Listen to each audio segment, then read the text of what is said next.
All right, welcome everyone to the Pickens County Board of County Commissioners regular session on Wednesday, February 26th.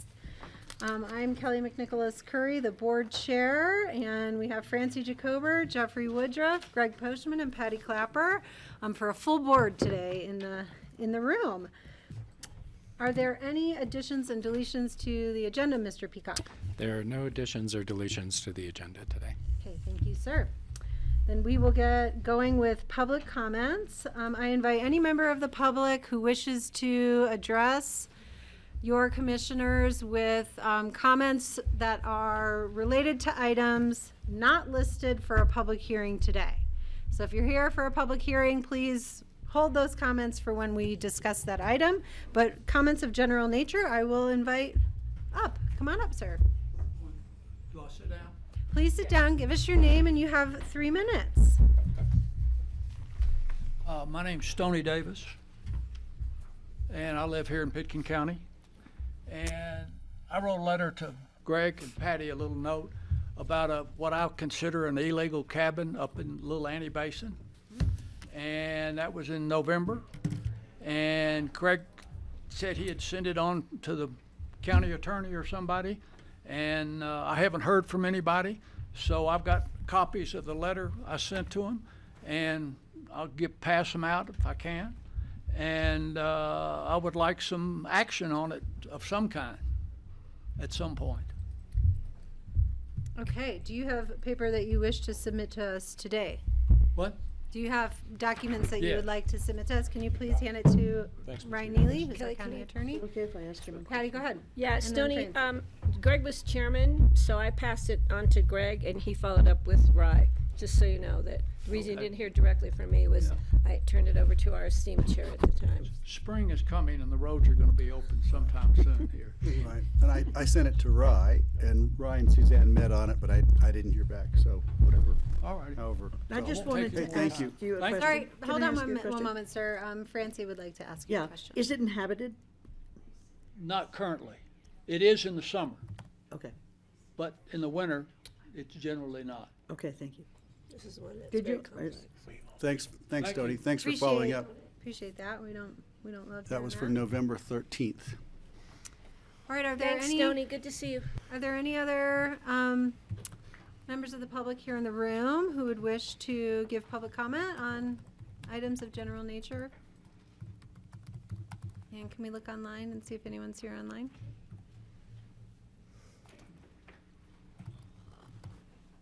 All right, if anyone online wishes, please go ahead and raise your hand.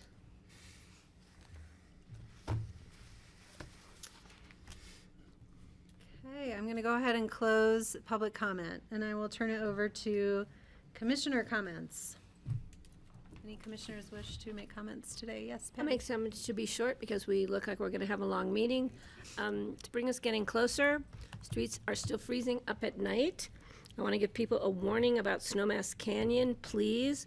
When you're going westbound on Highway 82 and you drop into Snowmass Canyon, that first corner there, this last weekend we had multiple back-to-back accidents. So please, it's not just going the speed limit. When you're dropping into Snowmass, you need to slow down significantly because during the day, the snow melt runs across and then it freezes up, and it freezes up right about rush hour.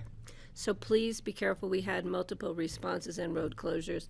So please, for the safety of yourself and the general public, please slow down entering Snowmass Canyon.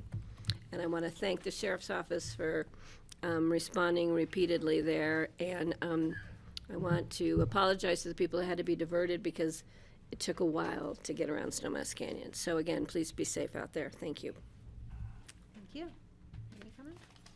Other commissioner comments at all today? I don't. Okay. And neither do I, except for let's hope for more snow. Gosh, where is this winter? All right, then I will turn us to consent agenda. We have one item on the consent agenda, which is minutes of the February 12th meeting.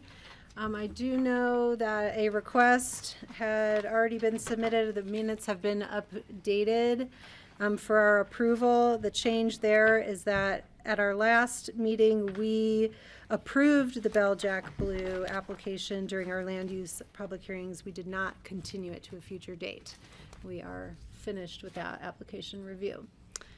So I will look with that change for a motion to approve the minutes. I will make a motion to approve the regular meeting minutes from February 12th with the change and correction to that one item. Thank you, Patty. Thank you, Francie. Any further discussion?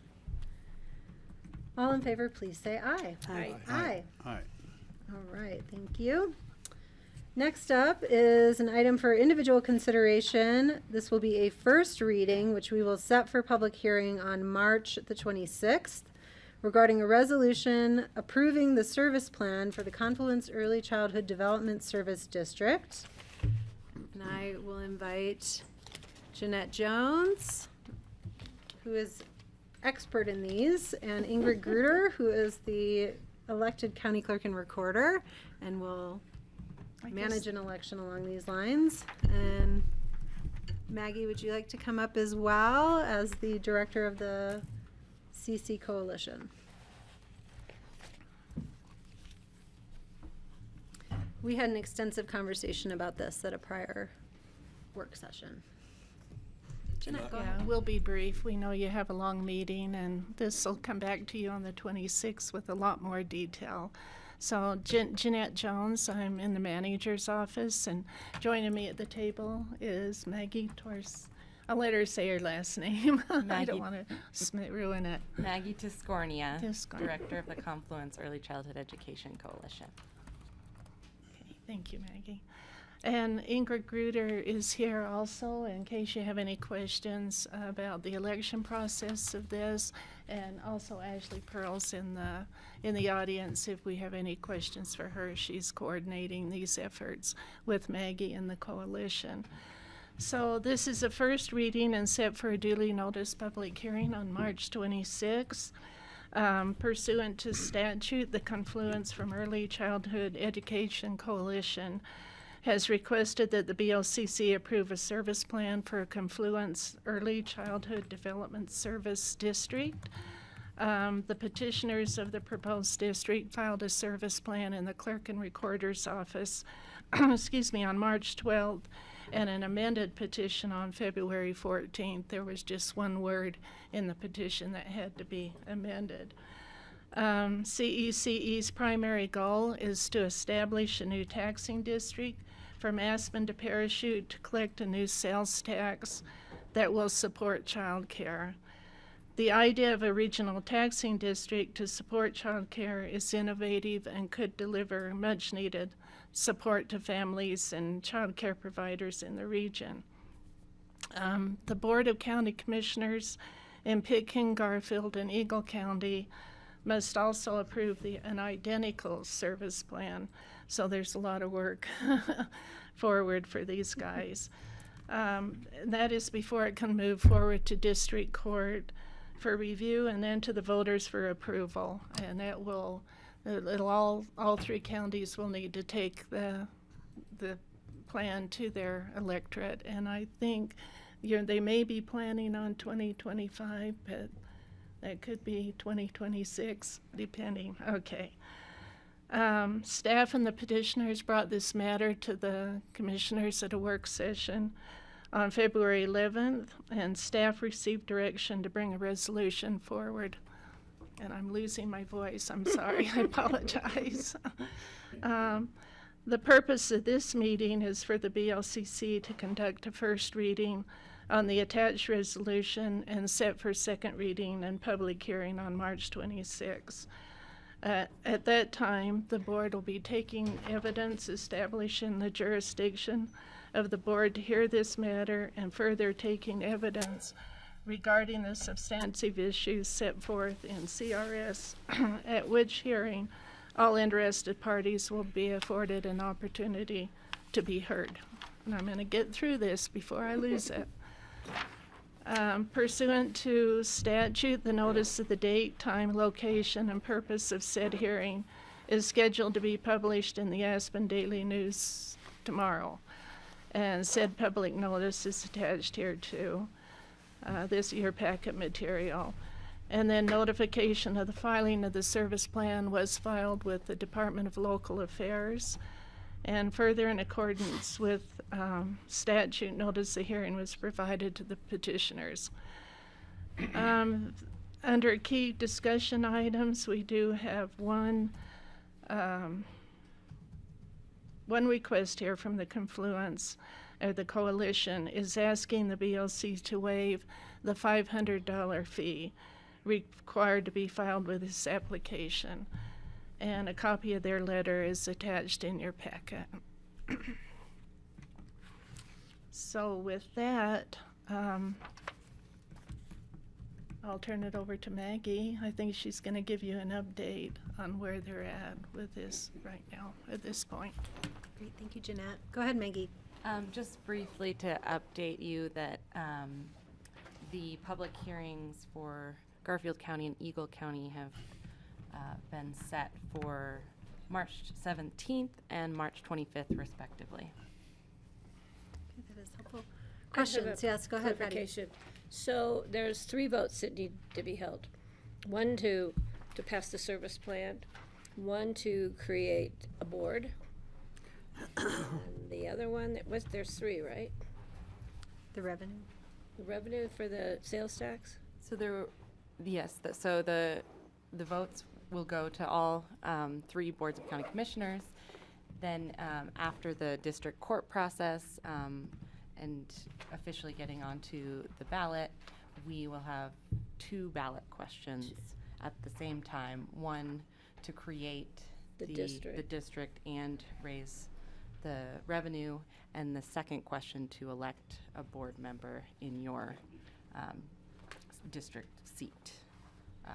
So, and the district seats from the mapping are then broken up so they don't cross county lines? So we have the ones that will just be voted on for Pickens County or Eagle County and Garfield County. And so, but the vote for the service plan can be connected to the vote for the sales tax, or are those separate questions? If I'm understanding the question, it's one ballot question to create the district and raise And the revenue? Okay, and then one to elect your representatives from your appropriate jurisdiction. Exactly. Okay, and so we don't know where Eagle and Garfield stand on this. So if we move it forward and they change it, it'll have to come back because we have to pass the same service plan. Okay, okay. And then the waiver of the fee, can we, John, I'm looking at you, can we do that at this meeting, or would that have to come back to us, or? The statute specifically allows you all to waive the fee if you would like. So you have the authority to do that. Whether there's a, budgetary impediment, I don't know the answer to that. But. Yeah, it doesn't fall into the same categories. We've been collecting other fees for self-supporting services, and it's not a revenue that we projected or accounted for in the budget, and we haven't taken on additional expenditures. We are using a lot of Jeanette's time right now and Rye's time, some of staff's time vetting, but there are no additional expenses really. And then would that fee have to be waived by the 2 other jurisdictions? So the fee is individual to each of your jurisdictions. So Pickens County pays it's when intended Eagle- to defray the I just wanna cost of clarify having the that. clerk's office do work on the application. And each jurisdiction has the ability to charge the fee independent from the other. So if you waive a $500 fee, Garco or Eagle County may charge it. It's up to them, but. And Garfield County did waive the fee. Okay, thank you. And you haven't spoken with Eagle yet? Not yet. And then do we pay the fee to the clerk's office, John, out of BoCC discretionary fund, or does it just get waived? It's all. Okay, just want to make sure we didn't have another step we needed to do in the future. Okay, thank you. Thanks, Patty. Great questions. Are there other questions from board members for Jeanette or Maggie? Or Ingrid or Ashley, who are also here supporting all this? Yes, Jeffrey. Thank you. I just want to say thank you. I had a follow-up call with CC, which was with your attorneys, as well as with your marketing council, as well as the community foundation.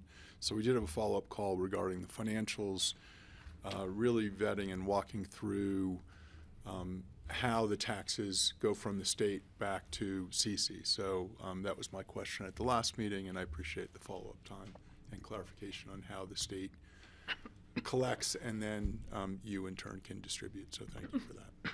And we will plan to speak to that in the public hearing as well. Thank you. Okay, other questions? Patty, go I'm ahead. just going to say I support moving this forward and waiving the fee. And I think it gives the Confluence for Early Childhood Education and Development, Shirley Special District, the opportunity to jump through the rest of the hoops and move it forward. So I appreciate the time and effort. And I know it's a lot of work, and you've been putting in a lot of time. So I think that it's only fair and right for us to give you the opportunity to continue your good work. So if that was a motion, I would second the resolution of the Board of County Commissioners, the BoCC of Pitkin County, Colorado, approving the service plan for the Confluence Early Childhood Development Service District. Well, I'll give you the motion. And I'll make the second. All right. Is there further discussion? Greg? Yeah, thanks. It was funny. A letter just popped up that I received before the first reading when you were here from the Ski Company Environmental Foundation and how enthusiastic they are for this. And I just want to underscore that I got a glowing letter from them about everything you're doing. So I certainly support it. Thanks. Thanks, Greg. That's great. And I would just know, I really think that this is a very innovative approach that Colorado has created and that the Colorado legislature has allowed, authorized communities to pursue, to develop more broad-based community involvement on solving the child care problem. This isn't something that is happening in a lot of states. And so I think this is a great way to really go out to the community and say, we need a broad base to really support getting our arms around solutions for what is a challenge for not just families, but for our communities and for our economies locally. So this is great, and I will support it. With that, all in favor, please say aye. Aye. Aye. Thank you. All right. See you soon. We'll see We'll you on see the you on the 26th. 26th. Thank you. Thanks, Jeanette. Thanks for coming Ingrid. in. Oh, we forgot to discuss the fee. I'm sorry. Is everyone Oh. okay with the fee waiver? Oh, Yeah. I thought that Oh, was yeah, part that was of the part of it. That was motion. part of it? Okay, great. All right, thank you. My comment and carried over through Jeffrey's motion. I forgot to sort of It was pull the whole called board. teamwork. But great. Okay, let's move on then to items, individual consideration items set for, which we will have a first reading and set for second reading on March 12th. The first one, and I will invite our open space team. Is that going to be you, or is Paul coming? We're going to review an ordinance of the BoCC approving and accepting the deed of conservation easement for the Redstone Castle. And both of these are associated with the Redstone Castle property, I think, right? This one and the Pillar Ice Climbing Trail. Come up here too. My name's Dale Will. I'm the acquisition director for Pitkin County Open Space, and I'm pitch hitting for Paul Holsinger today, who's home with a family health situation. Forgive me while I I'm scrambling a little bit, but I have Take your time. We will have get a through map it. for us to look at. Which,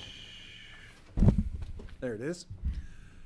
There's basically two things that this resolution are in the packet to accept. I guess we've got one AIS and two ordinances, so that was a little tricky.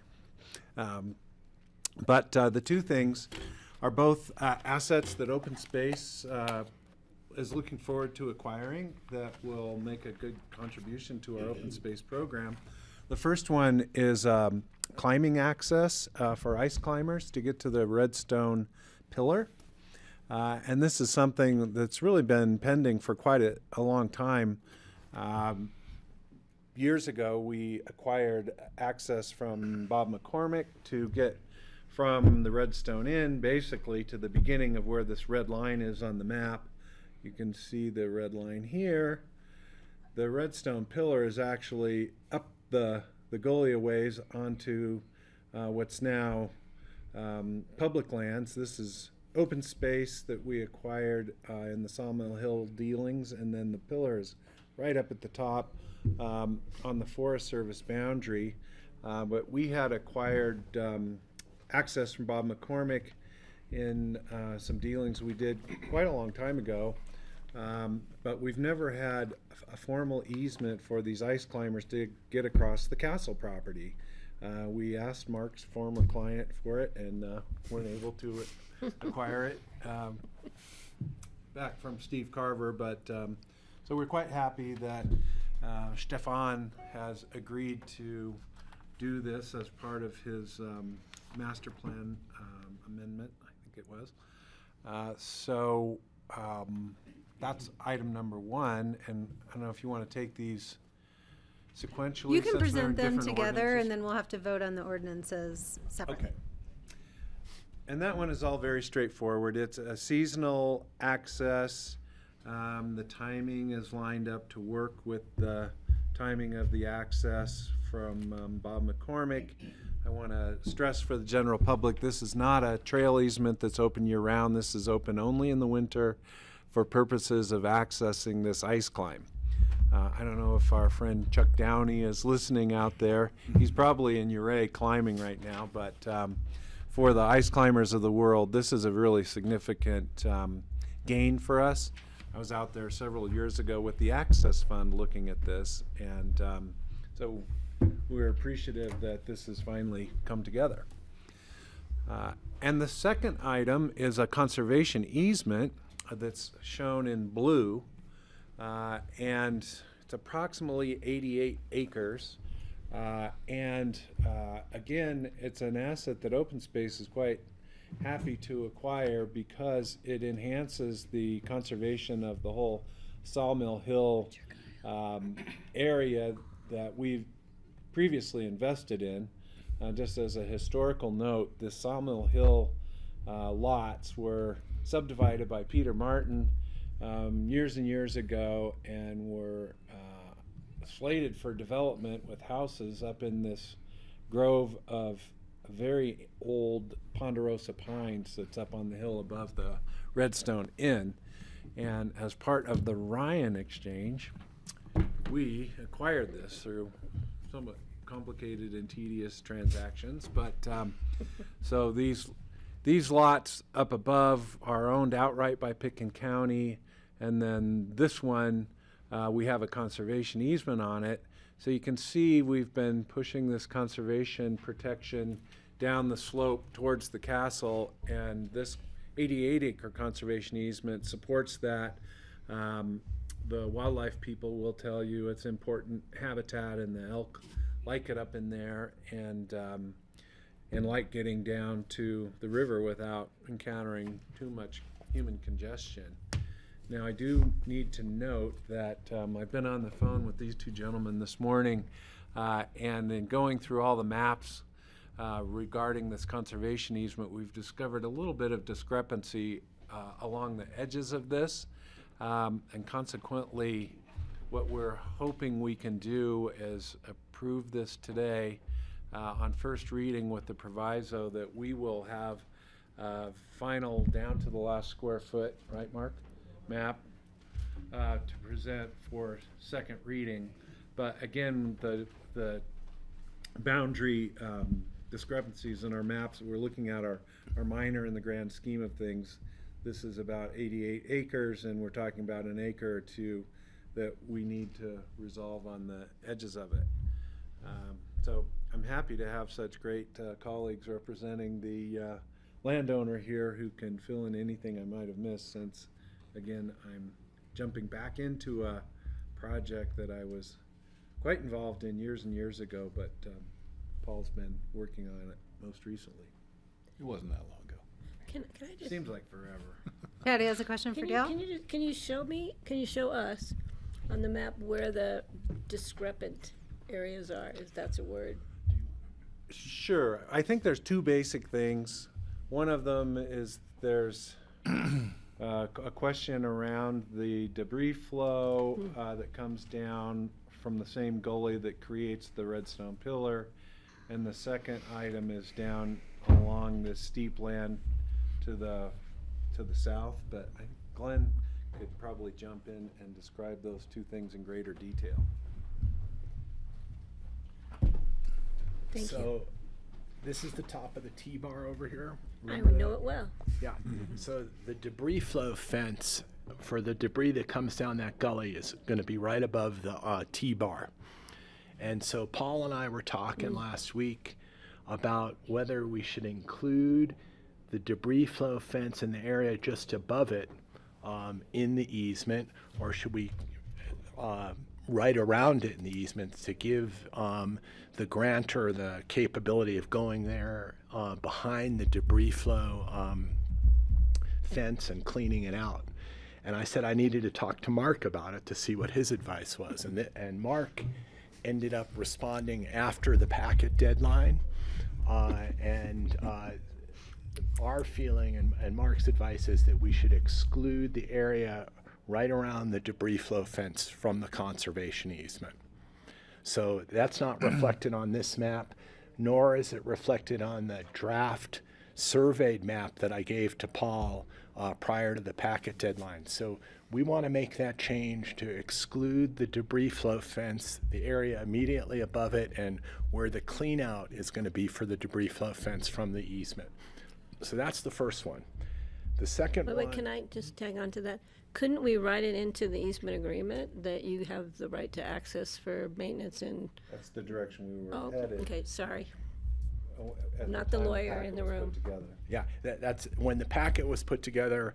I said, Paul, you can go either way, but I have to get direction from Mark. Thank you. And Paul and I were dealing with it like Thursday morning. We were pressing up against his deadline, and that's how it worked out.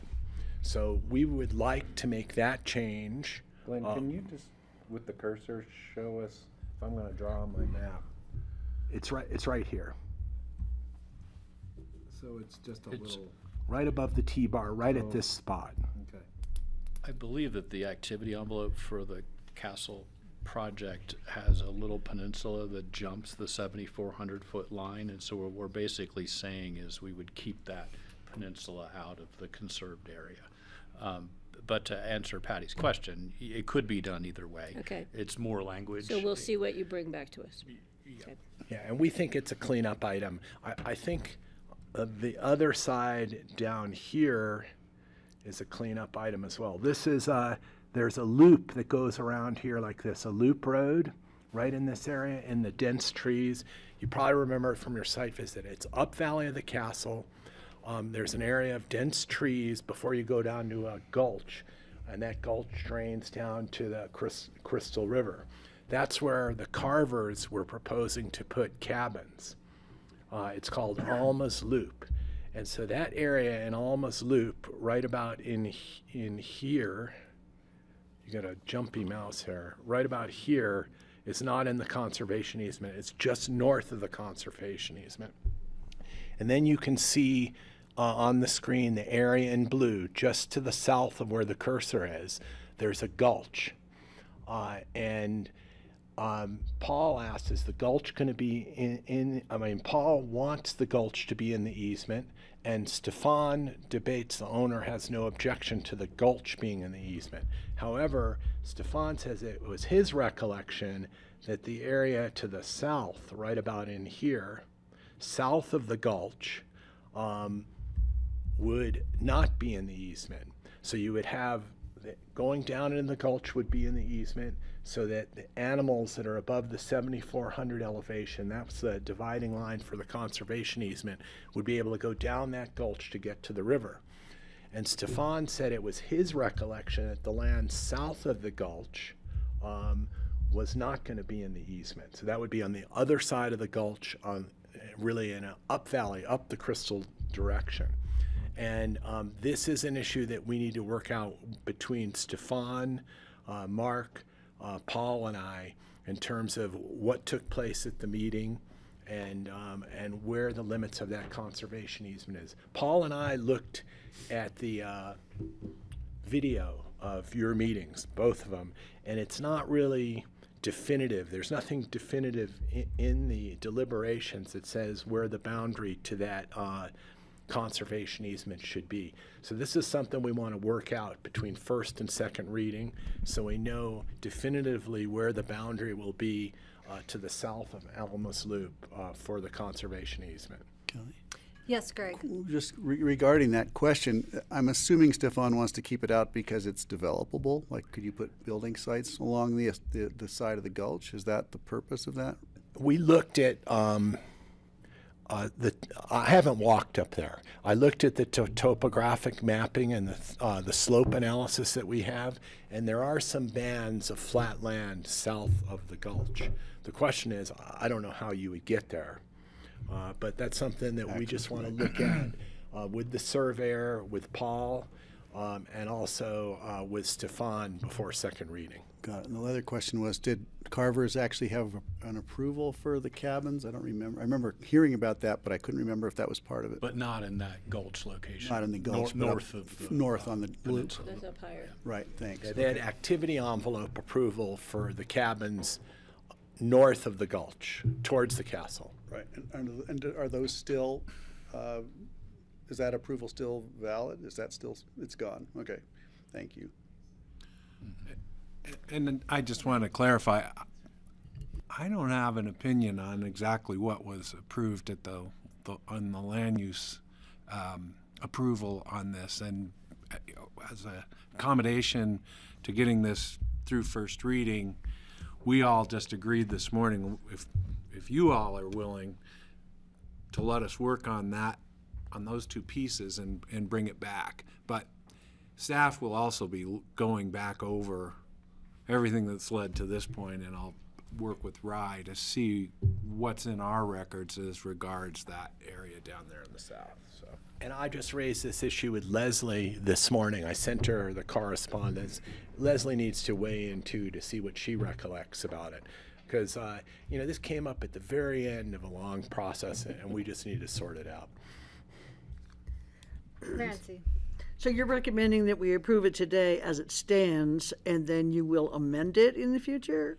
What we're recommending is that you approve on first reading the ordinance with an understanding that there's a small amount of land around the boundaries of the easement that we need to discuss and clarify whether it's in or out before we get to final approval, so that when we're at final approval, we'll have essentially a meets and bounds legal, to the square foot description of what's in or out of this easement. Okay, I'm okay with that. Yeah, I want to jump in too, but go ahead. I was just going to say, so we approve on first reading, you go back and negotiate a boundary for the easement. If things don't go as expected, will you recommend that we flag it during the second reading? Will it be flagged? Because are we expected to remember all of this? If staff doesn't think what's proposed at second reading is consistent with the approvals that worked their way all the way up to this point, which, bear in mind, this is a result of a land use approval that has a dedication. The reason that we're here today is because Pitkin County's Home Rule Charter requires an ordinance to accept a piece of property, which these are. So the acceptance of the property is really the end of a long sequence of approvals. And if staff doesn't think what's proposed at second reading is exactly consistent with all those approvals, then we're going to recommend that we don't accept this, in which case their land use Start over again. conditions are not satisfied. Okay. Thank you. So I'll jump in on two things. I don't know if my recollection is accurate at all, but if it's helpful, I thought maybe there was some discussion about if that land connects to like a trail that might be used for evacuation, and some concern about public access there. If that shakes any memory of not wanting the general public to be wandering up on that trail and then accessing public land that then they, so if that's helpful. And then I'm curious, is March 12th the appropriate date to revisit this? Or are we gonna be able to get to second reading on March 12th, or should we set it for second reading on a further future date if we are allowed to do that? Should be the 26th. Well, we could certainly table the second reading if Yeah. we're not there. Okay. We'll continue it. Because you'll have to figure that out by the end of the week, which seems like a lot to do. Patty? Yeah, I'm pretty comfortable with whatever you decide on the T-bar, that section over there, whatever works best for maintaining that debris flow protection. On the other side, and yeah, Kelly, I thought it was Lover's Lane or something. Lover's Lane is the road that Kelly's referring to. That's That's what- the old road I that remember the goes name of the down road. and links to the subdivision. Alma's Loop is the loop where the cabins are going to be, but Lover's Lane is the pedestrian emergency single track. evacuation route. The old single track that would do there, yeah. But I would like more consideration given to including that section of the easement of the property into the easement, where I'm comfortable with kind of whichever way you decide to go, what works best for maintenance of the debris flow. So that's kind of where I stand, and I know you guys will work it out between now and whenever. Or not, in which case, yeah, we're stuck. But we just don't know yet whether I we're think stuck you'll or work it not. out. I'm having positive vibes here. This is a smaller component to a very large project and process, which is both are great. Is there any further discussion? Otherwise, I'll look for a motion for ordinance on the easement. I'll make a motion. It's number ordinance of the Board of County Commissioners approving and accepting the deed of conservation easement for Redstone Castle. I'll second, set for second reading and public hearing on March 12th. Ready? Any further conversation? Seeing none, all in favor, please say aye. Aye. Aye. And do you want me to do the next one? Yes, please. I'll make a motion to accept the ordinance of the Board of County Commissioners approving and accepting the Pillar Ice Climbing Trail and Access Easement with public second reading on March 12th. I'll second that. Thank you, Francie. Thank you, Greg. Any further discussion? That's a good thing. Seeing none, all in favor, please say aye. Aye. Aye. Thank you. Thanks, All gentlemen. right, thank you. Thank you. Nice to see you, Mark. Okay, moving on to item number 6. This is an individual consideration item, public hearing and one reading on an application for a new beer and wine liquor license and a takeout and delivery permit submitted by Down Valley Hospitality Incorporated, doing business as Boulevard Barrel. Continued from our initial hearing on this on February 12th. And I'm going to take some pleasures as the board chair to jump in on here on some process. But we can get started. So Sam, if you want to remind us as our liquor license coordinator what we're doing here and confirm that all the board members have recent information that you have distributed. Yeah, thanks, Kelly. Hi, Commissioners. Sam Ingen, Administration. Again, we reviewed this originally on February 12th, and it was continued with the public hearing to today. It is an application for a new beer and wine license, which allows for on-premise consumption, in addition to a takeout and delivery permit, which would permit the sale of beer and wine for off-premise consumption. This is for a property located at 450 Redstone Boulevard, Unit 101. He currently owns Boulevard Barrel, and it operates under a fermented malt beverage and wine retail license, which is for off-premise consumption. Based on the last review of this, we did include in the meeting packet the application for the beer and wine license, as well as the application for the takeout and delivery permit as directed by the county attorney. We also included the affidavit for the posting of the property and in the Aspen Daily News. In addition, the BoCC did set the designated boundary of the neighborhood to a 4-mile radius from 450 Redstone Boulevard. So we did include a GIS map of that in here as well in consideration for any public comments. And then the other addition to your packet today was a statement from the owner, Justin Abad. The one thing that was not included in the packet was information from community development on the questions regarding the site plan. Just due to time constraints, we couldn't get that information by the time we published. So we did get a response from them yesterday afternoon, and I did hand this out to the commissioners this morning. Does everybody have a copy of that, or does anybody need a copy? Do you have another one with you? I do. Mine's upstairs on mine. Okay. I have it. Does the applicant have it? No. No, and I can give him a copy as well. Thank you. Does anybody else need one? Could you give it to him now so he has a chance to look at it? No, no, I just So, want to make Yes, sure everybody and else knows. I did give him a call in advance just so he was aware. So essentially what this document is stating is that after review of the site plan, community development is requesting that the 2 parking spaces in the front of the property for the Village Commercial Zone District are reestablished, as well as the grass area of the courtyard. And then there was an off-site parking agreement with Propaganda Pie that the owner had submitted with his. That would not be an acceptable alternative, so I just wanted to make note of that. And then in addition to that, there was some questions related to the signage, so they are also recommending that the new lighting code be met with that outdoor signage, and it should be either corrected or replaced. Thank you, Sam. So Yeah. I'm gonna jump in here. So, in preparation of figuring out how to manage this meeting today, I spoke both with Sam and I spoke with Rye, our county attorney. And in light of this information about a site plan review, which is out of the purveyance of the liquor license coordinator's duties, but within our scope of decision-making as a board,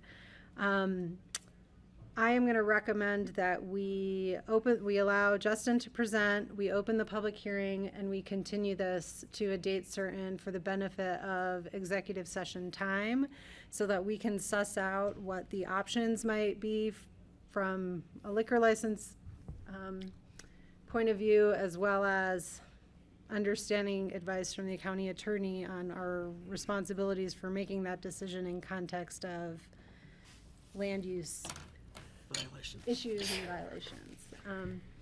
So that's how I would like to proceed, and I'll just look to board members to see if that is okay for the moment. Yes, Greg? I think that's okay. I just wanted to confirm that we think an exec session's necessary. Not I today, believe but because we have 2 different recommendations. Sam has offered that we could, approve a license with modifications. Rye has said to me that we're not sure if that's within our purview to do this, and we have to know how to deal with the land use code violations, that it's a conversation better had with advice from the attorney. In an exec session. that would not be today, exec session. It's No. between now and whenever we Right. continue it. Yes. Okay. Thank you I'm for good with it, clarification. I Kelly. just wanted to make sure if it was necessary to be an exec or if it's just Sure. optional. I think because we have 2 different recommendations from 2 different staff who have roles in this, that would be how we should handle it. Okay, I'll go with I that. You can agree. agree or disagree, but. No, I can go along with it. I This is just wanted to my understand so the Prerogative public as chair to make understands. this recommendation. Okay. Yes. Okay. Does that work? Yes, I guess so. I think on Justin's behalf, I don't want to put this off too long so that he can't make plans, and on the neighborhood's behalf, I think they also don't want it put off too long. So I think if we're going to take that route, that we should do it expeditiously. Agreed. It's unfortunate that this information couldn't come to us, so there the benefit for us and the public to digest with a little more timeliness to it. But that's where we're at, and so that's how I'd like to proceed. And with that, what I'll do is I'll look to Justin if you want to make any further comments of the record that's been built. I'll go to the public comment, and then we'll have a motion to continue to a date certain. Go ahead, Justin. Yeah, thank you so much, Commissioners. I would like to, my plan was to read my statement that I've already prepared for you, so I will continue to do that in just a second. But for the record, I would just like to thank Sam for contacting me today at about 10 a.m. or so, right around 11 a.m., letting me know that this report was coming in from community development. It was obviously very useful, a lot of information that I think all of us would have appreciated having prior to this moment, because again, as you've recognized here, it continues to delay the ultimate progress of what I hope to be a very foundational part of the neighborhood for many years to come moving forward. It puts me at a material loss as well, continues to put me at a material loss through the business, unfortunately. But I would like to also address as quickly as I can about some of these concerns with the land use that I've been made aware of now. While I think that the four parking, I would have assumed that the 4 parking spaces that I leased through Propaganda Pie to try and address the original concerns of the site plan would have satisfied those needs. I'm still also willing to put those 2 spaces back in as the original site plan has drawn. However, after speaking to the property owner, I was told that the original site plan, when submitted, those parking spaces as outlined here face parallel to the boulevard, so they run parallel. I was told by the property owner that the county had asked them to make them north-south instead. So I would just like to know what the final determination is, because I am happy to move them back in that regard, but if they are going to be parallel to the boulevard, I think it might be a public safety issue with the access to the back of the space, et cetera, but I would just like a clear determination of what that looks like. Same as the 10-foot barrier that the grass was there. I very late was able to get a picture of when I first assumed the space, literally the day after signing the lease on June 2nd, submitted that to Sam earlier this afternoon as well for your records, just so you have a picture of what that looked like. The grass space was completely overgrown with weeds. It was not a respectable looking space, and I thought that xeriscaping the space would be more appropriate and, you know, aesthetically more pleasing and in line with, et cetera. As you can see from the original picture to what my picture is of the current courtyard that I submitted with my official response, there's been very little substantive change in from my interpretation of it. But again, I am happy to put that barrier back in and completely eliminate it. As I submitted in my pictures, we, I think, have 5 spaces, five seats that are currently activated in that space. So I'm happy to give that up as well. I'm also happy to continue to invest in whatever architectural designs and features that would reduce the impact on the Janes and on any other neighbors that are opposed to my license. But with that, I would like to read my official response that I've submitted to you as well, if that's all right. Go ahead. Thank you. So, dear Board of County Commissioners, I'd like to begin by thanking each of you for taking the time to deliberate on my application based on its merits and not the comments and emotionally charged sentiment of a select but very vocal minority. I would also like to thank you for exclusively considering those non-anonymous comments that are within a 4-mile radius of Boulevard Barrel when acting as a local licensing agency, as voted on and adopted by the board at our last meeting. And while I believe comments received outside of those boundaries are important and welcome, I concur with the determination that lending equal weight to those comments when making this decision would not be consistent or permissible under the governing law. Finally, I would like to acknowledge that those comments in opposition to and support of the application are simply reflective of the passion, dedication, and commitment each of us have to our small village. It's because of this special commitment to our community that I chose to raise my daughter in this valley 4+ years ago and continue to pursue our family's version of the American dream. While I will refrain from addressing each of the defamatory statements made by those in opposition, I think it is important to address Jason and Courtney's complaints in more detail. I've also believe it is germane to the point to point out the fact that Jason and his firm are directly involved with arguably 2 of the most impactful projects to Redstone in history, the Redstone Castle and Southbridge construction. The hypocrisy that exists here is too glaring to ignore. The Janes believe my life's work is too impactful on the community and their lives, so should be shuttered, relocated, or denied. But the work that Jason's firm is advocating for is somehow less impactful to the community or others' lives, and therefore should be approved. Perhaps it's just a matter of whose lives are more important from their perspective. However, I still have full faith and confidence that despite his employment by the county on the bridge project and his involvement with the Redstone Castle, these will not factor into the decision one way or the other. But not pointing out that conflict of interest would be disingenuous. I believe Jason recognizes that as well, thus pointing out that his opposition was not being made from the position as chair of the Redstone Historic Preservation Committee, of which I am also a voting member. Please note, I continue to be committed to working with the Janes and any others in opposition to be less impactful, but will not tolerate being defamed and accused of illegal, dangerous, intimidating, or nefarious acts. According to the Liquor Enforcement Division of Colorado, the Pitkin Sheriff's Office records that is accurate at best and at worst liable from the legal advice I have received. In response to the Janes' comments, I have included a marked up version of their original submission addressing specific complaints and allegations, copies of the reports from the Liquor Enforcement Division of Colorado, and videos and pictures outlining the space layout to demonstrate the minimal impact of the business on the community given the size and our business model. Likewise, I think it is important to share more detail about my background so you may better understand my motivation to moving into Redstone and opening Boulevard Barrel in the first place. My parents' families moved to Queens, New York and Bronx, New York, where they were 6 and 2 respectively. They left the Philippines to escape the persecution from the Marcos regime in the 70s for a better life, a story familiar to many families. From 1991 until 2001, my father raised my siblings and I as a single father, instilling into me a sense of work ethic and dedication to my family that I'm proud to say has become a defining characteristic of my life and outlook. I was first to attend and obtain a college degree in my family from the George Washington University.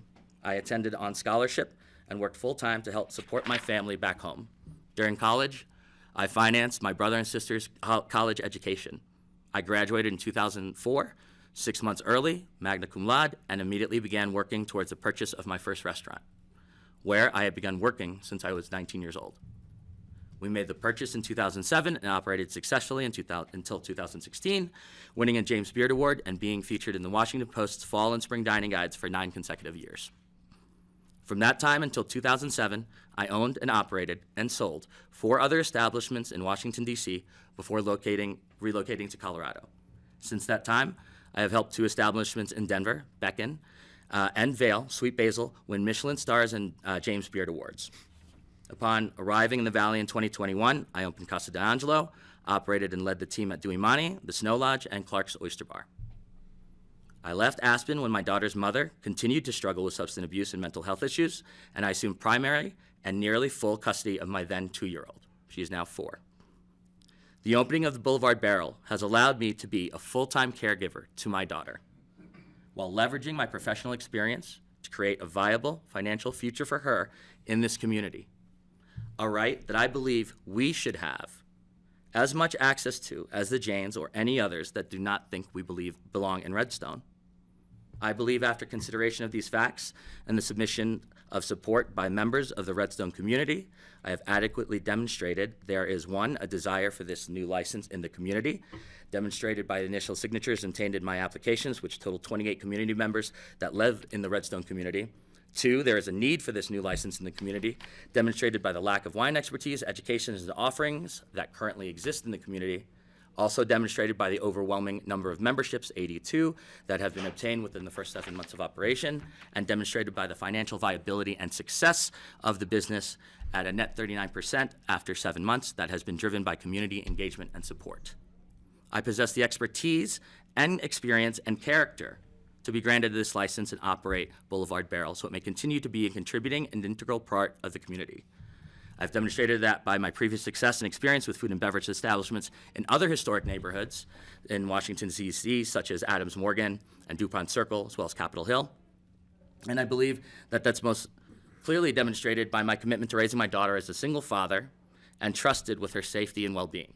That's demonstrated as recently as the 27th of November when Deputy Jessica Corvalin of the Pitkin County Sheriff's Office had to come to my residence because my daughter's mother was acting erratically and had attempted to gain custody of her.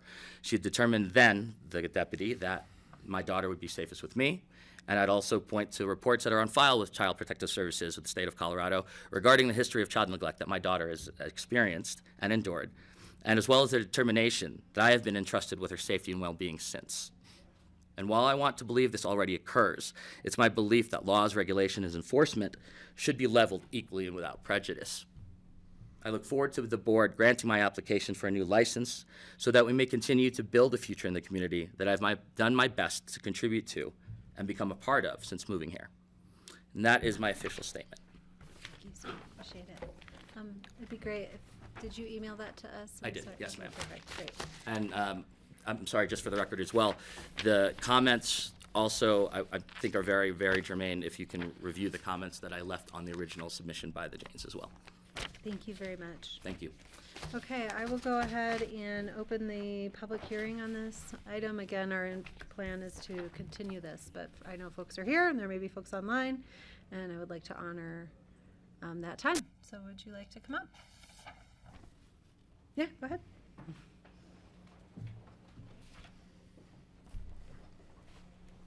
Sit here. Thank you.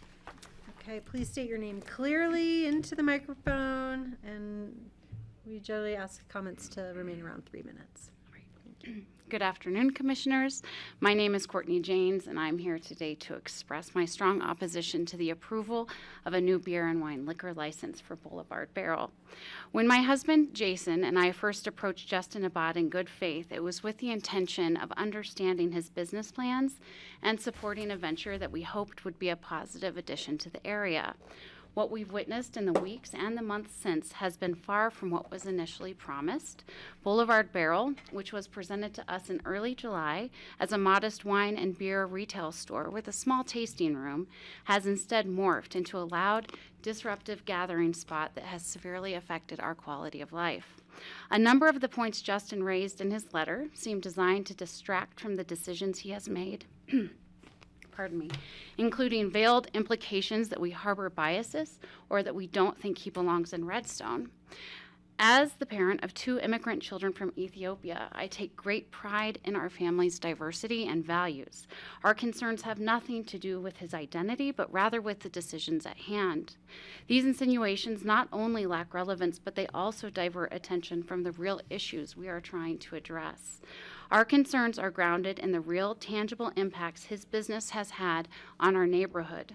These include excessive noise disturbances, a lack of communication, and most importantly, his failure to comply with county regulations. Disagreeing with the operation of his business and pointing out inconsistencies in what he said his business would be compared to what it actually is not a personal attack on Justin. It is about the very real and ongoing consequences of his failure to operate responsibly within this community. Our concerns are legitimate, and they merit serious consideration. It's crucial that the board recognizes the distinction between the legitimate grievances of residents and the divisive, unfounded narratives that Justin has tried to propagate. As I have mentioned before, my goal is not to harm local businesses, but to ensure that our community remains a peaceful and respectful place for all. We have every right to expect that businesses operate in a way that respects the right and well-being of those who live nearby. Justin has made the decision to operate his business in this area, and we as residents have made the decision to live and raise our family here. However, his disregard for transparency, his failure to obtain the appropriate necessary licenses, and his inability to address the concerns of his neighbors cannot be overlooked.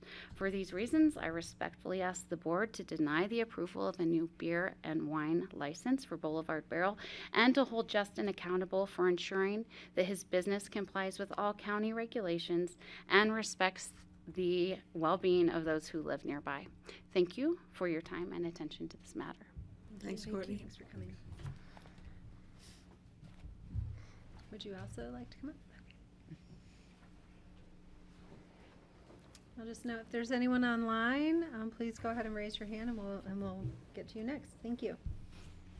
Good afternoon.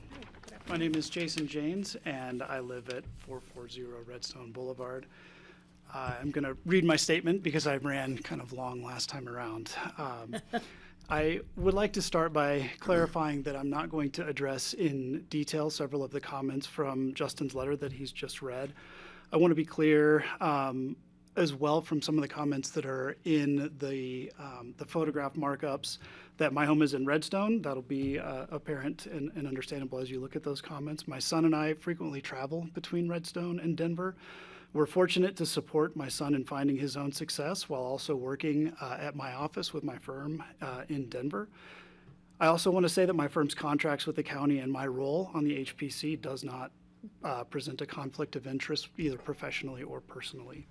If there are details of any of these topics that are pertinent to this application, I'm happy to provide those to the board or to the county attorney upon request. The real issue here is that Justin omitted critical facts in his original application. Specifically, he did not disclose that his business included an outdoor courtyard larger than the licensed space inside, intended for patrons to drink and socialize. This omission significantly impacted the local review process. He also has tested the boundaries of liquor licensing by offering this space to patrons for drinking, joining them at times.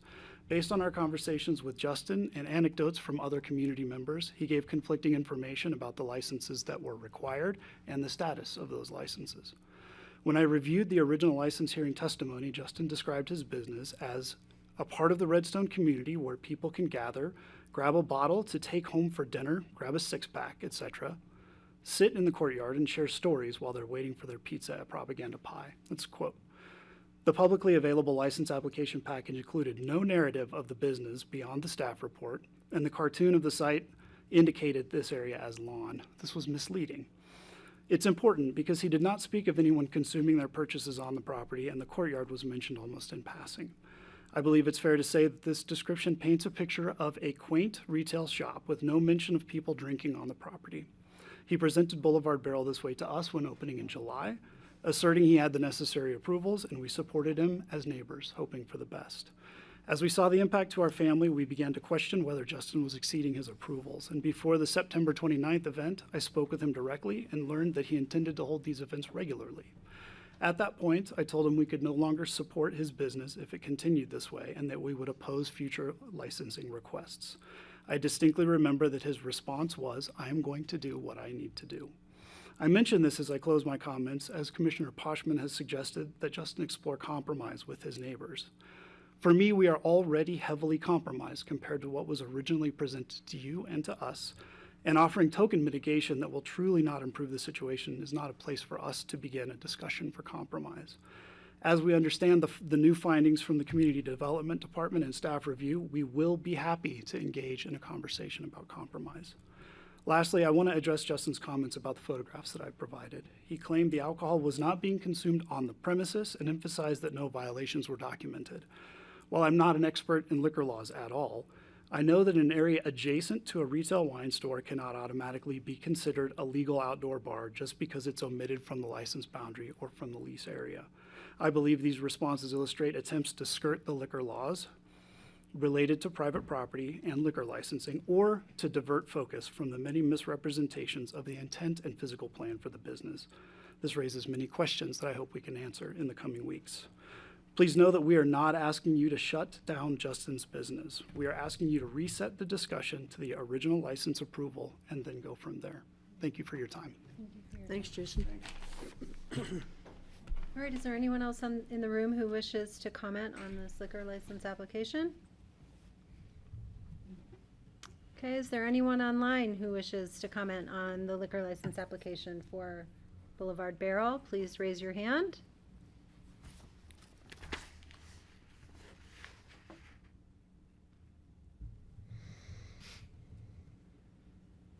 Okay, seeing none, I'm going to close the public comment on this, and again reiterate my recommendation as the chair based on all the information that we have at hand and what we need to consider is a continuation of this in order to allow time for us to have an executive session discussion with our attorney and the liquor license coordinator on possible paths that we might have to move forward. Justin, hang on one second. I know we want to do this fairly expeditiously. Sam, I asked if you might have some possible dates that we might continue this to. Yes, I would recommend March 12th. I did check in with Ryan. It sounds like we can have a conversation before then. Okay, that sounds good. Patty, if you're traveling next week, that might be when we schedule this for exec. Is that okay with you? Yeah, I can follow up with Ryan another time. Okay. Okay, Justin, go Sorry, ahead. I just had one question for clarification. Yes. The liquor licensing authority from Colorado, who is the determining factor whether or not violations have occurred, legal or statutory? So let me When it comes to the liquor license, let me be clear. Yeah.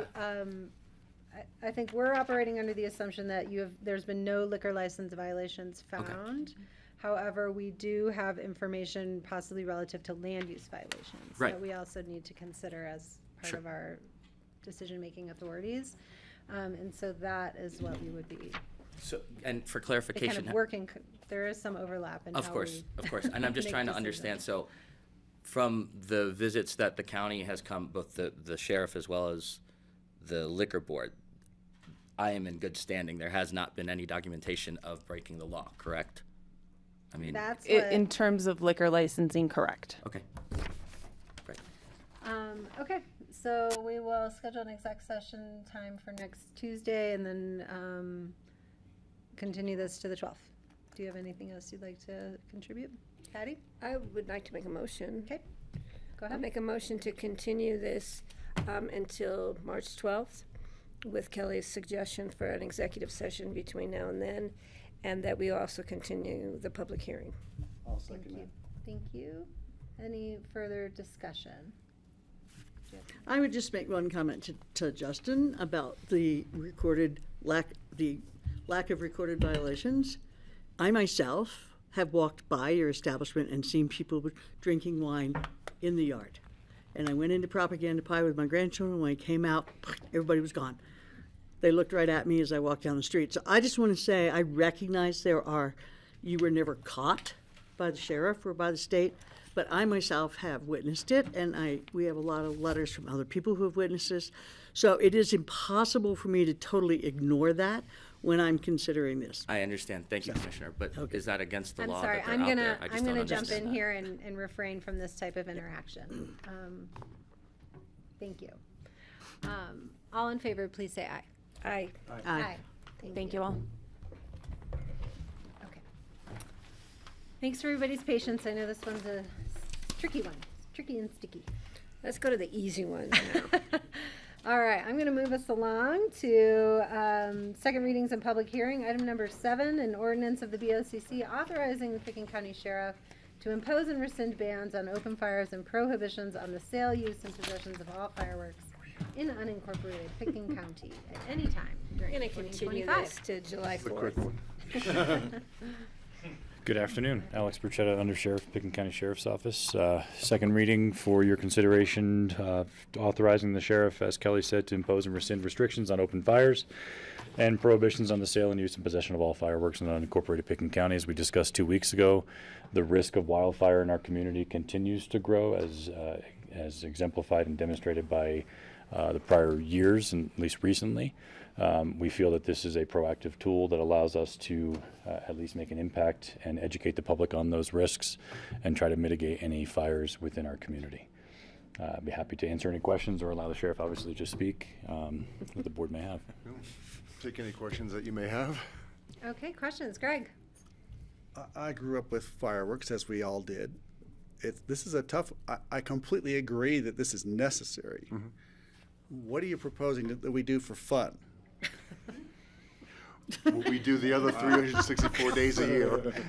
Really? Maybe outside the purview of the sheriff. What makes but- loud noises and bright flashes, and and causes chaos and And Small fires. children.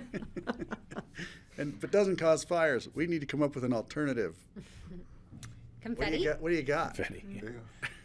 Light shows. Children love Laser those, beams, like, balloons. Biodegradable confetti. bombs, you It know. may Roadshows. fall outside of the sheriff's purview on that, I know he's Commissioner. taking but- stuff away, but what's he offering in return? Okay, thank you. I think Greg thank should you. get to ride at the front of the fire truck in the 4th of July Oh, parade. yeah, nobody's ever Get offered Greg that. Talk to the right. fire Yeah, chief we can about make that that. happen. And I will make sure my grandchildren's squirt guns are well loaded. Water balloons? Sure. Okay. All right, water all should right, be all right. those. I'm moving us back to serious land over here. Okay, Apologize for Jeffrey. my inappropriateness in asking 2 serious questions. please do. But and I did bring the 4-inch ruler for you just in case you needed that from a law enforcement perspective. So you mentioned in the AIS that there was a coordination between counties, but you also discussed a risk in terms of setting the alerts relative to National Weather Service. So is there a backup plan in place, if you will, to get the ERI and continue to sort of operate normally, given the risks you outlined in the memo?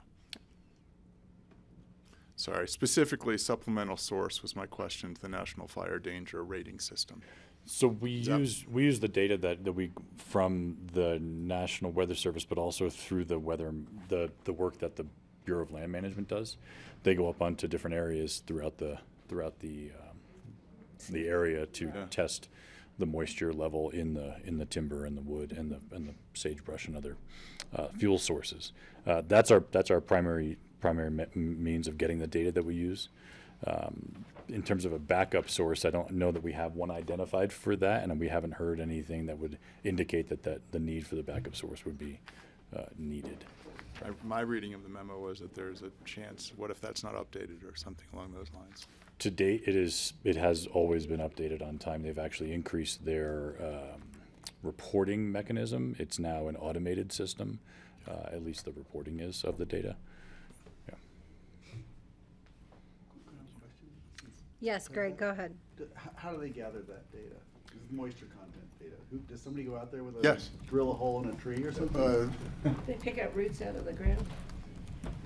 I don't know how they do it, but they're going out there on foot and measuring. It's a physical measurement. I also don't know exactly how it's done, but I believe there's. All the time, they move around. Yeah, thank you. That's all. Thanks. I have a question. Patty. What the heck is the 4-inch ruler about? Grasses, right? Your neighbor's grass and your grass. Oh, I thought he was going to slap you on the knuckles. Someone's going to come and mow your grass. Use a 12-inch. Yeah, with the metal. Because I'm running. It's safer if you're using a yardstick. Yeah. You're further away when you strike. Out of the mouth of the school teacher. Okay. Further questions? I will open the public hearing. Actually, I have a question. We've been doing this for several years. Any lessons learned or changes that have been made over time? I can only speak for the last few years. I think we're very fortunate to be able to go this route.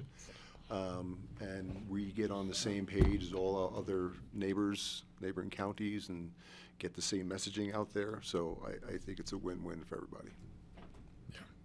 Yeah, I think the biggest lesson learned is the partnership with the federal and other state partners, and ensuring that all of our messaging is consistent, so that to reduce confusion. I think, as we talked about last time, when a federal piece of land goes into restrictions and ours isn't, how do you know where you are? And essentially, it's important that we all go in together, and the messaging is consistent.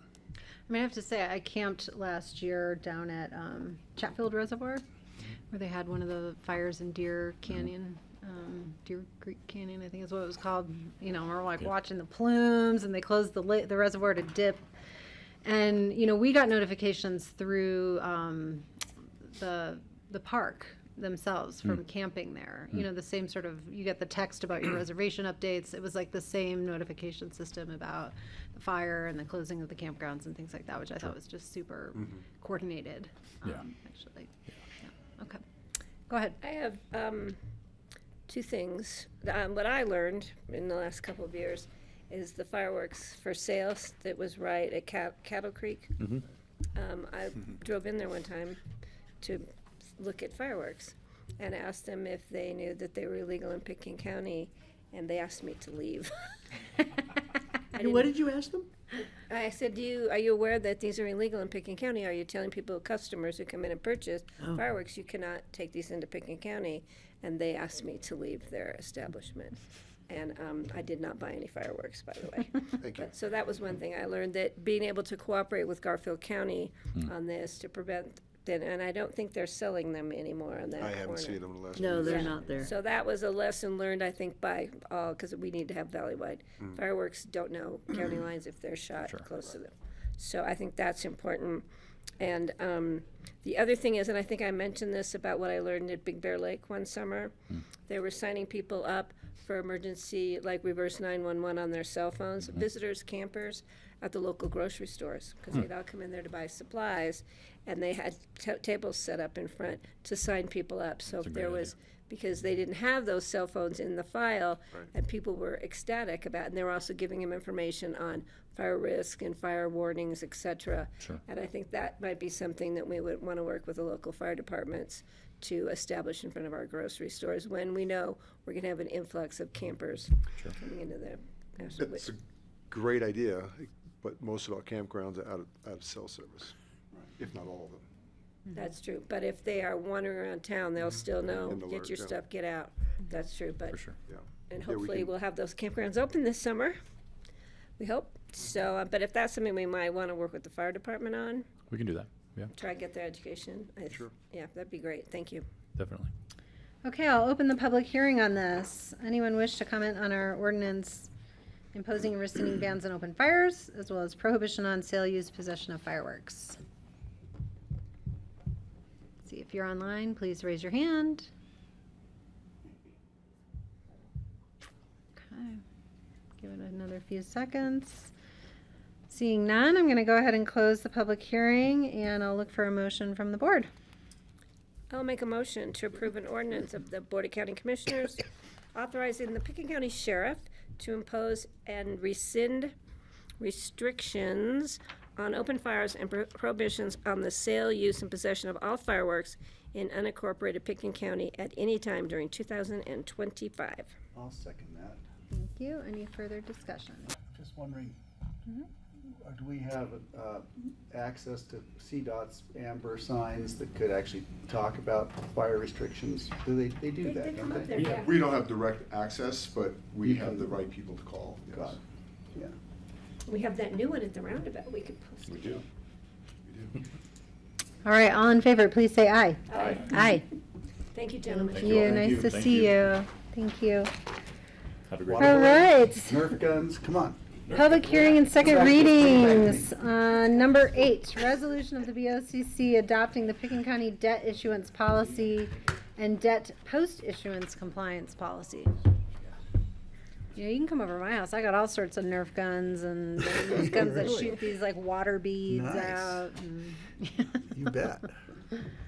all right, welcome, ladies. Thank you. Thank you. I'm Liz Woods, Finance Director, and I'm Ann, with various titles. and we are here for the 2 policies regarding debt. So we've been through a work session and first reading, and I'm not sure if you would like me to speak any more about it or if you guys are ready for. Just give us a brief summary of what we're doing so the public understands why we're opening a public hearing on this and why it's important. Okay, so we are getting ready to issue our first debt with the Solid Waste Center and with various potential other debt issuances in the future. It is good for us to have a good fiscal practices around our debt issuance and also the compliance that is required for post-compliance with debt issuance. And these policies will ensure that we continue to have that fiscal transparency and basically regulations and kind of just guidelines for issuing any debt in the future. Great. Questions? I just want to thank Steph for Jeffrey. bringing it forward. Thanks for bringing this forward. You don't have to answer this, but I still remain concerned about removal of tax exempt status. And I'd further that comment by saying, does the removal of tax exempt status or the potential removal of tax exempt status then have to show up in a disclaimer in a prospectus? So, and again, it's back in my mind. Yep. There's sort of the follow-on question doesn't need to be answered. Is there a sense of urgency given number 1 and number 2 above?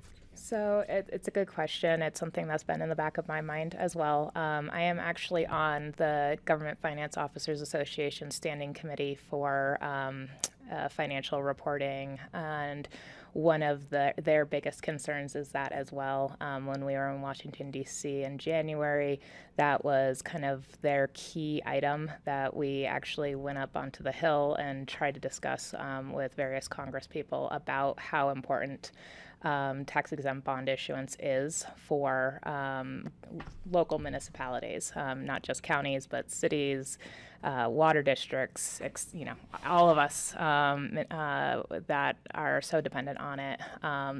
And hopefully that message continues to get across, and that will not be something that is taken away. It is something that I am following very closely, and especially because we do have these upcoming debt issuances. If that does get taken away at the federal level, we can still issue debt. It just becomes a taxable debt, which means that it becomes a little more expensive. And so it's not like we would have no financing opportunities. It just kind of changes it, and like I said, it makes it more expensive. So does that answer your question? Okay. Thank you, Jeffrey. Greg? Oh, just want to point out, if that happens, it's going to happen to everybody who's issuing yes. debt. So in one way, it kind of, it's still a level but less fortunate playing field. Yes, correct. Patty? Yeah, and if you see there comes a time and a need for us to step in with our elected, federal representatives, please don't hesitate, because we do have really good relationships with them. Yes. And we will help move it forward for you. We appreciate that.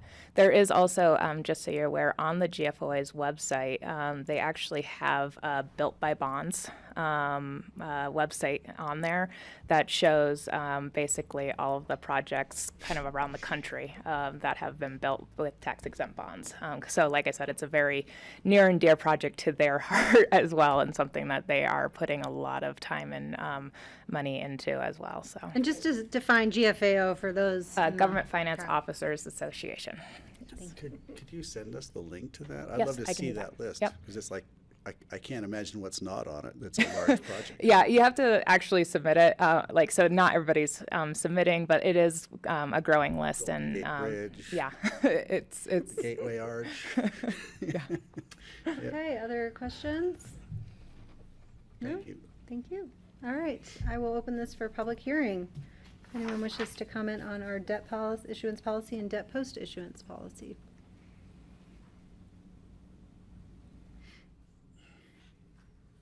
All right, no finance wonks in the crowd today. I will close the public hearing and bring it back to the board for a motion, please. I move to accept. I'll make a motion. Go ahead. That's a different one. I'll make. We have a resolution at hand. A motion to accept the resolution adopting the Pitkin County debt issuance policy and the debt post-issuance compliance policy. I'll second that. Okay. Thank you, Francie, and thank you, Thanks Greg. for Any further articulating that. discussion? Aye. No, All in I'm- favor, please say aye. Aye. Aye. Thank you. All right, thank you very much. Okay. Thanks. Everyone's still doing good here? We're moving forward? Okay. I'll check in a few items and see if we need a break. Item number 9, an ordinance of the BoCC approving the purchase of 135 Juniper Trail, more fully described as Shadrack Townhomes, Lot 35, Building J, Phase 1. And we have some airport folks here to help us spend their money. Yeah, we haven't seen you in so long. I know, right? You got a couple items for us today. No surprise. We'll wait for Greg to pull up the presentation, but it's our second read for the acquisition of 135 Juniper Trail. We're quite excited to be able to add 3 bedrooms to our housing inventory for our employees. I know after sitting at ACRA, it was perfect timing yesterday to understand that was one of the largest concerns of employees here in the county. So.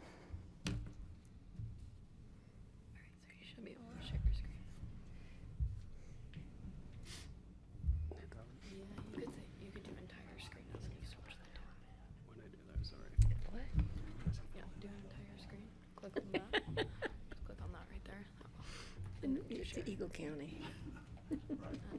We love technology. In a hangar. Same. Hi. Hi. Hi. Welcome. Please introduce yourself for the record. Greg Boyd, Facilities and Construction Manager for the Pitkin County Airport. As Diane just mentioned, we're here for a second read on the purchase of 135 Juniper. Same PowerPoint that we presented with 2 weeks ago.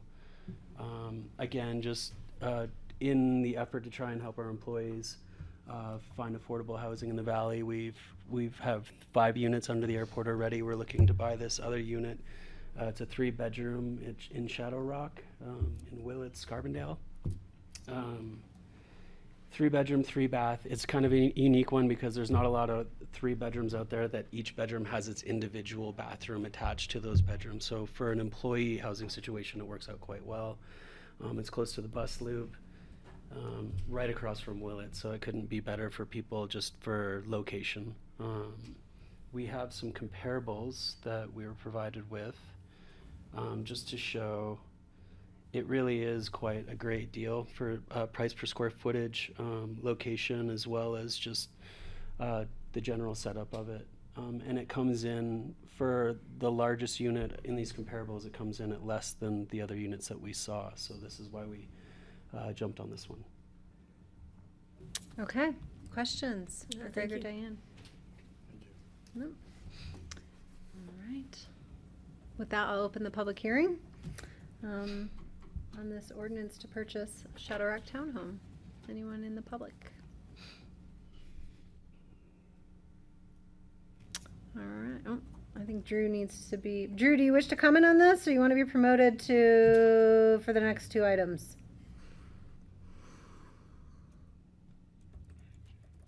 I'm gonna guess he wants to be promoted. All right, I'll close the public hearing and bring it back to the board for discussion or a motion, please. Greg. Just describe how we intend to employ this housing. Certainly. And do you want And who could qualify to live in it? We would hold a lottery the same as we have for all of our other housings. The applicants have to apply through APSHA. We base our rents on those same protocols through APSHA.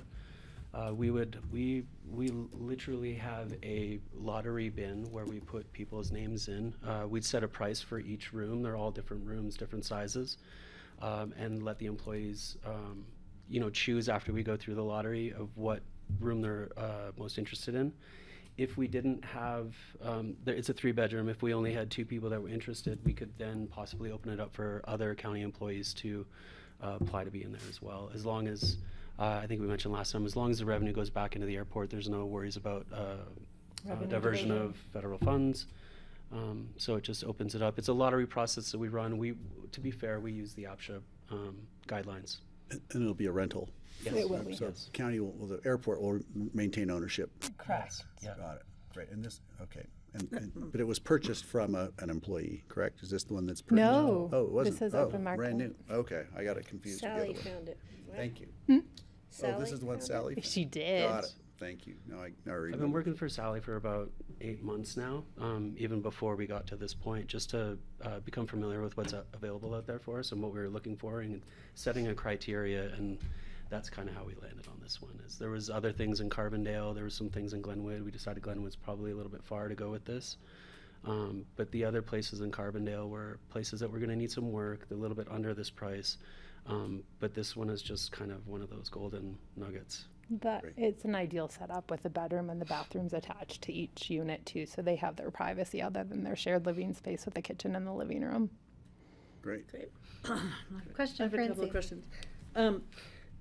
So do you have people on your waiting list who are families and need a multi-family unit? I mean, a multi-room unit for a family, or is it like all single we people have who our just need rooms? We have our feelers out there. There's not a lot of people right now who are looking, or employees of the airport that are looking for housing that are in that family situation. Oh, really? We do have a married couple that don't have issues having roommates. Oh. But right now, there's not the need for like one family to move into it. Everyone. We have a lot of single Spaced. individuals that are looking for that have maybe recently located, or their rent is just getting out of control for them. So they're very much looking forward to having some units available to them. That's great. And you don't have to moderate the roommate disputes? There's a Do big you? sigh there. Moderation. We have one living situation right now with our villas at Lakeside. It's a 2-bedroom, and we've had 0 issues with the 2 tenants that are living there together. There's always a possibility, but I would hope that It would be a professional setting at Yeah. home, both at, and I will say our crew is pretty tight. And knowing the people that are interested, I don't foresee issues. That's great. And they have Not different just- shifts too, right? Yeah. Some may be on the morning shift on the front half of the week, some may be on evening shift for the Uh-huh. back half of the week, so there's no guarantee that they're all going to be home at the same I time see. as well, Mhm. so. And then my other question is, does this come out of the enterprise fund? It does, in fact, so it'll Okay. come out of the airport enterprise fund. Great, thank you. And Francie, they have a yardstick. Okay. Any other questions? Looking for, oh, wait, do we get a motion? I'll make a motion to approve an ordinance of the Board of County Commissioners approving the purchase of 135 Juniper Trail, Shadow Rock subdivision, Carbondale, Colorado. Second. And thank you very much. On behalf of the whole airport team, they thank you. Yeah. I know that they are probably all watching this to make sure that they have approval. Yeah, thank you. Let me for call that. the question. All in favor, please say Aye. aye. Aye. Great. All right, thank Thank you. you. Well done. Thank you, guys. Yeah, Thanks, nice Sally. job. Now we've got Drew, right? Congrats. All right, Drew. Drew is going to lead us through the next two items. We have two ordinances authorizing agriculture leases on glacier open space. Drew, if you would like to present them in tandem, and then we will vote on them individually, that would be just fine. Oh, we got to turn you up here. Hang on a sec, sir.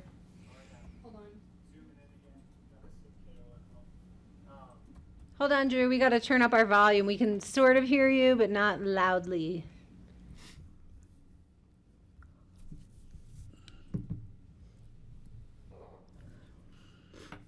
Can you try again? Nope, now we can't. We hear you less, so I don't know whatever you did, Abby.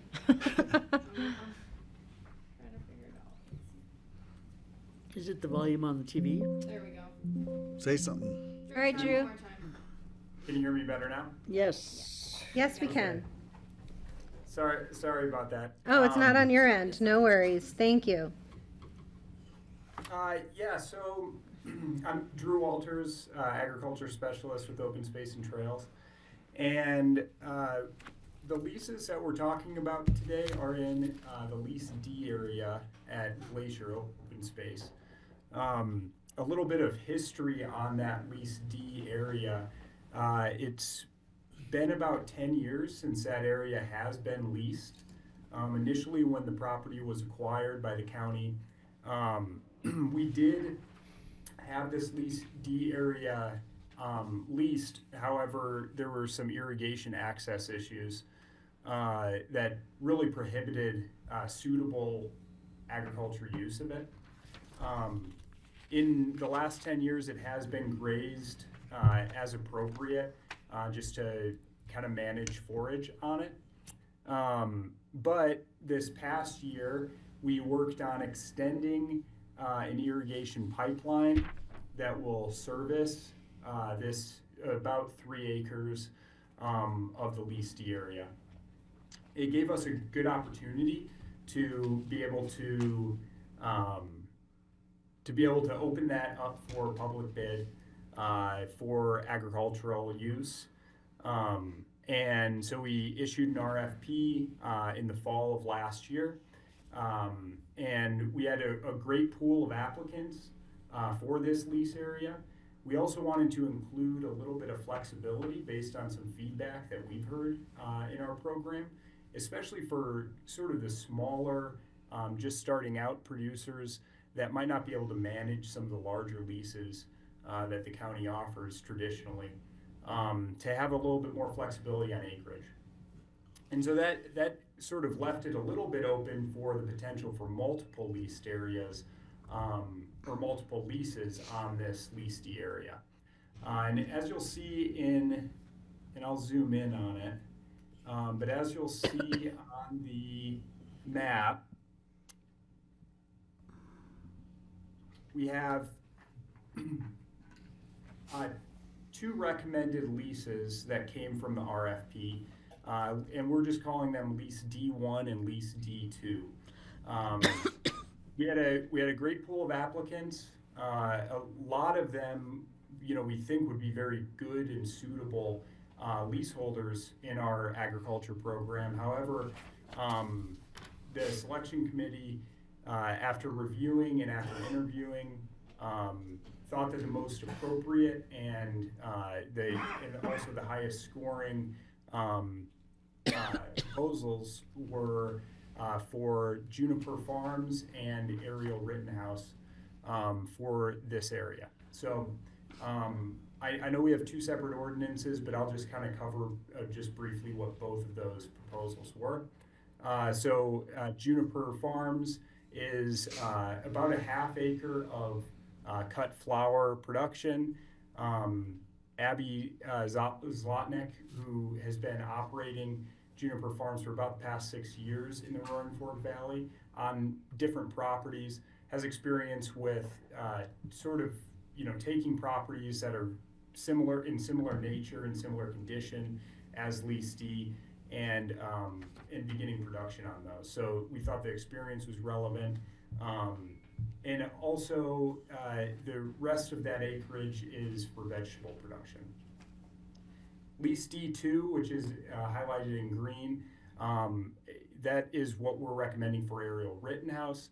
Ariel has been a veggie producer in the Roaring Fork Valley for about the past 4 years, and growing in a very similar area. However, wants to start her own vegetable production operation.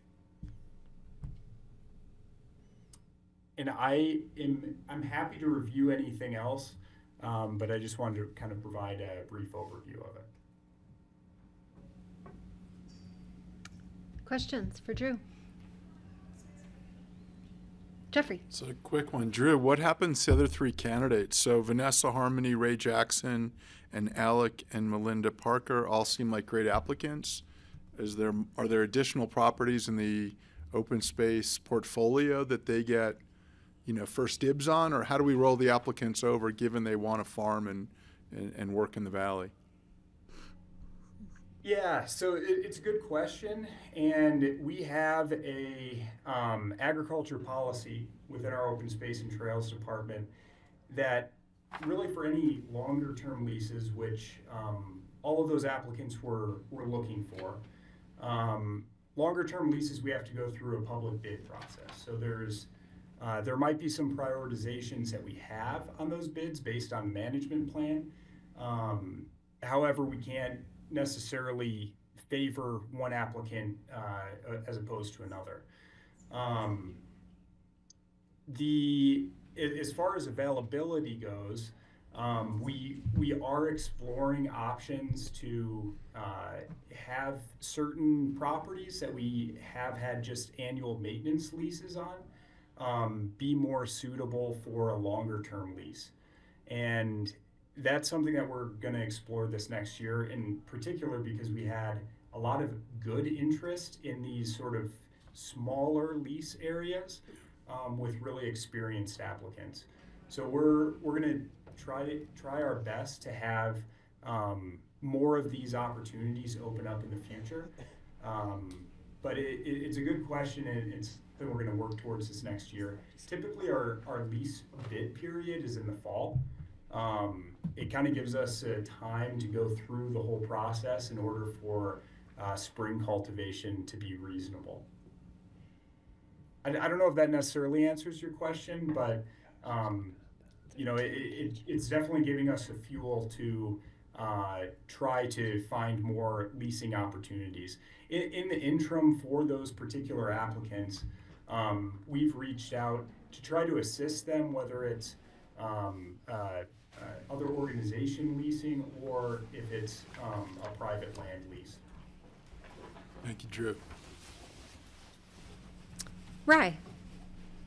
I just want to make one point of clarification to what Drew said, and it's not counter to anything he said. I just want to clarify that the decision to include or not include any particular property within the agricultural leasing program, and therefore put it out to a public bid/procurement process, is completely in the discretion of the board and the county. We don't have to include any of our properties. That's something we choose to do for the sake of public transparency. There's a number of properties we don't do that with. I think it's a great program, but I just wanted to clarify that. Accept the motion? Thanks, Ryan. Nope, we have to open public hearing. Thank Or you. that. Okay, if there are no other questions from the board, I'll go ahead and open the public hearing. I will take comment on both of these leases, even though we will vote on them separately. So we have the agricultural lease D1 to Juniper Farm and D2 to Ariel Rittenhouse. If anyone wishes to comment, please raise your hand.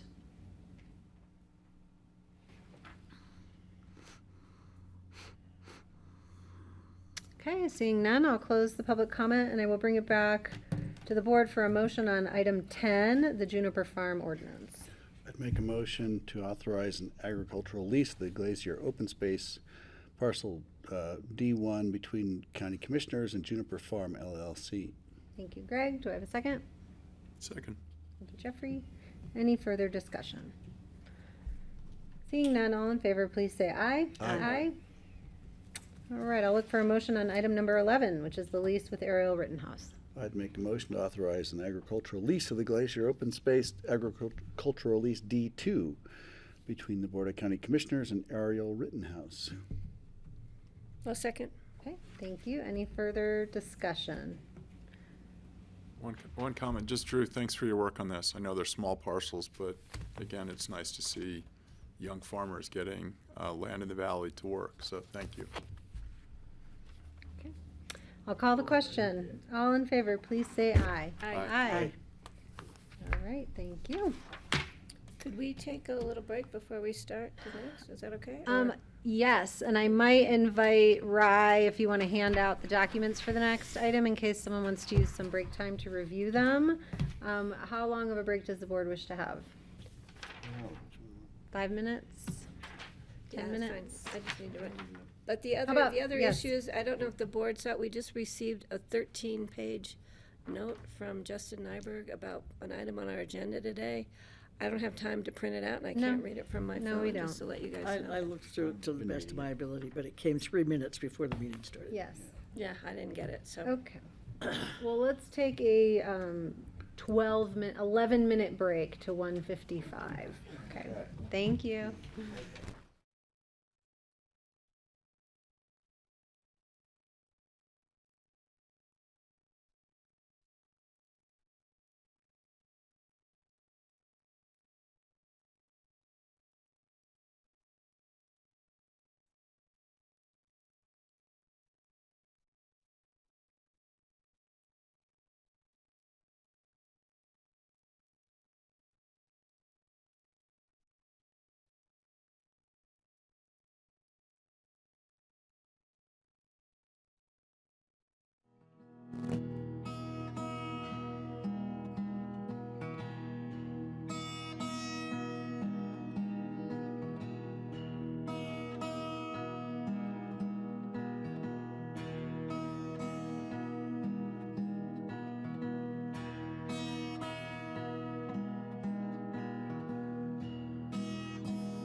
right, welcome back everyone to the Pickens County Board of County Commissioners regular session on Wednesday, February 26th. We are on item 12. This is an individual consideration item, emergency ordinance set for confirmatory reading on March 12, 2025. Now, because this is an emergency ordinance, it goes into effect upon our adoption today. And so, you know, we've had some time crunch here with getting this license agreement finalized with the vendor SP Plus LLC. And so if it's okay with the board, since normally when we get things given to us at the table, it's generally at a first reading. We can approve it as written, make changes as we need, have a deeper dive between now and second reading. With an emergency ordinances, it's not quite the case. What we adopt today is what goes into effect today.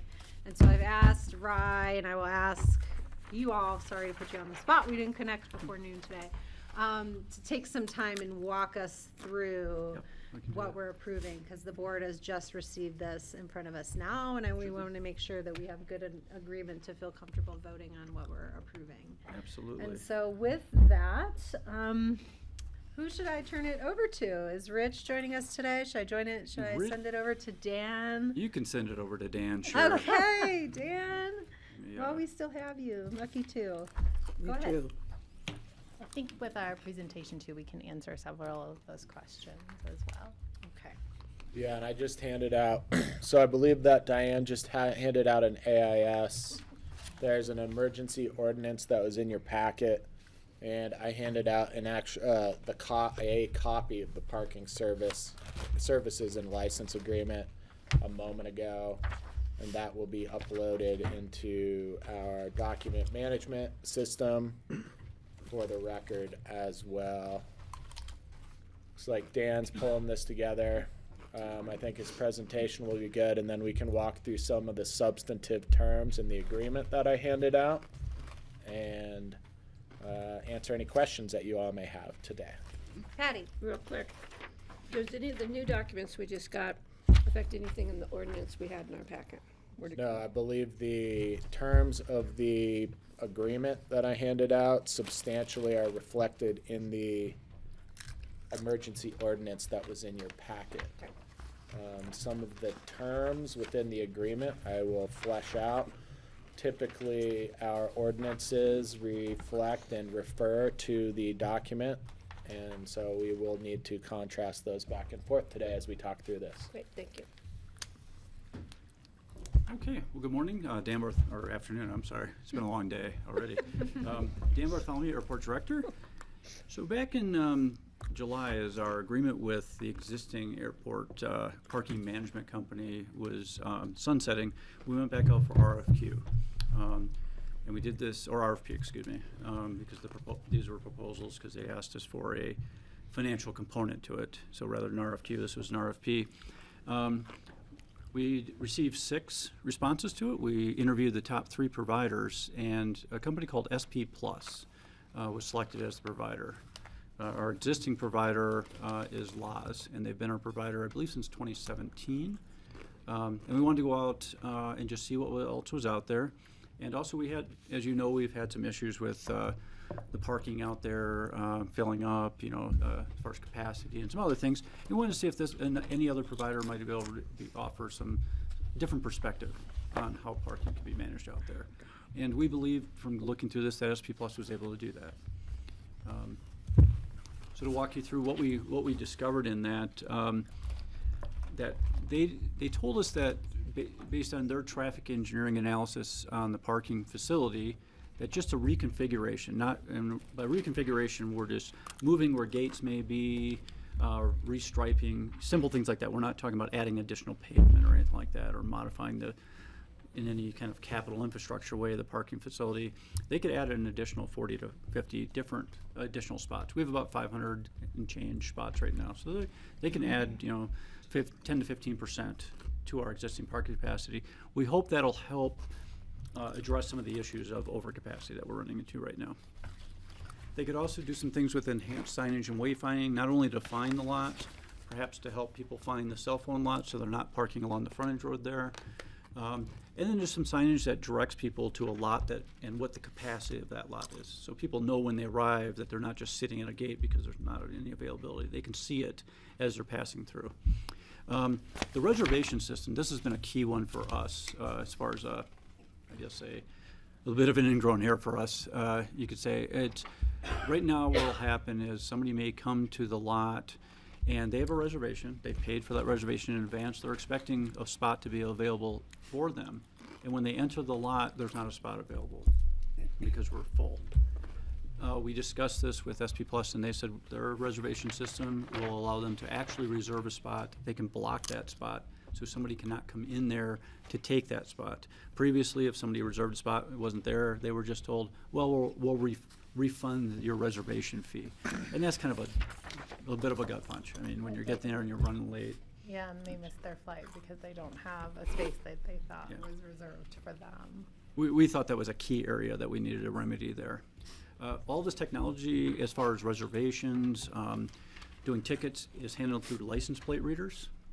So we will not run into any more lost tickets. So if somebody goes on vacation and I'm not saying this is rampant, but we do run into it. We run into a couple a day.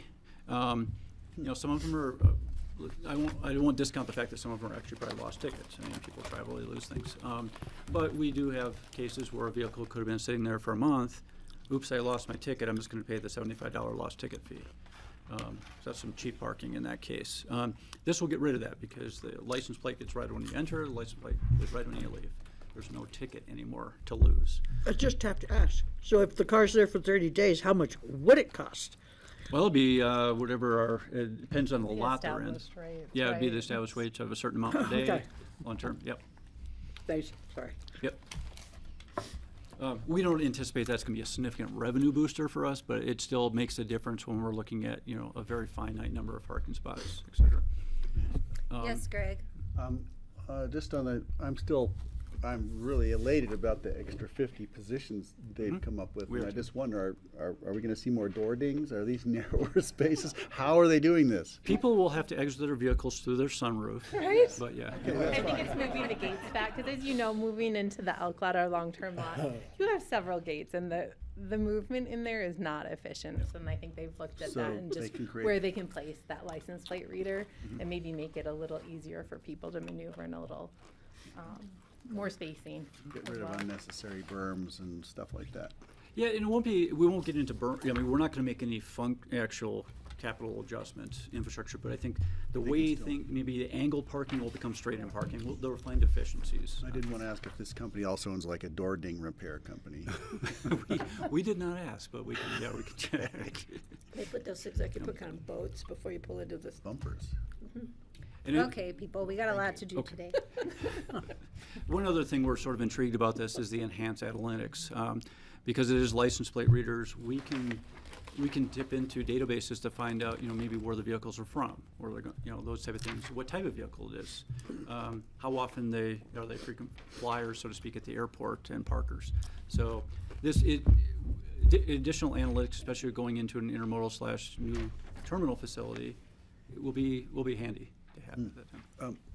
Yes, Greg. Just to respond, so will the analytics actually be able to tell if it's an electric vehicle, for instance, so we can get an idea of what the Potentially. demand might be going forward for chargers? I would think so. I'm not sure how other states register those vehicles, but Colorado does have you can register your vehicle and register as electric. So if it is a Colorado vehicle, perhaps, yes. Thank you. Yep. Either that, they charge you double, so you better watch out. True. Well, if we find Greg's license plate, we can definitely up the charge. Absolutely. The one thing in the license agreement that we're bringing back is to avoid something called revenue diversion, because there's multiple parking facilities involved with airport property. We have a license fee to SP Plus for, in essential, renting out that shack that you see on the frontage road there in the cell phone lot. They'll be charged roughly $4,700 annually for that, and that'll be split between the airport and the other other lots, in this case, usage for that. That ensures that there are outside users of this provider, that provider is using that as their home base, so to speak, or their office, that revenue stays at the airport, one way or another. Best deal on rent in the valley. It's a good deal. It's a cozy little office. Yeah, it is cozy. No plumbing, those kind of things. So I don't know if, Brian, if you want to maybe Sure, talk about I can do this. So in order to gain some possible economies of scale, the county has two other parking lots that have been problematic in the past. One is at Buttermilk, the other is at Health and Human Services.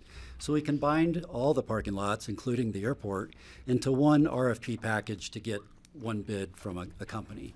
And this allows us to weigh the possible cost of the different lots with each other and make sure we're providing the best parking possible for residents of the county and visitors. So in front of you is Buttermilk. There's about 300 spots there. This area was condemned by CDOT and Pickens County for transit and recreational parking needs back in the day. Pickens County now fully owns the property, and the delineation here is you can see the new paving at the top of the screen. That's ski company land, and the older pavement, which is next to Owl Creek Road and Highway 82. Those are the two county lots, and again, 300 spots. The county contracted with the city of Aspen years ago for about 5 years and created paid parking during the summer months. It was $6 per parking spot for up to 6 days. And then we had construction parking in one of the lots as well, just to test the idea of having construction and staging. We did reserve about 30 spots for free parking closest to RAFTA, so people accessing transit could park for free during the day, get on the bus, and ride into town. So we added this Buttermilk to the RFP, and SP Plus bid on servicing this from a management standpoint as well. Can I ask a quick question?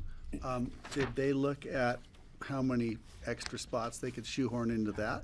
What is that? I'm going to ask you the same one about all of them, but I'm wondering if they looked at every parking lot and said, hey, we can do something. I think the airport had more opportunity than Buttermilk did. I think because it's flat, the design of it, it's pretty optimized, exactly I right. could add another 18, but. Can I ask you a question, Kelly? Yes. Well, you know that dirt parking lot, I don't know if it's really a parking lot, across from the Buttermilk parking lot to the north, or I think it's north. On the road? Runway. When I used to drive kids when I was a teacher, that's where we'd park our buses. Yeah. You know where I mean? Like, yes. instead of turning left, you turn right. Whose land is that, and what is the use of that now? So you're talking about the lot across from the Buttermilk parking lot across Owl Creek Road? Yeah, below. That's a wide spot, and most of it's on county right-of-way, but then you quickly get onto airport land as well. It becomes an issue for us too from an airspace standpoint as well. Oh, it does? Anything, if you had an RV or something parked there, it's starting to get to a height that the FAA might be concerned about. So there's no parking there now? There's no parking there, yeah. Thank you. Officially, but. Yeah. You see school buses there all the time. We have rental cars that we have to chase out of there as well because they try to load their vehicles there because they're so limited in our storage areas, so. So to get into some of the expenses, so parking management is not free, and SP Plus proposed to have expenses of $177,552 with the $15,000 management fee. And this would be an expense that would come to the county to manage Buttermilk. In addition to that, in order to meet that need to pay that expense off through revenue from parking fees, customer transactions would be $299 per transaction.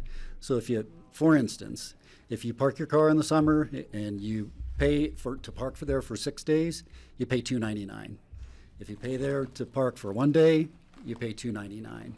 So as the city of Aspen, when they managed it, had a $6 a day charge, this $299 would be on top of whatever fee the county decides. And I think at this time it's important to note that those fees have not been established. The county holds the sole authority to establish them. And the Board of County Commissioners will have 2 more bites at this apple. One is there will be a supplemental coming to you to fund this expense, probably next week. And then secondly, once we meet with Aspen Skiing Company, the airport and SB Plus will determine what those fee rates are, and we'll be bringing that back to the Board of County Commissioners as well. And I just want to note there are a lot of options. I know there's concern in the community. I know with our partners at SkiCo and such about customer experience and such. So there are a number of options that we'll be able to bring back to you, and the board has every option from funding this, for, like we have in the past with maybe a partnership with SkiCo in the winter and county in the summer, collecting at different times, that sort of thing. So we're going to bring back those options after our conversations with our partners. In your AIS, it says, for example, for the buttermilk, it says includes a $15,000 maintenance fee. So is that over and above the 192, or is that included in the 192? Included in the 192. I tried to split it out I'm like, below okay, it so it could make sense. trying to trick us. No, we did not. My second question, really quick, just for heads up, we need to, how do we bring in Brush Creek Park and Ride? But you can tag onto that later if you'd like to. Yeah, okay. We'll talk about that Thank you. later then. Okay, let's keep going. So the other problematic lot that we have that's county-owned is at Health and Human Services, and it's about 60 spots, and its sole purpose is for staff parking and for client parking.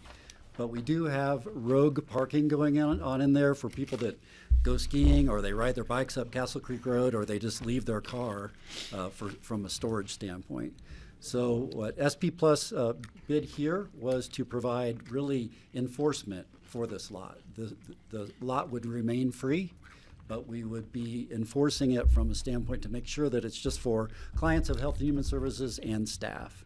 So Dan, if you can go to the next slide. But again, parking management costs money. And in the case of Health and Human Services, you see the expense here of $58,981. That would be an annual expense that would need to be paid for.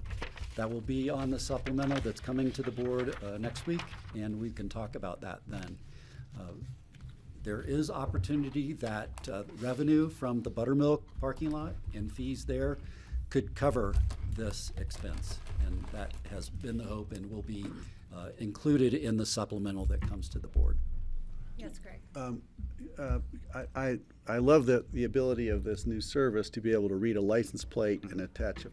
It makes it so easy to pay. The thing I don't like about having to pay for parking is having to actually pay for it on the spot and cards. And if it's just attached to your license plate and it's not an egregious charge, it shouldn't be a problem. So to me, it'd be something worth considering. The board may not like it, or people may not like it, but I'd love to at least consider attaching a fee. It could be an auto disincentive for some people. It's like, maybe I'll take the bus out to HHS instead of driving because I'm going to have to pay them $3 or whatever. Just think that it'd be nice to be able to consider that while you're looking at all this. Yeah. Yes, and the board has that authority to make that call.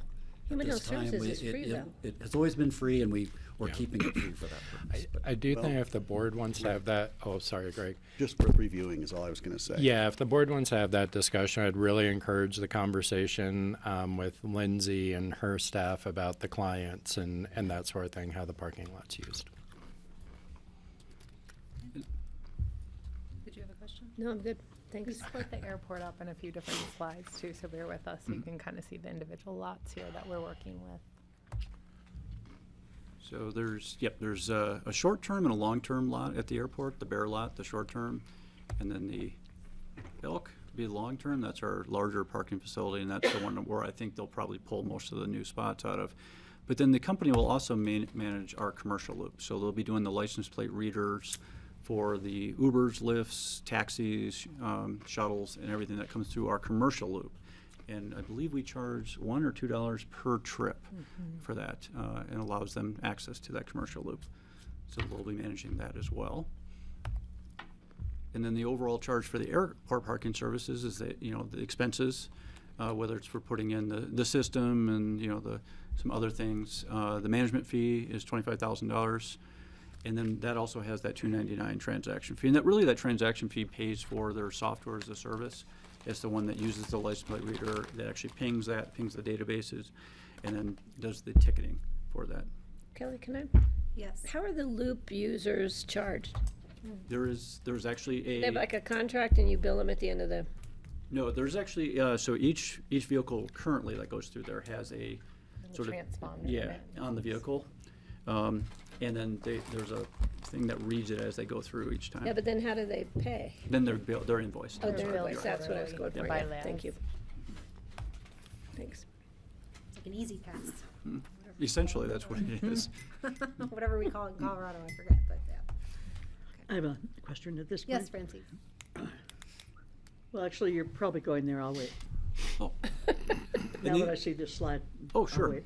These are just the parking rates at the airport for the short-term and/or the long-term lot. And there's your daily max, so, $12 a day, but if, go to a week and already you cover that lost ticket fee. So if you're there a month, you're definitely paying more.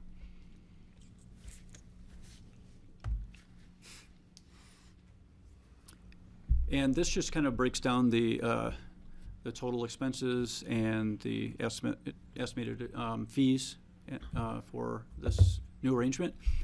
Our old arrangement at the airport, it didn't include Buttermilk and HSS, was a percentage of our revenue. I believe it was either 15 or 20% of the revenue.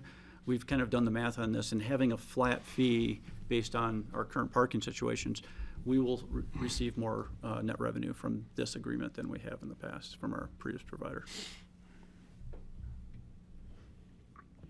And that is it. That is all we have. I do still have my Yes, question. go ahead, Francie. So what are the revenues?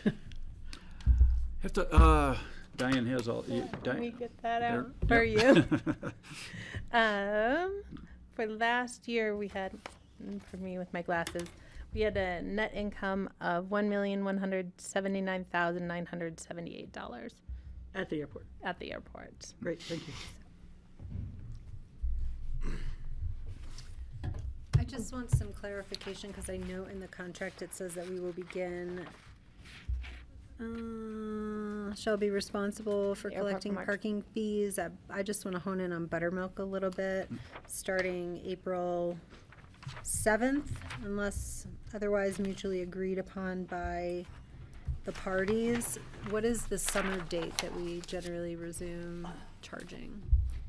April 7th. Okay, Yeah. because that's when we're done skiing at Buttermilk That's right. after Buttermilk closing closes on the day. 6th. Yeah, So okay.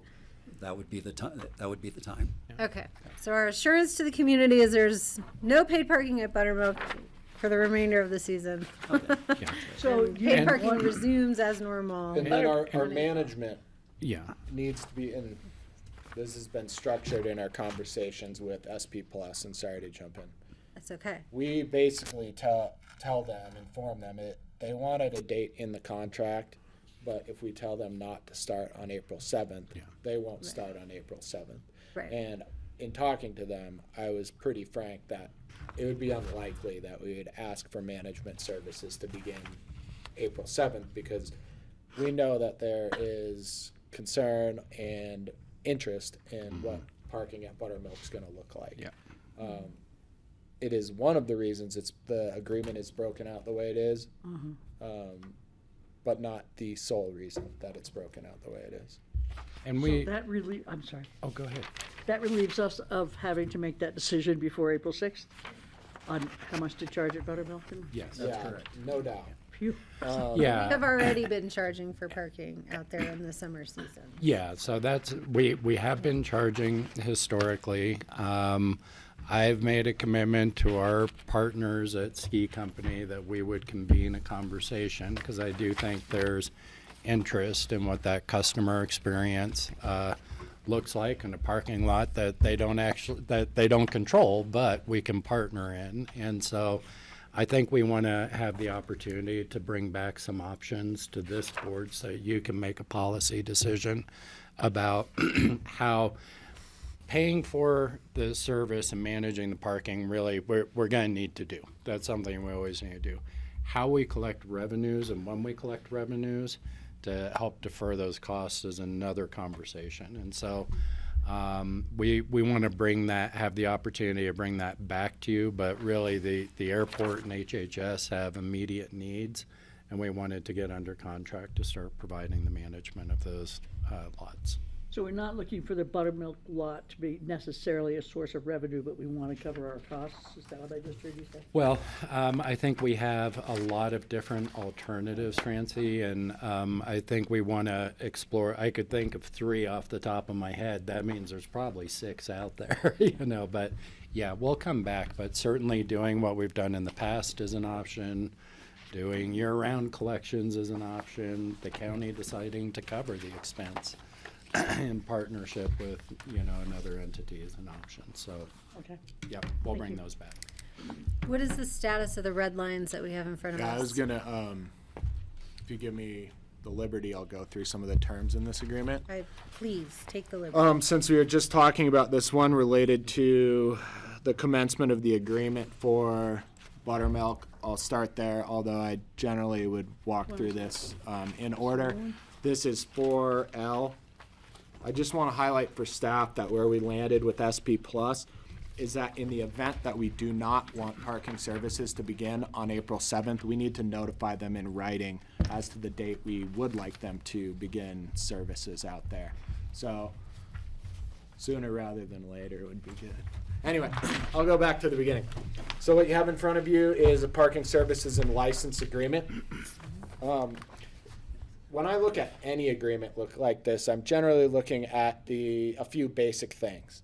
The first being how long is the agreement going to last? And that is set forth on the first page in paragraph 2, and that is the term of the agreement. The initial term of this agreement will begin March 1, 2025, and it's slated to last 5 years until February 28, 2030. There is the ability for 2 additional year extensions. So that is a material term to this agreement. As set forth on the first page, it does cover the buttermilk lot, the HHS lot, and those are termed off-site parking lots and the airport parking facilities. You understand the distinction through those, between those, so I won't go into further detail on that. I meant to do this at the beginning. I did want to thank Jason and Brian at SP Plus. They were both pleasant and incredibly reasonable to deal with on this agreement. So I have a lot of confidence that this is going to be a good relationship with these guys going forward from here. Brian, one question Yeah, about the please. term, Yep. if that's okay? Yes. Would any infrastructure that they've put in to manage this become our property, or would it go with them if we terminate the contract? There is, and I'm sure these guys talked about it, but I think there's another provision of this agreement that, I was clear with them that if we wanted them to remove the infrastructure, they would have to do that. But could we take over using them with our Do you next guys know if you want to provider? take it over? I believe the infrastructure, the license plate reader, all that is their equipment. Yeah. Because it's tied to their software That's that right. reads the thing, so. Yeah.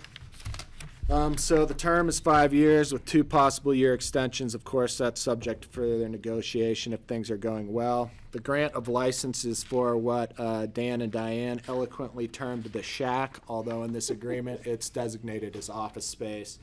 I think you're all familiar with where that's located on East Airport Road. Some of these other, the cost of the office space is set forth in paragraph 3C. And just like the other operating expenses in this agreement, those are essentially costs that get billed back to the county. And that is set forth in the list of that proposed budgetary items, and we'll talk about this more in a little bit, I believe is Exhibit C to this agreement. Exhibit A is just a depiction of the space. Exhibit B is their equipment and platform and services agreement. And Exhibit C is the beginning of Exhibit D is their actual budgets, and Exhibit C is the operating expenses. So, let's see. So, paragraph 4, and as we talk about material terms to the agreement, we talk about the responsibilities of the parties.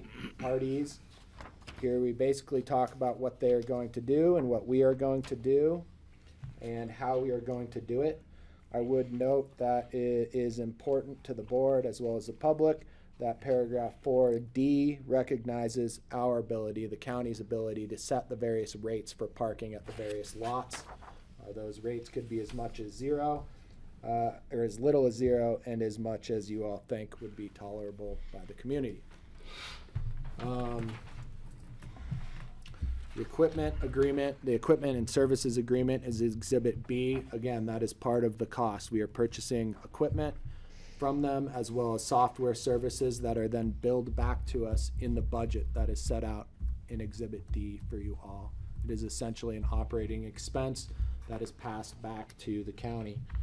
We already talked about paragraph 4L with regard to the management and the commencement of when those management services are going to start for each individual lot.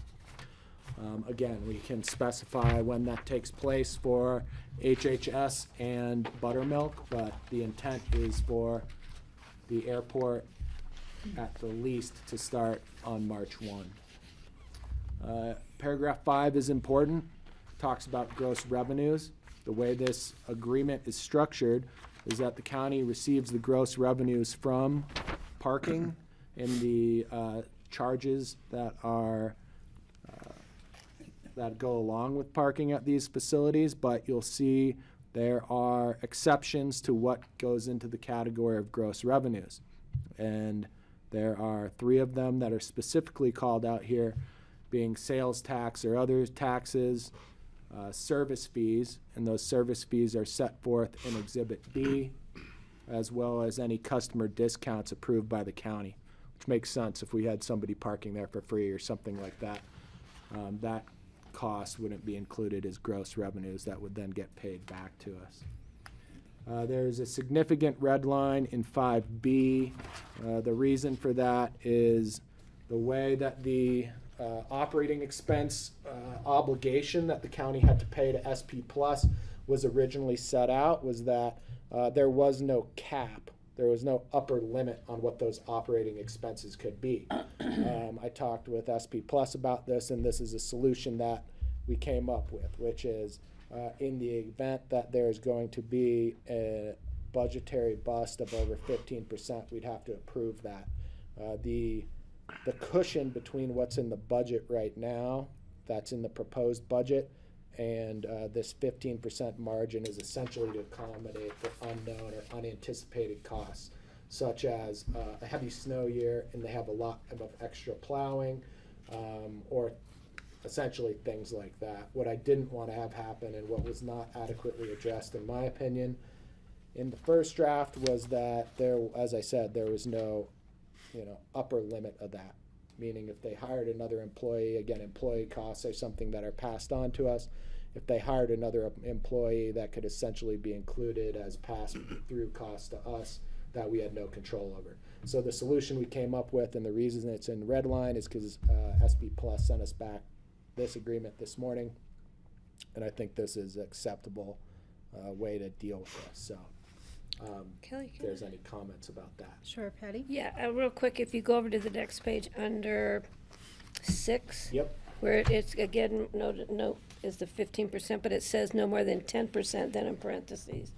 Yeah, So I think I gave you, So it should say no more than 15%, and then in parentheses, the 15.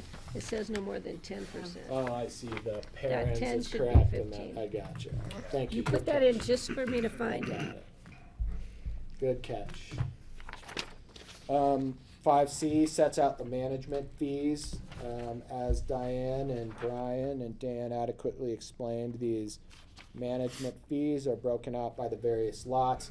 Essentially, half of the management fees go to the airport, the other half go to the general fund, and that is how these costs are broken out. Again, they are additive to the operating costs that get passed through to the county for this agreement. So I think you all are planning on doing a budget supplemental. I think it's in the realm of $650,000 is what the total. 632. Thank you. Sorry. Did you do that in your head? No, it was my question. The numbers in the contract don't match up the numbers in the presentation nor the numbers in the AIS. They're off by a couple $1,000s on each of them. And then the follow-on question to dotting of the I's, since we only have one crack at this, is why are we paying over $1,000 a parking space at HHS, but around $600 over at Buttermilk? I do not know the answer to the last question. I assume the couple $1,000 difference is perhaps with relation to the fee that we have charged for the shack, but maybe not. Could be. Yes, there's, from the RFP process to now to whatever was anticipated last week, this agreement will define the costs and expenses associated with this particular agreement. So this is the document we go by. This is the document that we go by, Not the slides and not the AIS. not the slides and not the AIS. So if there's a discrepancy and we need to straighten that out right now, we should do that. Do you want to, Diane, do you want to jump in? I guess where am I missing it? Because what was on the slides in the AIS, those except for the management fee, those expense numbers are not spelled out in the Why did that possibly change in the latest draft? agreement. Well, in the agreement, you have to look at the expenses on Exhibit D. Exhibit D, as in dog. Okay. And the first page of Exhibit D shows the proposed budget for the airport lot in year one. And the various line items are a estimated breakout of what those budgetary costs will be. Not to exceed 15% above that. Above that, correct. Now, I do see that they did update this sheet to include office rent, which is a line item for $2,355. That was not in the draft until it returned to us this morning. Okay.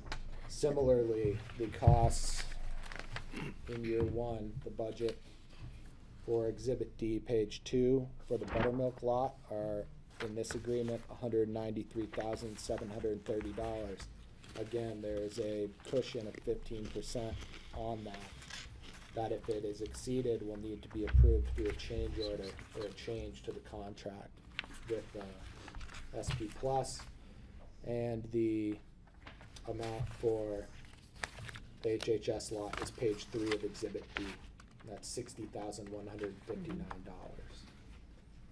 Now, to what extent that is different than the AIS, I do not. So it's different by 471024. So I dotted the I's. It's the Shake Shack. It's the shack. Across all three. That's what. Office. Yeah. Okay. And Jeffrey, I think to answer your last question, I'll Important one. speculate for you a little bit. One, it's based on the bids that came back. And so SP Plus would have to specifically answer why they're different, but what I would speculate is there's a difference in economies of scale of managing a smaller lot at HHS, which also, just in terms of infrastructure, they're doing some snow removal and those sorts of things as part of this. Not with HHS. Not with HHS, Yeah, okay. but it is further away. They've got to go through the roundabout. I mean, there's reasons they put it in place. Yeah, so I'd imagine what they were looking at is the economies of scale relative to the time that they would be spending per parking space, but that's speculative on my part. Thank you. Oh, yeah, sorry, go ahead. This is nitpicking, but they spell Pitkin wrong, and I get hung up on it every time. Exhibit D, there's an E instead of an I in Pitkin. And I'm thinking, well, they're talking about our airport. I just want to make sure that gets corrected down the road if this budgets like this get disseminated. Sorry. Could have been me. Could have been you. Could have been you, Rye. That Very spell well. check thing, too. Possible, I don't know. Don't always get it But right. good catch. We should pick nits I now. did have a question regarding the management. Has anybody ever proposed like a valet service that could take advantage of this service? Say somebody pulls up and they've got to get on the plane, can they hand the keys to someone? Is there any does that exist? It does exist. Actually, I believe SP Plus in their portfolio does do valet service at some I'm facilities. not sure they'd need it very often, but I'm sure it'd be convenient. They might need it a lot out at our airport. Yeah, we didn't sign on for it here with them, but they have some other cafeteria items that you can add to it. They do. Okay, thank you. Ready for a motion? Well, let's see. Any other questions?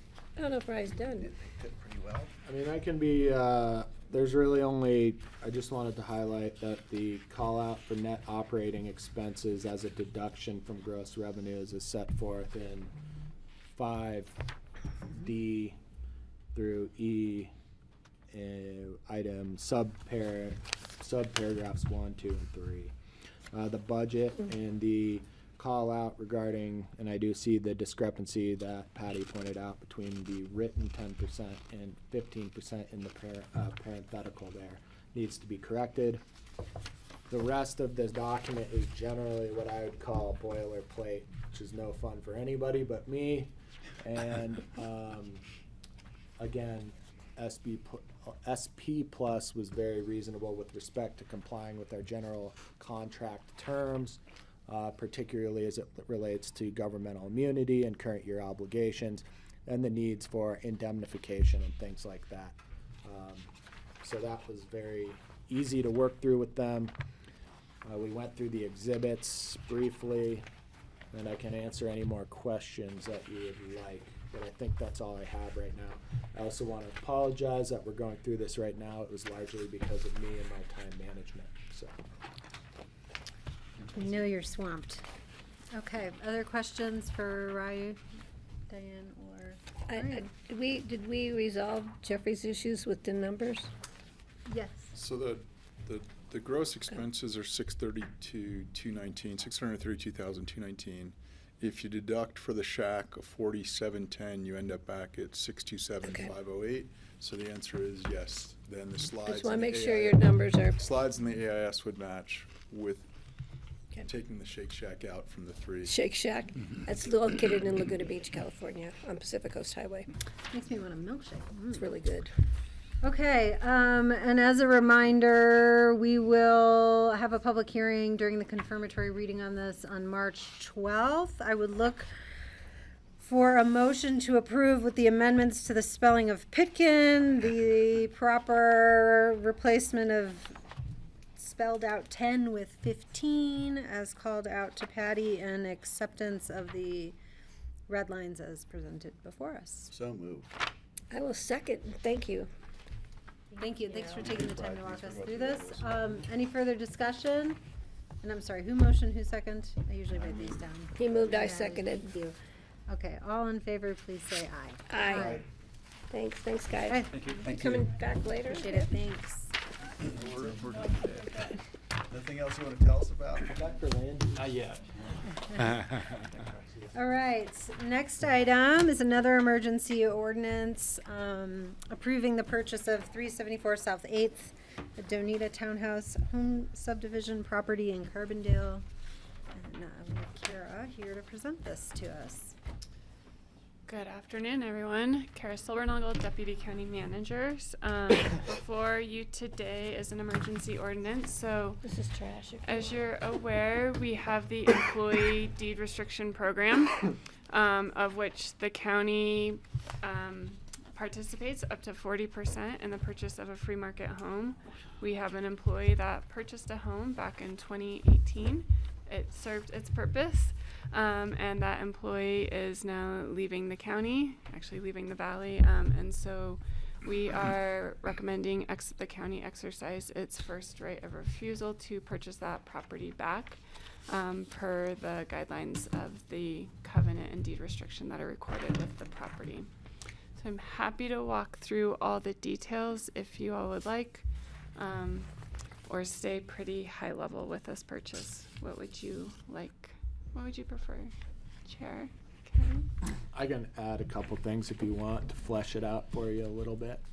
Okay. What you are approving is a purchase contract for this property, just like we would use with almost any other property the county purchases. For example, the acquisition that you all just did for the airport uses the standard Colorado real estate contract to buy and sell real estate. The contract we use for this acquisition is essentially identical. The employee has executed the contract, Kara has executed the contract on behalf of the BoCC for the purpose of getting, and that's in accord with the policy that you all have approved for how we go about buying back these units if you so choose. If you approve the ordinance today, it'll be the contract will be re-executed, and we will work towards closing, which I think is currently set for March 7th on this property. We'll do all the customary things that we would do when we purchase a unit, including obtaining title insurance and all that kind of stuff. As from the acquisition side of things, it's pretty straightforward. The contract is a standard contract that we typically use. Of course, the board could now exercise your discretion to not purchase a unit. Staff is recommending you do purchase it. I would note it's a pretty good deal to buy it back from the employee, and it's a good deal for the employees in the program as well, in my opinion. So it's working, and if we have any other questions, I'm sure Kara and I can work through them. Okay, are there other, would board members like any additional detail besides what is in front of you in the emergency ordinance today? It seems like a steal to get a 3-bedroom townhouse in Carbondale for $400,000. This condition of the unit, or just anything you can share on. Yep. Does it need? Yeah, so as Ray said, we have done, just like with any other acquisition, we've done an inspection report and appraisal, which shows this is far below market value, which is why we should still continue to purchase it.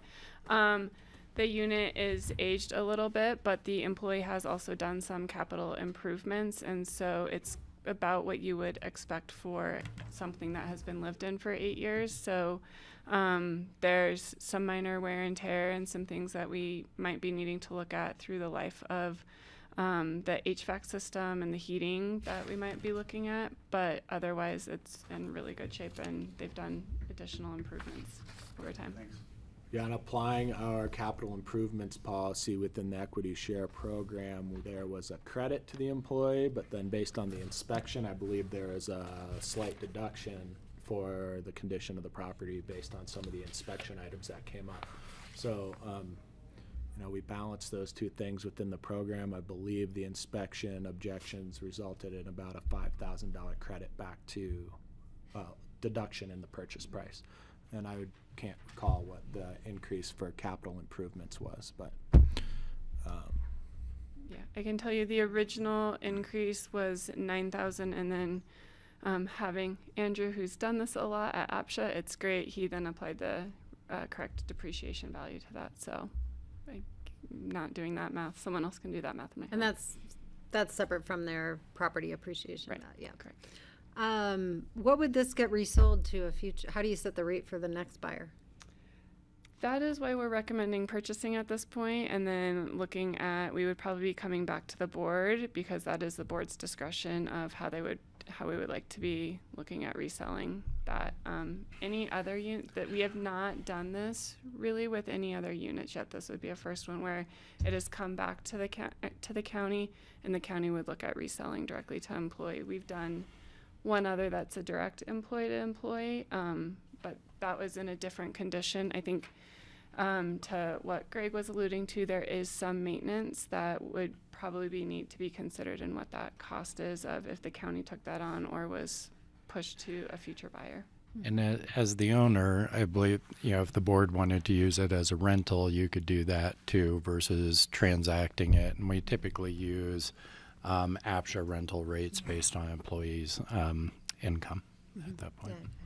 Yeah, and there's a little more flexibility in the program because we have elected to no longer use housing fund dollars for this to effectuate these purchases. The board if the board chose not to purchase this unit, the deed restriction would remain on the property and be available to a third party to purchase that we approve, that the county has the ability to approve, and the deed restriction would live with the property. And at every transaction in the future, the county would have the option to purchase it. Once the county owns the unit, the existing covenant goes away by operation of law, and title is clean. If the board or the program staff had an employee that was interested in selling it, or I'm sorry, buying it, the county could choose to sell it, either utilizing the existing purchase price plus, I mean, you could really sell it to them for whatever you wanted, but the idea would be to, I assume, to try and maintain the affordability of the unit within our pool of employees, or use it as a rental, as John alluded to. So you do have some flexibility for this unit. which is And kinda overlay cool. it with a new deed restriction? Yes. Which would run with the property in perpetuity. Or until we buy it back. Right. Again, in the future. Okay, further questions? Ready for a motion? Yes, and just a reminder, we will have a public hearing at the confirmatory reading on March 12th, which will be after closing date. I'd make a motion that we approve the purchase of 374 South 8th Street, Donita Townhome Subdivision, Carbondale, Colorado. I'll second. All right, Greg and Patty. Any further discussion? All in favor, please say aye. Aye. Aye. Thank you. Thank you. Thank you. That's great. Sorry it turned over, but Yeah. Somebody will be happy. It's a great price. Kathy's happy, I Yeah, guess. that's very price. Yeah, imagine, anywhere you bought in 2018 to now, right? Okay, let's move on. We'll handle this next land use public hearing item, and then I'm gonna call for a short break to let people get set up and stretch our legs before a long Really not hearing. appropriate because So, we'll be item talking number about other 14, issues with which is a resolution Commissioner approving a Perry Will. 10-year extension of vested rights for Little Ditch 1 LLC and Little Ditch 2 LLC, and an exemption from site plan review for an agricultural building for Little Ditch 1 LLC by applicant, well, let's see, is Franco supposed to be our presenter here? This is to be tabled, which I understand to be that we won't hear the application in its current form. I don't know if we need to do anything formal. You do need to have a motion and a second and a vote to table. To table it, okay. I'd make a motion to table. But we don't need to do anything about the public hearing. I will second. Well- I just gave good advice. I hope you did. I'm just wondering, when we table something, do we go through a formal motion process? Do I open the public hearing? We just table it. You should open the public hearing if it's set for a public hearing today. Yes. You're not continuing it, if you're just. No, we're tabling It says to it. be tabled Okay. for I'd the open Little public Ditch 1 and hearing, 2. But it sounds like Okay. they're withdrawing their application or something like that. I don't know the details Okay. behind it. That's All why I I know sit is next on to- here, it says to be tabled. Yeah, let's go ahead and open Okay. the public hearing. Okay, I will go ahead and open the public hearing on Little Ditch 1 and Little Ditch 2. I know we had some energy around this when it was first on our agenda. So if anyone is here, I see Scott Simon, you have your hand up. Go ahead, introduce yourself. You have 3 minutes. Hi, this is Scott Simon. I live right below the properties. This is the second Little Woody Creek Road property that's going for long-term exemptions. Just our Little Woody Creek, we've got, the 2 properties, the Beljack and this, are 60,000 square feet of buildings, including the agriculture. Both are trying to do, these conservation easements. And the thing I want to point out is a conservation, you guys talk about, is it a benefit? Well, if you take property, put it in a conservation easement, and it's unbuildable, and no humans can ever traffic it because it's landlocked on properties, is that any benefit? And just, the other thing, obviously, the Little Woody Creek caucus believes in 3 years, not extendable. But anyway, that's what I got. All right, thank you, Scott. And again, we understand that this application is being withdrawn, and maybe they will come back for a different request at a future date. Is there further public comment on this? application or property. I see Suzanne.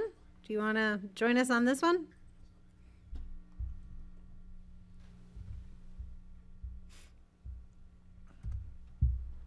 Hi, everybody. Hey, Suzanne. Sorry, I'm joining in from home, a little under the weather. But yes, this is being tabled now. They are resubmitting, and we will renotice the application, so it will be back. Okay, appreciate the update. Quick question. Yes, Greg. What's the difference between tabling and withdrawn, or is it the same thing? They withdraw it and we table it, or it just? Yeah, essentially, they withdraw it and we table it. I think the point of clarification that I was going to make, Greg, is that anything that comes back on this will have to be renoticed. So anybody that's interested in this will essentially be a new application if they're going to pursue this. This doesn't sound like table's the appropriate word then if it's getting. Well, I don't know if Suzanne can provide us some additional clarification, whether they're actually withdrawing or substantially modifying their application. In any event, I would say that based on what I hear now and the proposed action in front of you, they're essentially maybe not starting over in the queue of the land use application process, but with respect to noticing and review of this application, it's essentially starting over. Copy that. Okay. Thanks for the distinction, clarification. Okay, can we check online one more time in case there's any public comment? All right, public comment on Little Ditch 1 and Little Ditch 2. Any in the room? All right, I'm going to close the public hearing. Greg made a motion to table the resolution for this application. Is there a second? I'll second. Thank you, Patty. Any further discussion? Seeing none, all in favor, please say aye. Aye. Aye. Okay, the next item is Star Sky Holding Appeals. I'm going to call a 13-minute break until about 2:05 to allow for our staff and appellants get set up. So. One correction, 3:05. 3:05. Thank you. 3:05. We're already done.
right, welcome back, everyone, to the Pickens County Board of County Commissioners regular session on Wednesday, February 26th.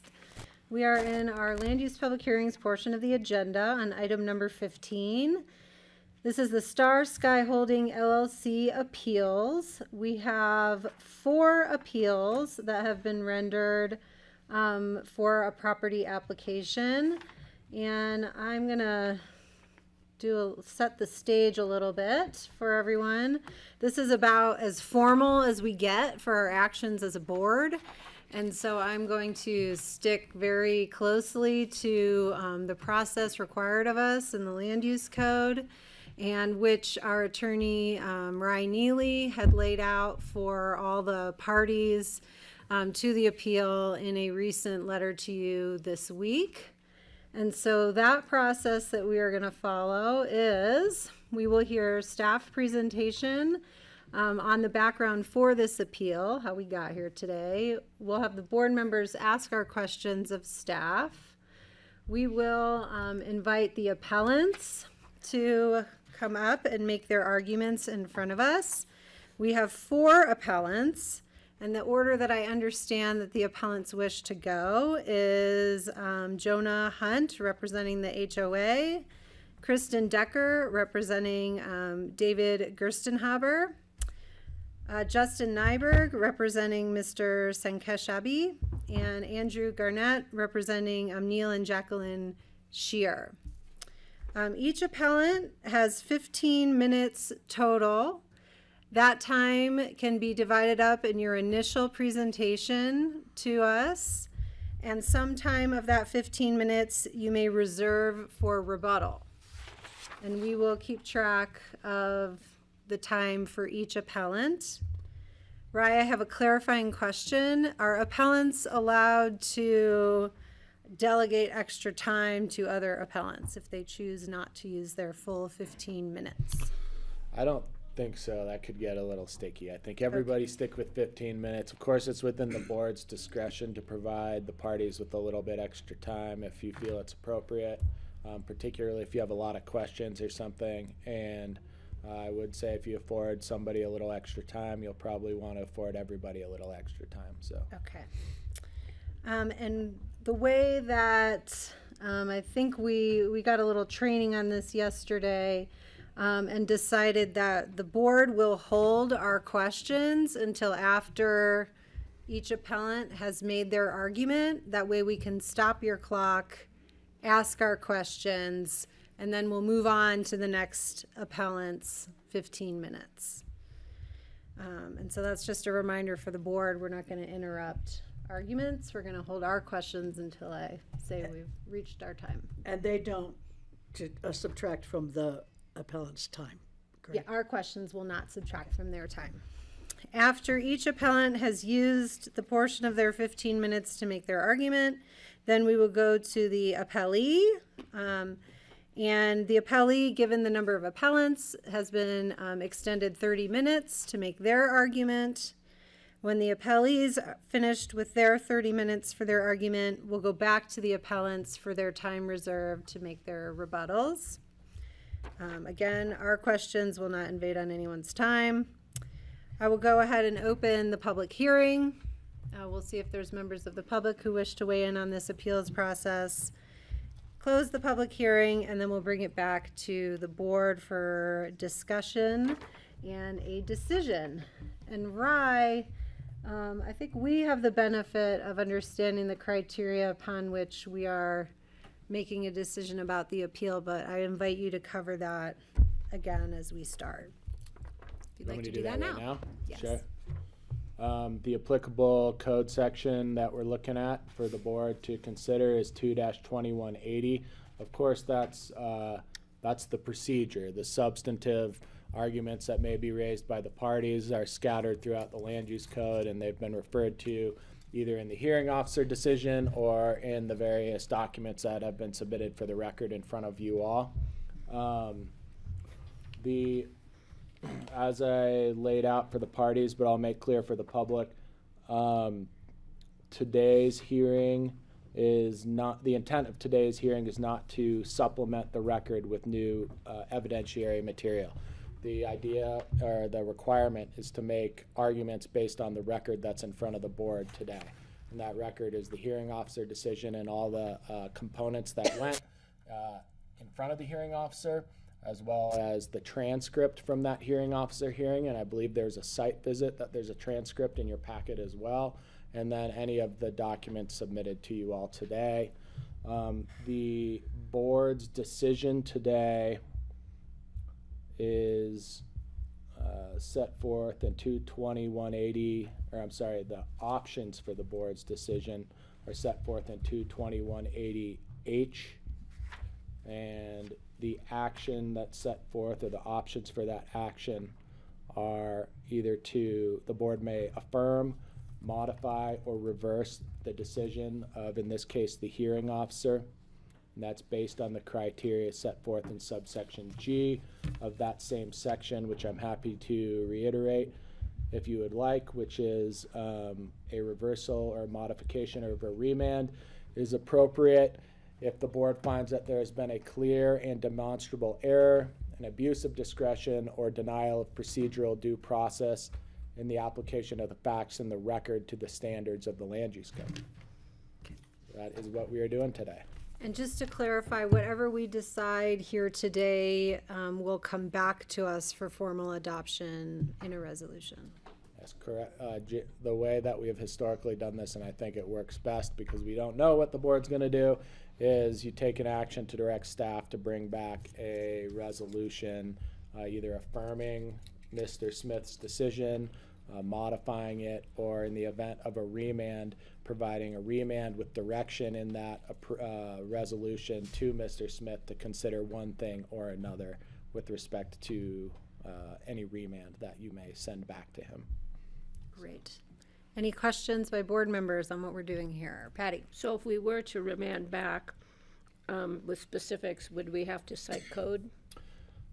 If you wanted Tom to consider a specific section of the code, then yes. If there is something else you wanted him to consider that was relevant and within the ambit of this hearing, then we would want to let him know what that is, so he's not, wondering what you all want him to look into further. The option to remand back to Tom is really for further factual development or code application that may have been not considered or you think would be appropriate for him to consider. And that would be an opportunity for the board to say, we need more technical expertise on a particular subject or something along those lines. That is what the purpose of one of the purposes of a remand in this circumstance. So I just want to add to that really quickly. Right, Patty, and then that if we were to remand back and wanted to cite code, I think it would be appropriate at that time to possibly call for an executive session to get the specific codes, but I think we can determine that. We can at the time. reserve the opportunity to call an exec session for advice from our attorney at any time during this proceeding. I just want to make sure we have a heads up on that. Great, thank you, Patty. Francie? So are we supposed to be taking into consideration information that just came to us the last couple hours? Or should we not take that into consideration? You may take that into consideration, and it's included in the record of the proceeding today. It is, okay. Yes. Okay. In the event that the board is not able to get through the entire record, or then it would probably make sense to continue the hearing so you are able to do that. There's nothing requiring you to make a decision today. It would be better to continue the hearing to provide you all with the opportunity to look through everything that is now in the record, which are a lot of documents, than for you to make a decision with either tacit or express statement that you haven't reviewed the entire record. So you'd want to make sure you take the time to review everything that's in front of you. And if you need more time, then please, after the appellants and appellees make their presentation and you ask questions for staff or whomever, if you need more time, continue the hearing and take the additional time, and we'll bring everybody back and provide them with another opportunity to present further argument or whatever what may be appropriate or you may need. Okay, I have one more question. Yes, Great Francie, go question, ahead. So if we get to a point where we want to make a decision today, I think I heard you say that we can actually make that decision based on our interpretation of the codes and the application, not just on the merits of Tom's decision. Yeah, I can't remember specifically what Well, I in said, other but- words, if we find something in the application, if we have found something in the application that we think should have led Tom in a different direction, can we use that particular information in the original application rather than just a decision on Tom Smith's hearing? Yes, so the land use code does provide you with the opportunity or option to modify his decision, and you would presumably modify it in a way that maintains his approval of the site plan and activity envelope, but modifies that some way, whether that would be through an additional condition of approval is usually how I've seen modifications of a hearing officer decision done by the BoCC. But if there's something else you wanted to modify, we should talk about that. Okay, thank you. To clarify Francie's point, that would be possible after we have determined that the hearing officer made a demonstrable error in interpretation of the land use code. Theoretically, to the extent that the board wanted to modify his decision to either mitigate or alleviate or address some condition or add some condition of approval or or address some condition of the property that may not have been considered in Tom's in Tom's decision, then I believe you could add that. To the extent there was the need to totally change one of his factual findings that's set forth in the hearing officer decision, and I think that would be most appropriate to have the procedurally to go to a remand back to Tom for further consideration of either something he did not consider or something that you believe he erroneously considered. So. And yeah, and just for further clarification? Please, Francie. So if we decide that we want to remand or reverse or whatever, we're not just bound to the grounds on which the appellants have objected. So all of the things that they listed are some things that could make us make a decision in that direction, but they're not the only ones, correct? Yeah, so, Okay. Yes. And let me just make one bit of clarification. The code, the appeal criteria allows you to consider an erroneous application of the facts in front of you now to the criteria of the land use code. So to the extent that there was an error in application of the code, that could be a basis to reverse the decision or modify the decision. Okay, thank you. Other questions? Glenn, I don't ordinarily, this seems out of process. Do you want to confer with Glenn on his question? I have a quick question. That's up to the chair if you want to, I mean. We haven't received any new materials today as the appellee, so we would like to get copies of them if you do have them.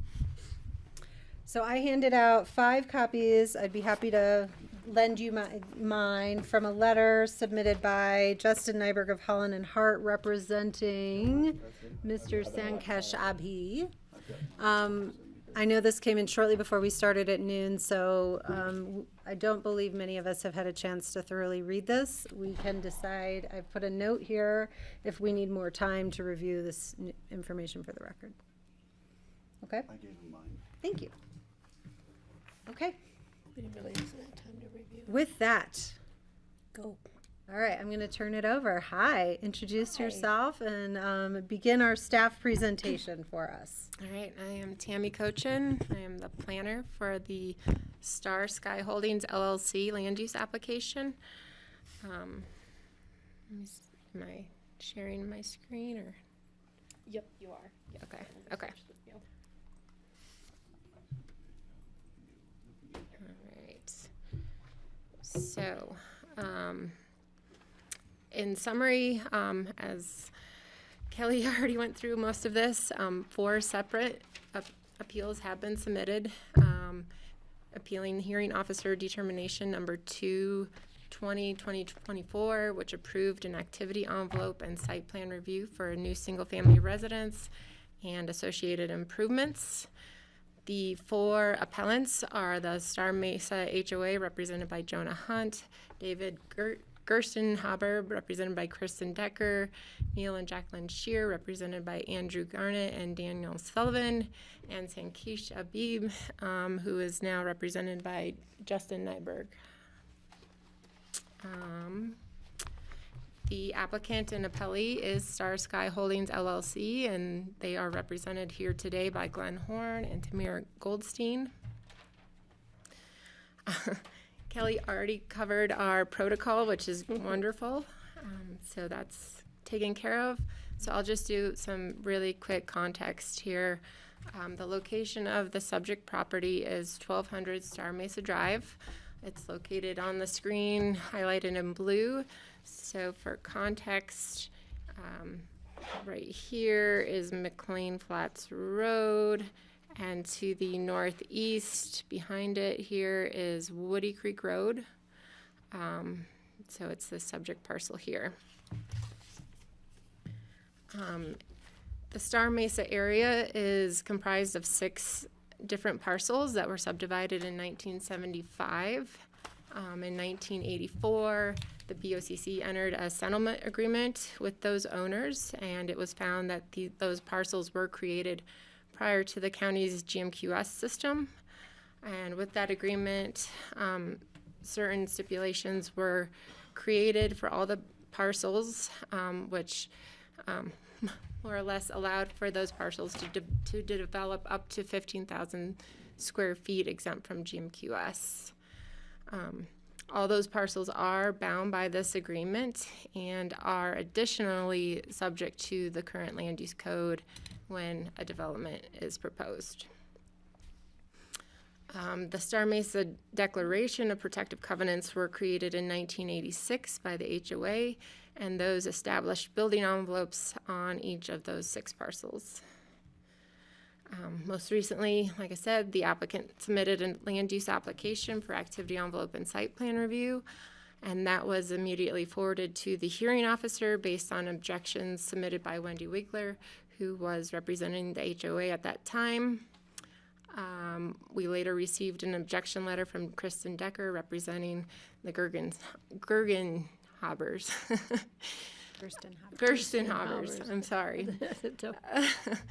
And as you'll see in this current BoCC packet and in the hearing officer's packet, there was some discussion and dispute about legal representation by the HOA, and a letter was submitted by the Aspen Kiwi Trust Company regarding that and the applicant.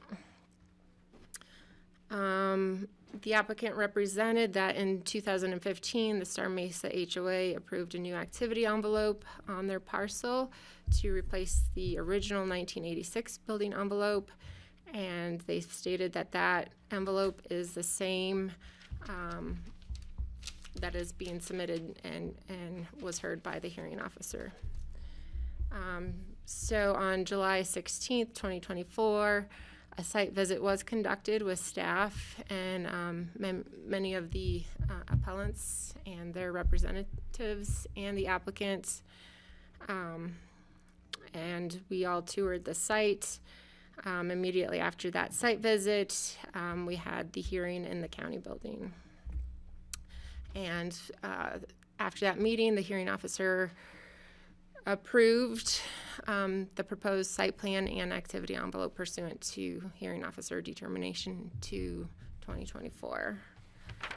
I'm just going to back up a little bit and let you know that with all land use applications, when an applicant comes to staff, we start with a pre-application meeting with the applicant, and the land use code sections that are considered through the entire process from pre-application through any kind of decision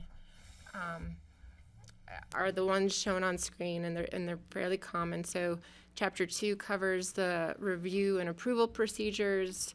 Chapter 3 includes zone districts. Chapter 4 includes the permitted uses on a property. Chapter 5 is the dimensional requirements.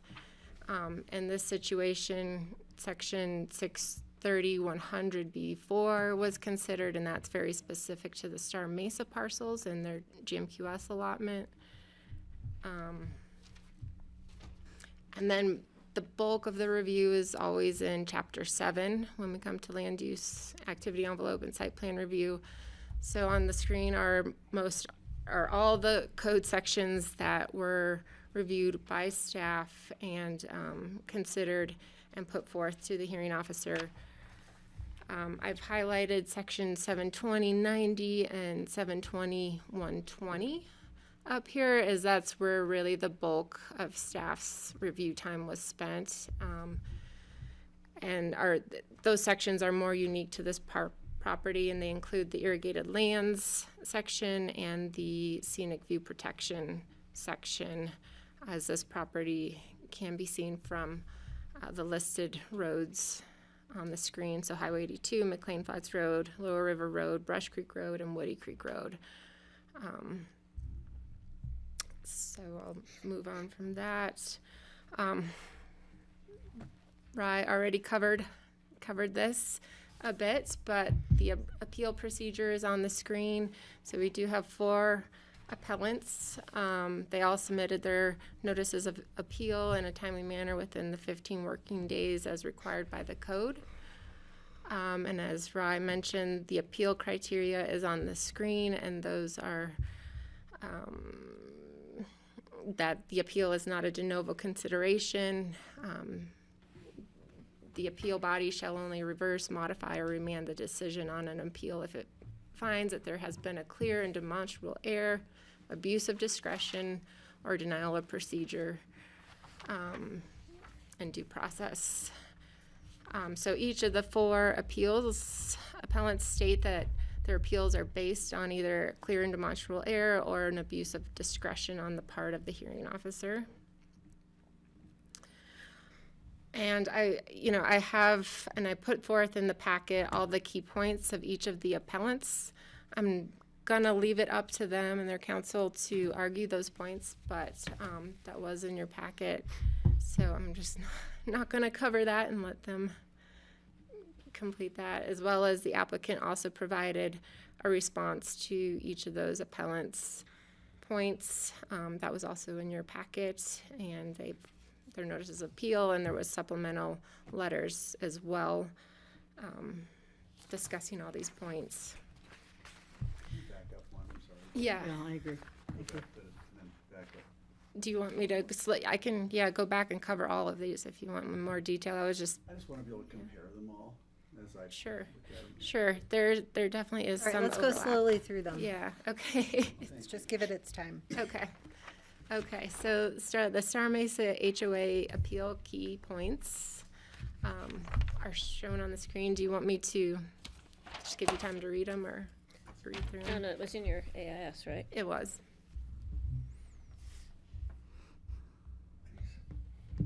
You good? I can go and I'm just copying them. Okay, go ahead.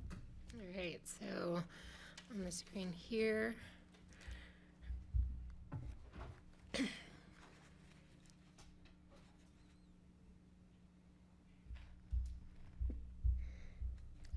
Got them outlined. Page 627. All right, go ahead.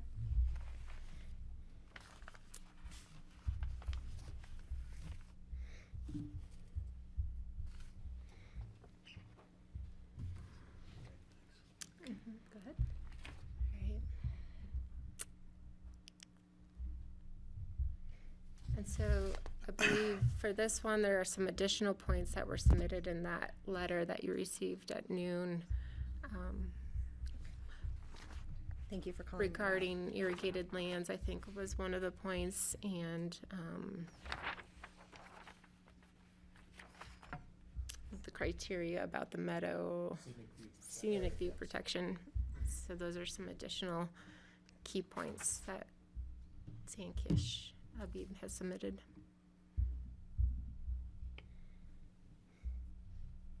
All right, everyone good on this one? Yeah, thank you. Okay, go ahead.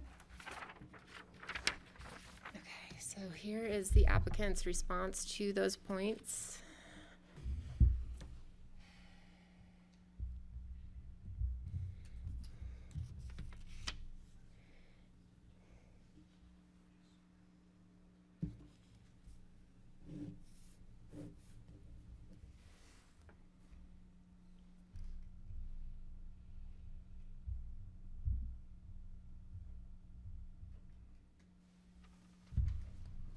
We good? Okay. All right, so with that, as Rye already covered, the BoCC actions are, there's going to be quite a few. They have to make actions for each of the 4 appeals. And so, right, you'll either affirm the hearing officer determination and direct staff to bring back a resolution to be considered by the BoCC at the regular meeting on April 9th. The alternative is for the board to find that the hearing officer did commit a clear and demonstrable error or abuse of discretion. And as Rai said, you may reverse, modify, or remand the decision.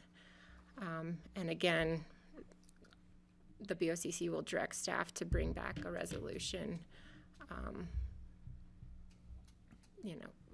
following those findings and action. So I'm going to be done. Okay.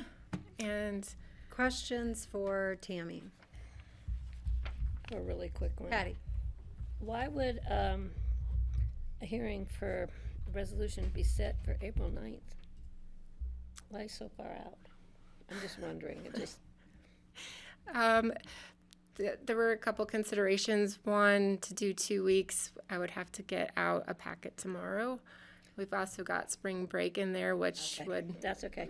Yeah. I just didn't know if everybody would be out of town or. Yeah, there's a spring it's just break. Timing. Yeah. Okay, thank you. So. Other questions? Yes. Yeah, I just Francie? have one question. So, on the HOA that was involved in 2015, I guess, was the current owner of the vacant lot part of the HOA at that time? Yeah, I would. The current owner of the subject. No. Wait, can you I don't clarify think I that? understood your question. My question was the current owner of the vacant lot. I don't know how to say the name. I'm sorry. It starts with an L. Loda, whatever. The subject property? What? The Lottawanna parcel? The property that we're talking about. Okay. The owner of that property. Yeah.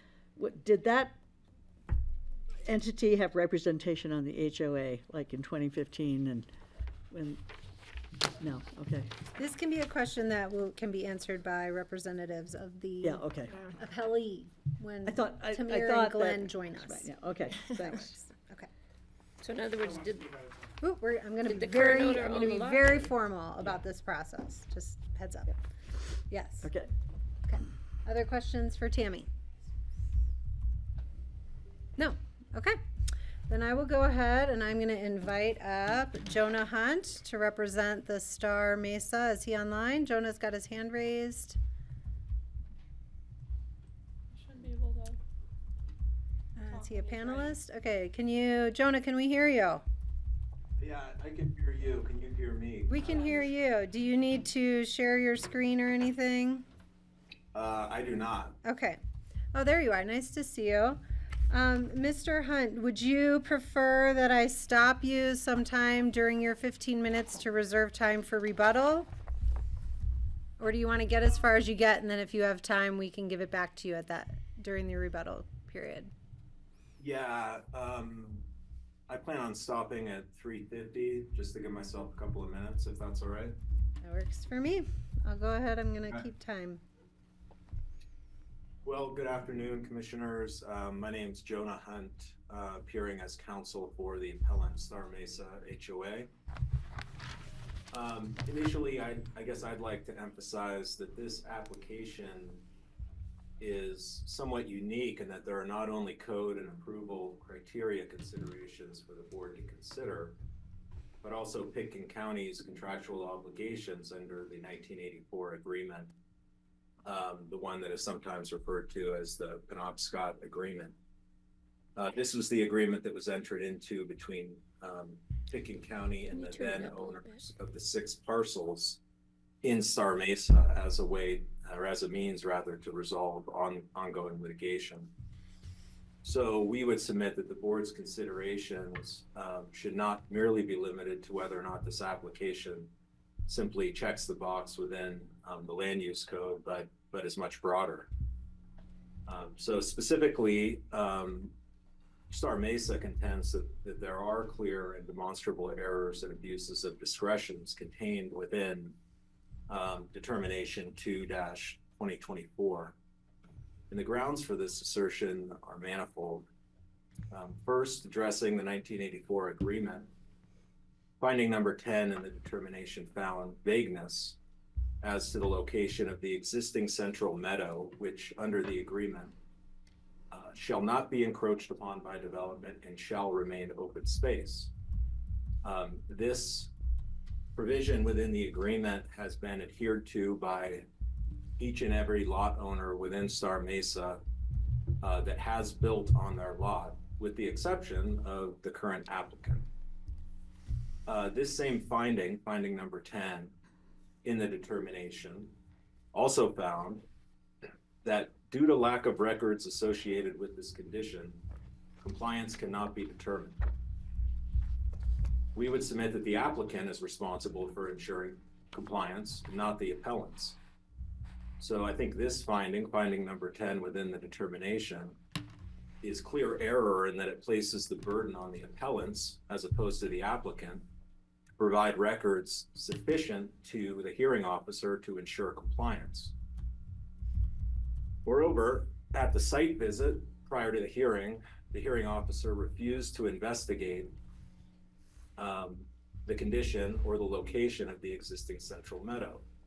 The association's representative, Shear, offered to Mr. Smith to visit the meadow and to investigate the alleged vagueness that he perceived. He refused to do so. We would submit that this constitutes a procedural deprivation of due process in this proceeding.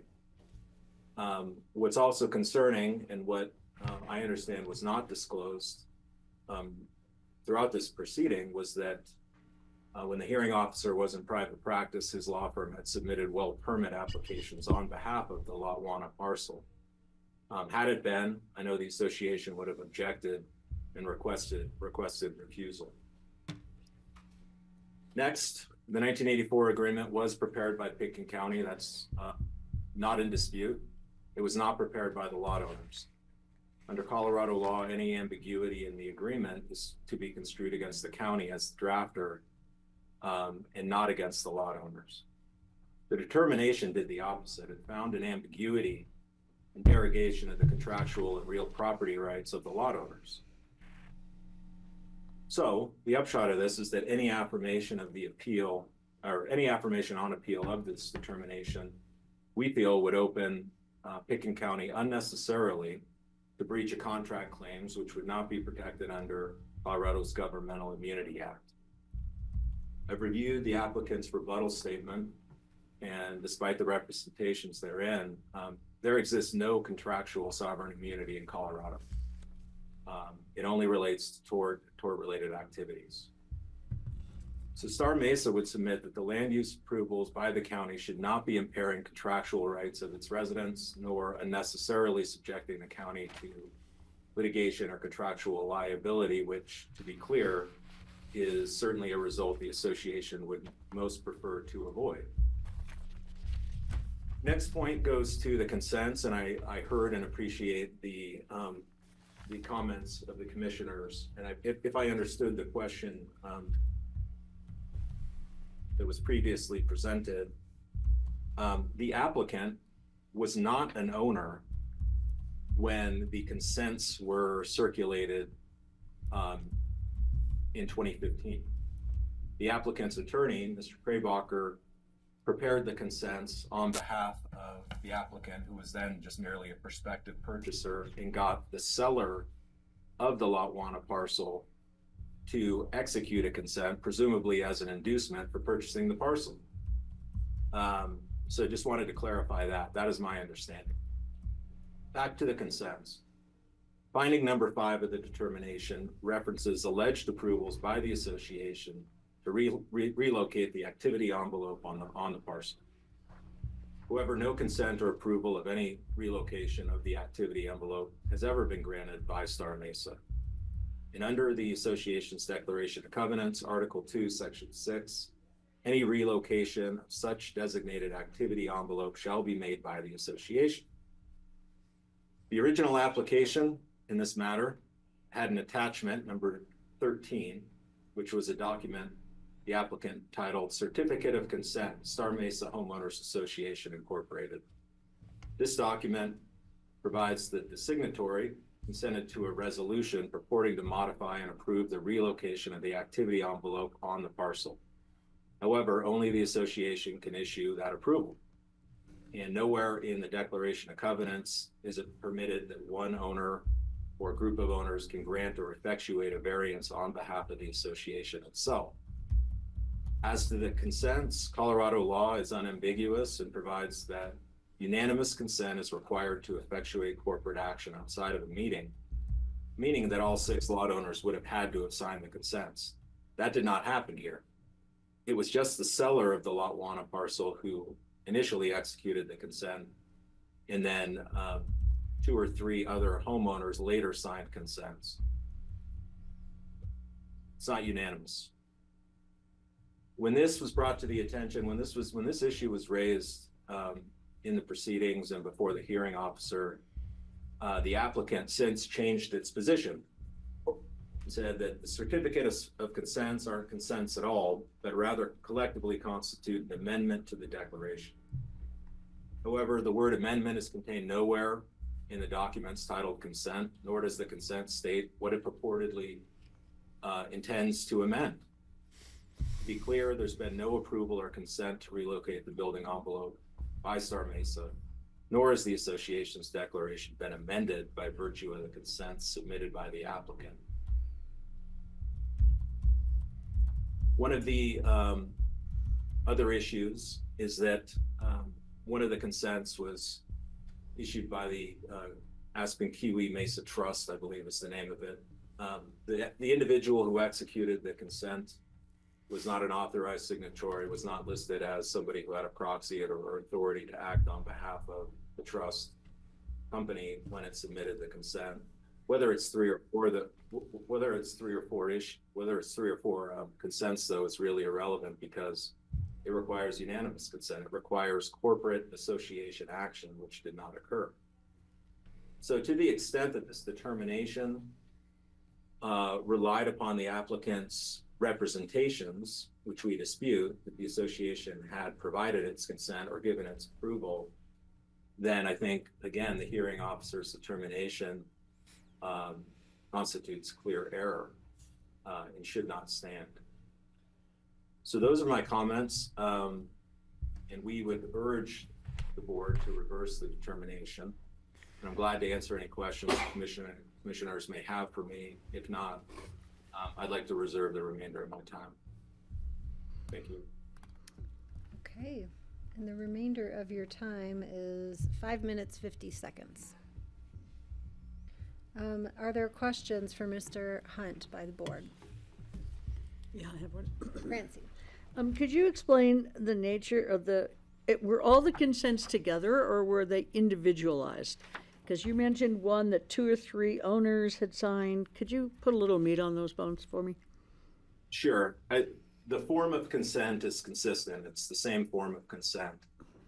Initially, it was the seller of the Lot Wana parcel who executed the consent in 2015 when association's prior counsel first objected to the contention that the association consented or approved the relocation of the activity envelope. My understanding is that applicant's counsel then had or was able to obtain 2 or 3 additional lot owner signatures on consents. I believe it was 2023. So the consents weren't all procured or submitted all at the same time. I believe there was a substantial time gap, 8 years or something. This community, Star Mesa, is not subject to Kiowa, Colorado's Common Interest Ownership Act, but I can tell you that if it were, consents are voting records. They are not amendments. And consents, ballots, other voting records are association records only for 1 year. So I guess implicit within the applicant's arguments that a vote could be taken over an 8-year period, which I've never seen before. And I've been representing associations for over 20 years. So there are 5 parcels, right? And so There are 6. 6. There are 6. So six- there six- are 3 6 or parcels. 4 people who consented to this, according Correct. to what you said, out of 6. Right. The Nonprofit Act requires unanimous consent. Thank you. Other questions for Mr. Hunt? Okay. Okay, thank you. We'll call you back for rebuttals. Thank you, sir. And I'd like to invite Kristen Decker, representing David Gerstenhaber. Hi. How are you?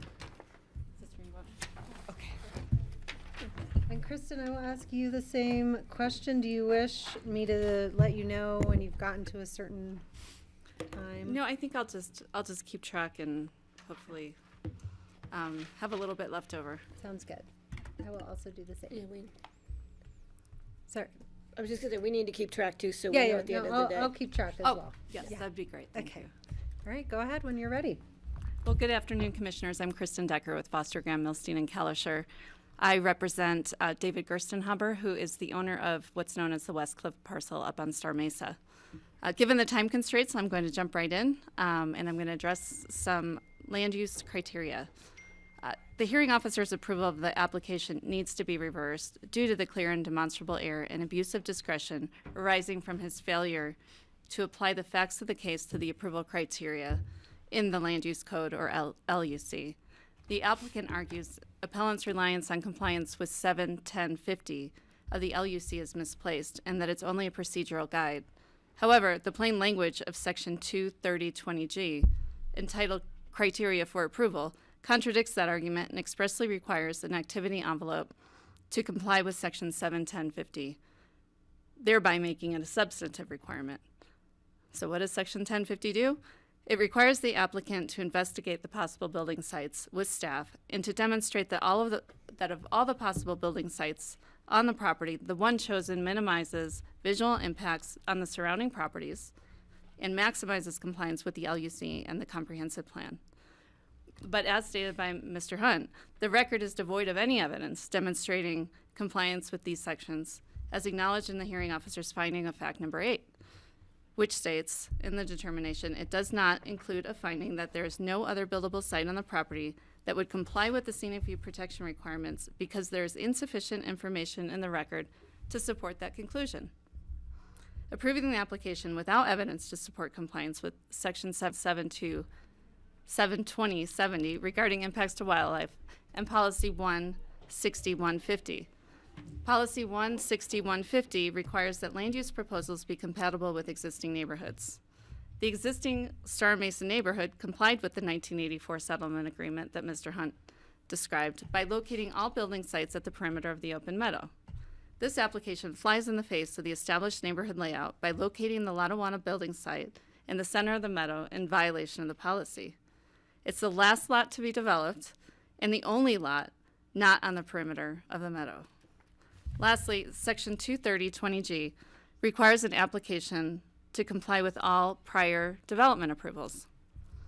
The 1984 settlement agreement functions as a prior development approval because it was an official action taken by the board that had the effect of permitting development on the mesa. So as Jonah would say, you can check that box. It actually does apply to the approval criteria. It sets forth terms and conditions under which the board acknowledged a valid subdivision occurred and approved uses subject to certain restrictions.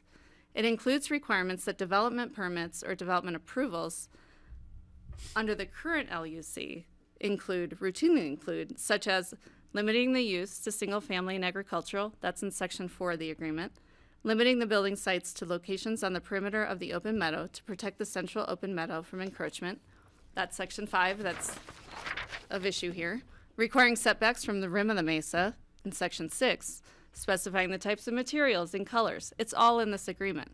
Requiring installation of certain landscaping and screening requirements, specifying road standards, requiring undergrounding of utilities. I mean, does this sound like development approvals? Of most significance and controversy here, as I stated, is obviously the compliance with Section 5, requiring protection of the central meadow. The agreement has never been amended. It hasn't been assigned, wasn't assigned to the HOA, or terminated, and is still binding on the board and enforceable by all parties to the agreement.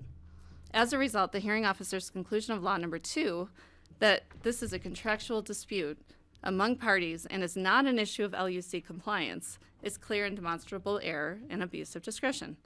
It is an issue of LUC compliance, as I've explained, since the settlement agreement constitutes a type of development approval by the board, and placement of the building in the middle of the meadow is in violation of it, and Section 23020G.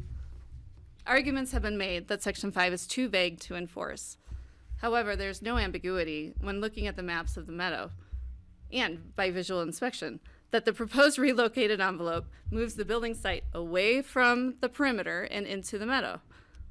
Any ambiguity, as Mr. Hunt also pointed out, could have been cleared up by the hearing officer during the site tour. He was specifically asked to look at it, and he intentionally declined to do so. With regard to the applicability of the scenic view protection regulations to the application, contrary to the hearing officer's conclusion of law number 3, Pitkin County cannot subsequently enact and enforce regulations that are contrary to and negate the primary purpose of the settlement agreement. Such an action would constitute a breach of the agreement. Unless the county interpreted the scenic view regulations differently to require compliance with the rural guidelines that would place the building lots on the perimeter. Conclusion of law number 4 again relates to the settlement agreement and asserts that Pitkin County retains no authority for review and approval to ensure compliance with Section 5.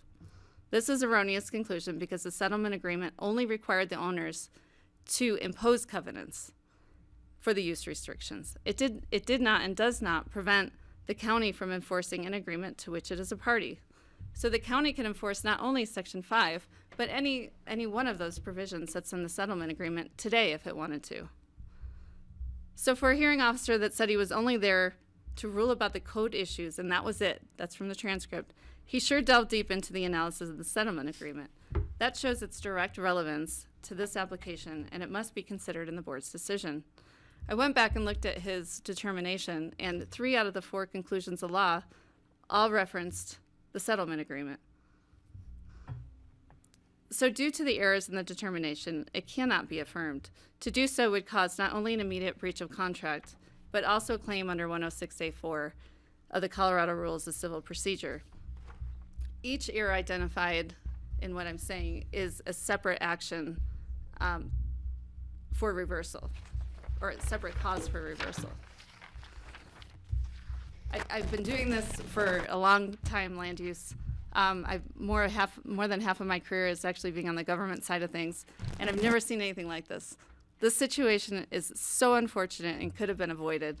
The settlement agreement has been in place for over 40 years, and now, only now, do we have the last property owner who refuses to comply with it.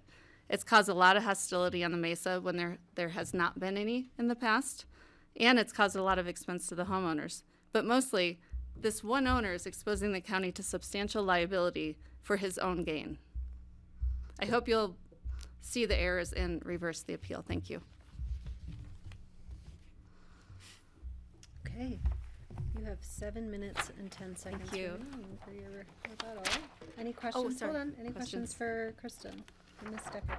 I do Yes, have a Francie. question. No, of course. When you say in the middle of the meadow, I'm assuming you mean like there's equal radius around it of existing meadow left? I wish we had a picture. Do we have a picture? I have a picture. I'm looking at it. And the middle to me means that there's a big thing around it of meadow, and I don't see that in this picture. So I'm wondering if you could define what you mean when you say in the middle of the meadow. It's taking the building site from the perimeter of the meadow and moving it further into the meadow, when the whole purpose of the agreement was not to encroach upon the meadow. Well, I guess we'll probably see some more later. But. I think Tammy was pulling one up. How do I do it?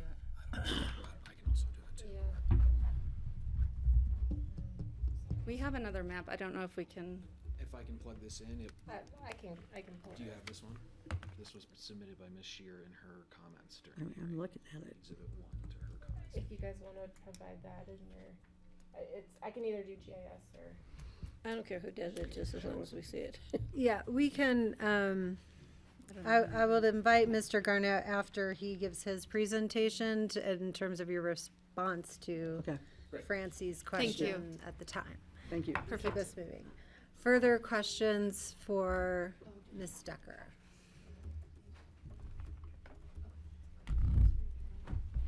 Doesn't look like it's in the middle to you.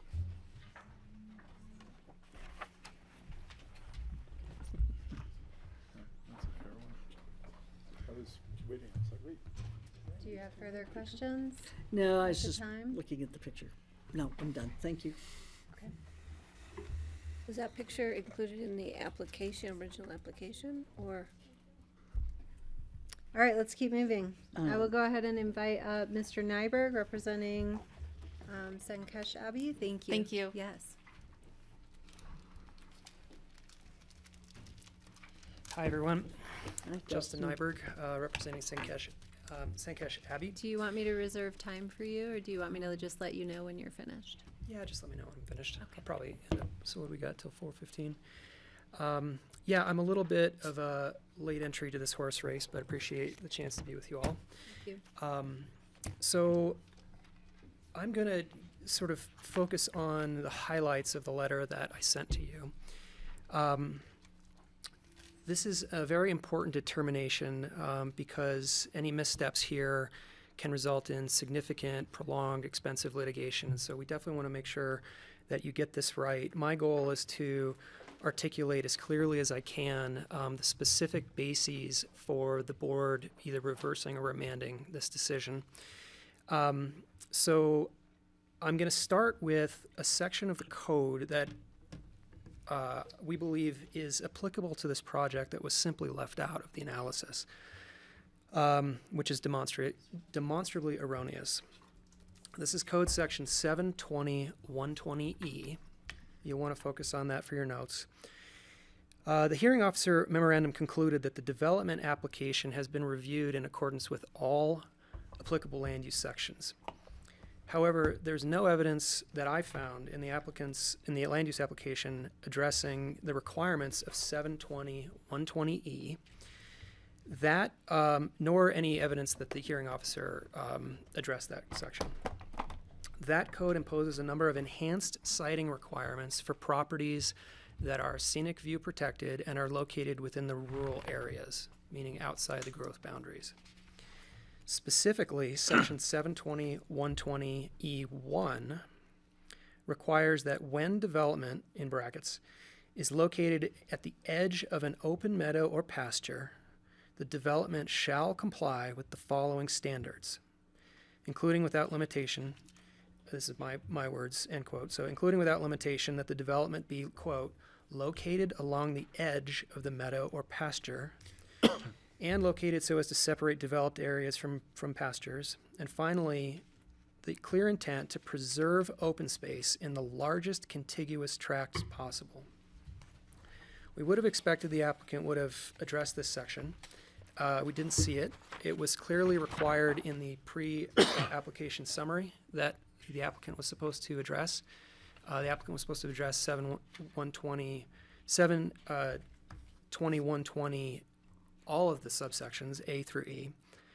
But because the hearing officer memorandum conclusion jumped to this conclusion that the development application has been reviewed pursuant to all applicable code sections, and this mandatory code section wasn't addressed, that's clear and demonstrable error right there. that's enough to remand this back to the hearing officer, or even reversed. Second point that I wanted to call your attention to has to do with the odd way that the irrigated land constrained area was treated in this application. It's a highly unusual approach. So under the land use code, quote, irrigated lands for food or crop production, end quote, are considered a constrained area. Constrained areas, as you know, are generally to be avoided and should be excluded from a proposed activity envelope. And an activity envelope must ensure the preservation of at least 95% of the area that's been historically irrigated for production of food for humans, grain, etc.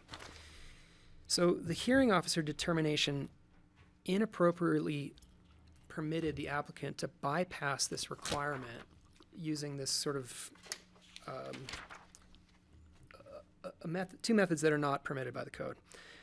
The first was that the applicant deviated from the requirements of the land use code by proposing to destroy 4.66 acres of historically irrigated pasture. By my math, which shouldn't be trusted, but I think I'm close, that's approximately 39% of the historically irrigated acreage identified by the applicant, far in excess of the 5% that the code allows them to destroy. These pastures are important. They have historic significance. They maintain the character of the community, and we don't want to see them relocated, moved at will. Acknowledging, though, that this level of destruction of the irrigated pasture is not permitted under the land use code, the applicant proposed to create 4.66 acres of new irrigated pasture land elsewhere on the property to mitigate its non-compliance with the land use code. Unfortunately, the land use code does not permit this mitigation. It does not grant the hearing officer or the staff the authority to allow the applicant to swap historically irrigated acreage for fallow land somewhere else, hoping that, that land is irrigable, can be farmed, will be farmed, is suitable for farming. It's not just a bunch of rocks. And certainly there's no evidence in the record that the land that is being offered for substitute land, even if it were allowed under the code, is suitable for farming. Secondly, the hearing officer arbitrarily adopted the applicant's unsupported position that in order to determine the size of the historically irrigated acreage, the county should disregard the county's standard mapping data set, which is the Colorado Division of Water Resources maps, and instead favor the applicant's sole testimony. So in other words, the applicant gets to come in and say, never mind the maps that show that all of my property was historically irrigated. I'm just going to tell you, my property manager tells me that going back to 2008, he has firsthand knowledge that only a smaller portion of it. And he knows secondhand knowledge, is what's in the application, that there was irrigation back to 2003, but they have no knowledge about what happened prior to 2003. The CDWR maps go back past 1993. It's a robust data set. So despite acknowledging that these CDWR maps are the mapping source for Pickton County GIS historically, the applicant asserts that these maps are not accurate.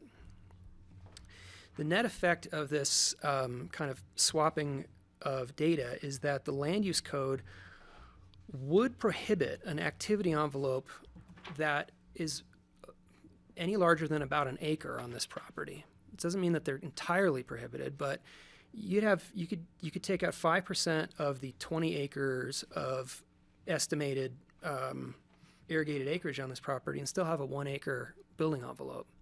It's perfectly suitable for a modest home, but the applicant's goal is not a modest home, it's to build a 14,993 square foot mansion with a much larger 12 acre activity envelope.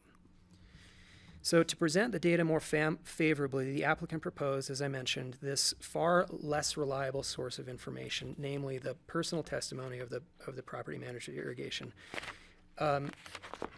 In my view, it's arbitrary and capricious and an abuse of discretion for the hearing officer to take that information at face value on those grounds. but there's more that raises substantial doubt about the reliability of these irrigation figures. As cited in the county staff memorandum to the hearing officer, dated July 16, 2024, in pertinent part, the memorandum reads that in 2007, the previous owner of this property, so in quotes, in 2007, the previous owner submitted an application to the Pitkin County assessor demonstrating that 30 acres of land was flood irrigated for hay, and the remaining 11.4 acres was used for grazing.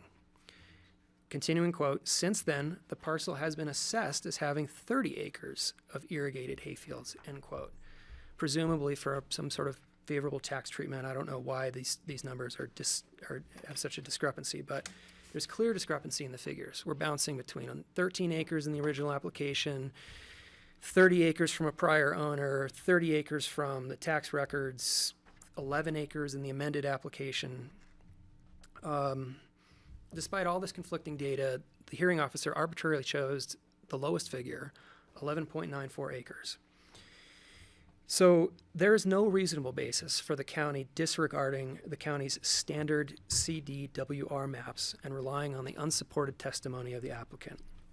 The CDWR maps indicate convincingly that there was widespread irrigation of almost all of the Star Mesa Plateau when the data was gathered in 1993.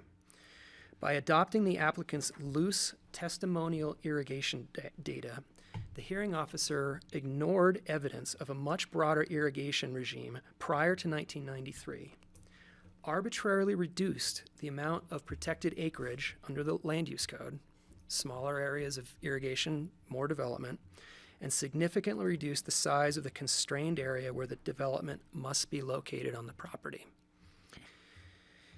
This, I believe, is an abuse of discretion, allowing the applicant to convert.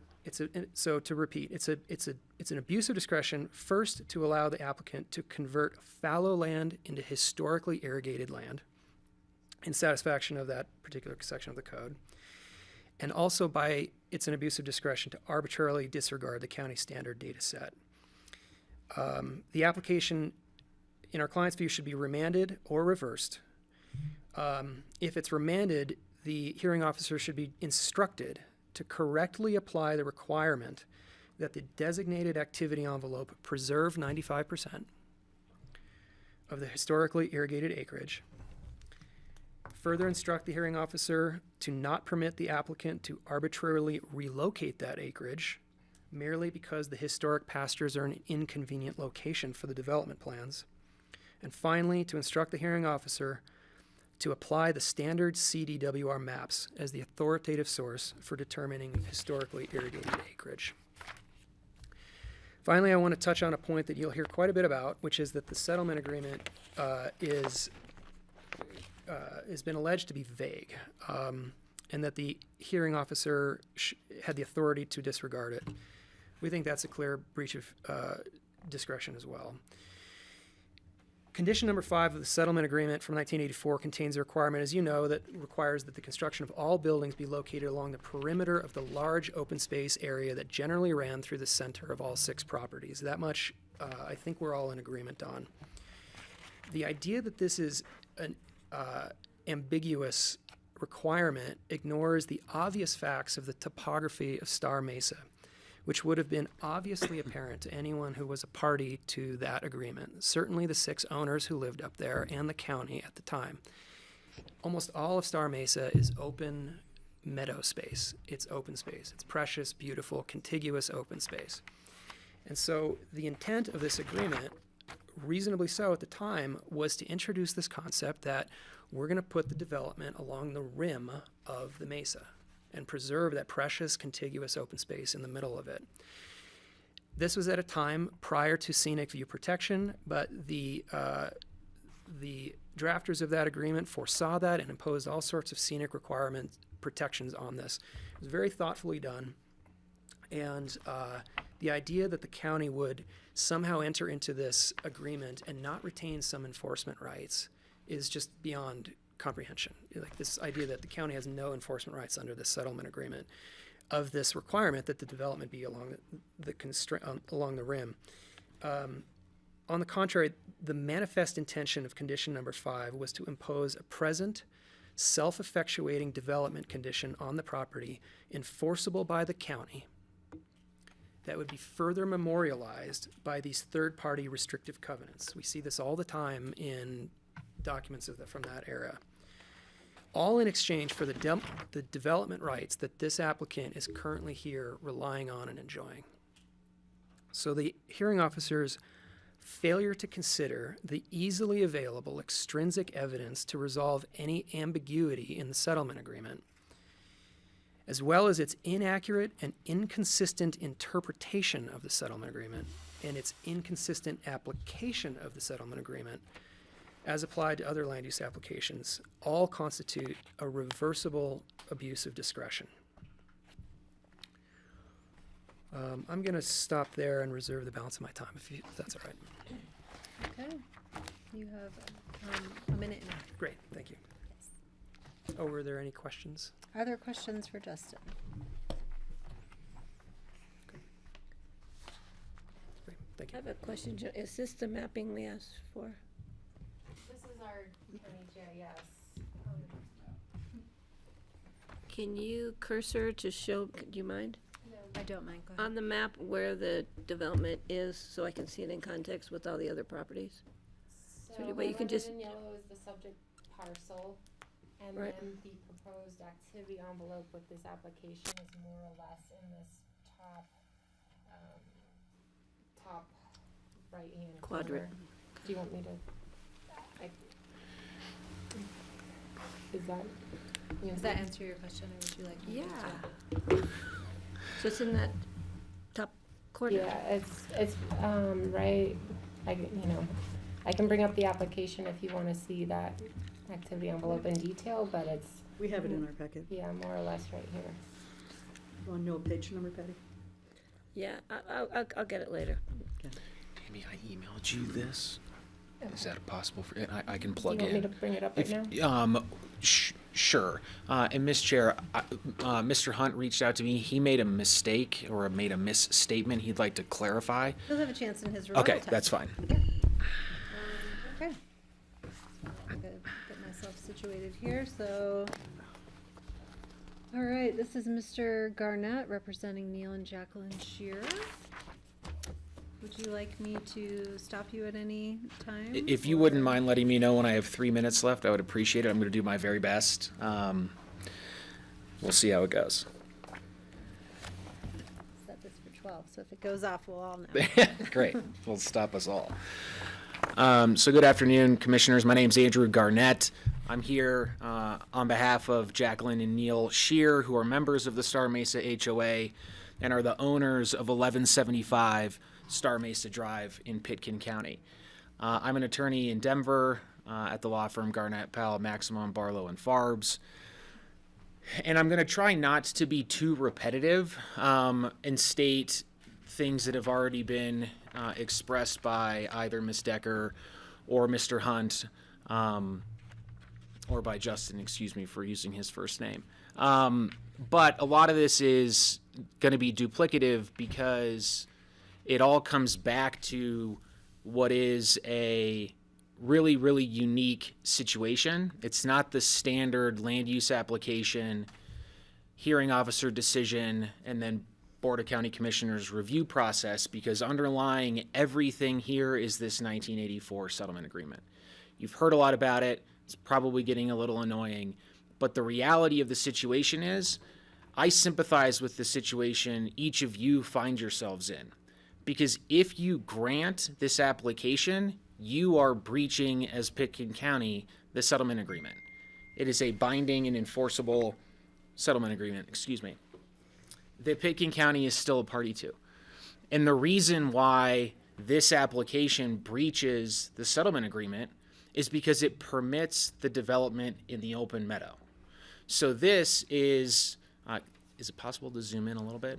So this is a aerial couple of maps of what we're dealing with. And on the left side are the original, so there are 6 parcels. You can see them each broken up in odd sort of vertical rectangle shapes. And then within there are the original building envelopes. And so you can see each one of those. May I approach the screen, or is that I guess? Oh, here we go. Great. So you can see Lotwana is the middle. Do you want to use? Sure. No, you're all doing I great. think we're and I didn't- following you pretty well Okay, here. good. I didn't have to plug my computer in, so we're all doing better. Yeah, it's. We got it. Yeah, you're looking at the Getting there? old Okay. and the 2015, the Oh, no. 1984. and Oh, no. Oh, we're going into cyberspace. I would like to apologize for touching That's the okay. computer. We're gonna- Something's Okay. delayed. All right. Well, we'll get back to that in a second. Yeah. Because there's two different considerations that I want to make clear. Because one, they are the same issue, but they essentially demonstrate two things. One is that the hearing officer's decision was arbitrary and capricious and an abuse of discretion, as well as clear and manifest error. Therefore, the application must be reversed or denied.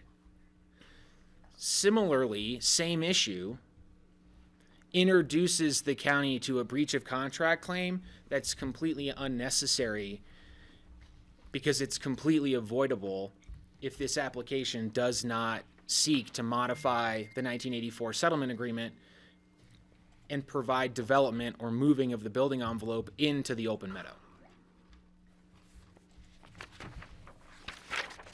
And I want to state that for the purposes of the record, the Shears would expressly incorporate hereby all and adopt by reference all prior objections and submissions made by the parties in opposition to the application. And Mr. Hunt got into this a little bit. And where the rubber meets the road here is finding of fact number 10. Mr. Smith says that the county is a party to the agreement, which is true. But he then says that the applicant, the Prince's application, complies with the 1984 settlement agreement, except for condition number 5. And condition number 5 prohibits development of any building in the open meadow. And the way Mr. Smith tries to get past this is he says that the condition number 5 of the settlement agreement is vague and lacks records associated with the condition, and therefore compliance with that provision of the agreement cannot be determined. This finding of fact is an abuse of discretion and clear and demonstrable error.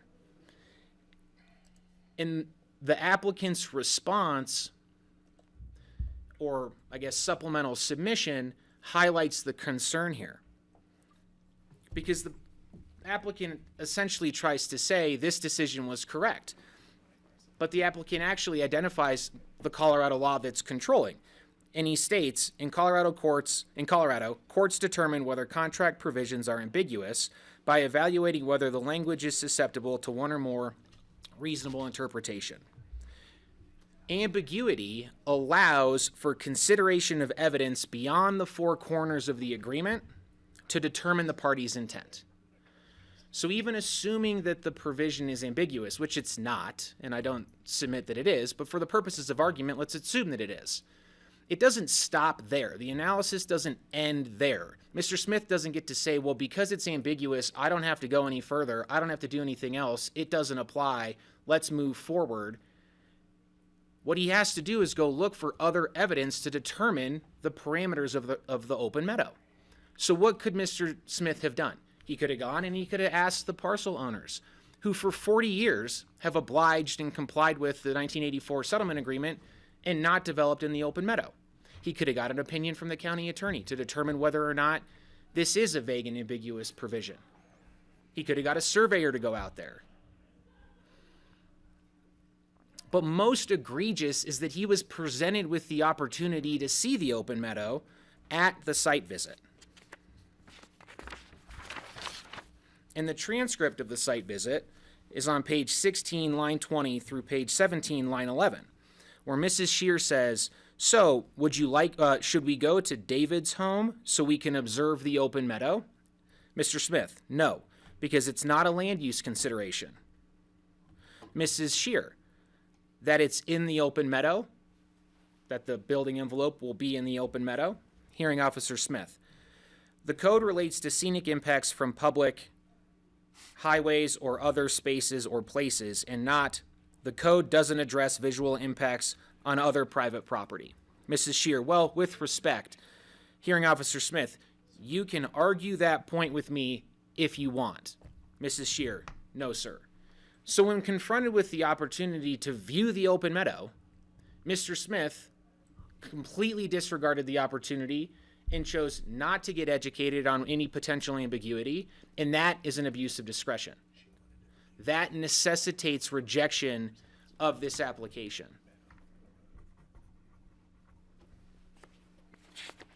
It's also troubling to the Shears that Mr. Smith was a county attorney in 1984 when the settlement agreement was entered into between Pitkin County and the prior parcel owners. So there's a possibility he's a witness. If there is ambiguity to the drafting of the settlement agreement, to the county's interpretation of it, the fact that he didn't go look at anything in the 90s, he didn't go look at these exhibits that were submitted by Ms. Shear at the hearing, didn't go look at other covenants that were submitted, didn't go look at any other building applications that were submitted, any county responses that were done in the 90s. There are things that can be done that he simply chose not to do, and that's an abuse of discretion. And he tries to justify this by saying, in conclusion of Law 4 or 5, that this isn't the county's responsibility, that it's the HOA's responsibility to enforce these covenants for the open meadow. And that because the 2015 covenants, which we fiercely contest were invalid and have no binding force or effect against the HOA, that because of that, they're private covenants, the county doesn't get involved, and the county can't do anything. And that's a pretty ridiculous interpretation of this contract, because the inverse of that would be the HOA coming in with a unanimous 6-vote approval, right, to modify something or pass a covenant that says, you know, we've determined that it's cost prohibitive to build utilities underground. So instead, we're going to build them above ground. And the county can't do anything about that, even though that's in direct violation of paragraph 9 of the 1984 settlement agreement. I don't think that's a reasonable interpretation, and I also think it's beyond the scope of his role in this process. And so what it's demonstrating is that Mr. Smith can't do just a land use application for this parcel, because there is the county agreement or the settlement agreement that is in tandem with everything that's going on. What needed to happen was it needed to be a land use application in conjunction with a determination of the legal binding effect of the 1984 agreement, so that the county, you, aren't presented with the opportunity to grant a land use application and sort of unbeknownst to the rest of the people reviewing it, breach the settlement agreement. And that's the choice that you're confronted with. And it's not the appropriate choice. However, all of the other issues with the land use application necessitate reversal and rejection of the application, and hopefully will avoid the breach of contract suit that will come if this land use application is granted. Because now that we have the maps up, on the left side, the Lotwana parcel is sort of like the vertical, kind of looks like a Coke can with like a squished Coke can on the left side. That's the original building envelope. Up above is the original building envelope in the top left parcel. Down at the bottom is the original building envelope. Over to the right, original building envelope within these little parcels. In the sort of middle right is the Penobscot. And then I think it's Rondelay is the top right parcel. It's really, I went there today, it's really not unclear where the open meadow is. It's the middle of this entire parcel of land, because each, just like Justin said, each of these building envelopes was designed to be on the perimeter of the land. And so the open meadow is all of the land in the middle. And so then to the right is the proposed location of the Lotwana parcel, which is smack dab in the middle of all 6 of these parcels, candidly, and the open meadow. And that is in direct violation of the 1984 settlement agreement. And Mr. Smith simply chose to say, because there's ambiguity in the language of that agreement, he doesn't need to apply it. And that was arbitrary and capricious, and an abuse of discretion, and was clear and demonstrable error. The last 2 things that I want to touch on are in response to the Prince's supplemental application or supplement to his application, essentially making a couple of threats And one is that if you don't grant this land use application, it's going to constitute, no Do you wanna problem. keep I'm going to going? keep going. 3 minutes is good. It's going to constitute a taking, and the county is going to be hit with a $60 million takings lawsuit. That is completely ludicrous. And it's completely ludicrous because under Colorado law, a taking does not occur unless an owner is substantially deprived of the use and enjoyment of their property. Where there is still opportunity to build a house, even if it ends up being slightly smaller than the 14,997 square foot house the prince desires, it's not going to be a substantial deprivation of the use of his land. And in particular, the hearing officer made an express finding that he was not determining that the original building envelope was not developable. So there is no takings issue here. That's just a threat. And then the last piece, which I think a couple of people have touched on, there is no governmental immunity here. Saying, oh, you can do whatever you want here because you're protected by governmental immunity is incorrect, because this is a breach of contract issue. This is not a tort, does not lie in tort. There are no protections to breaching a contract that the county is a party to. So I appreciate your time. I appreciate your attention. I know this has been long. Happy to answer any questions that anybody may have, and I reserve whatever other time I might have. You have 2 minutes left for rebuttal. Yes, Patty, go ahead. Can you just show me with the cursor on the left side where the original building envelope? I understand this one.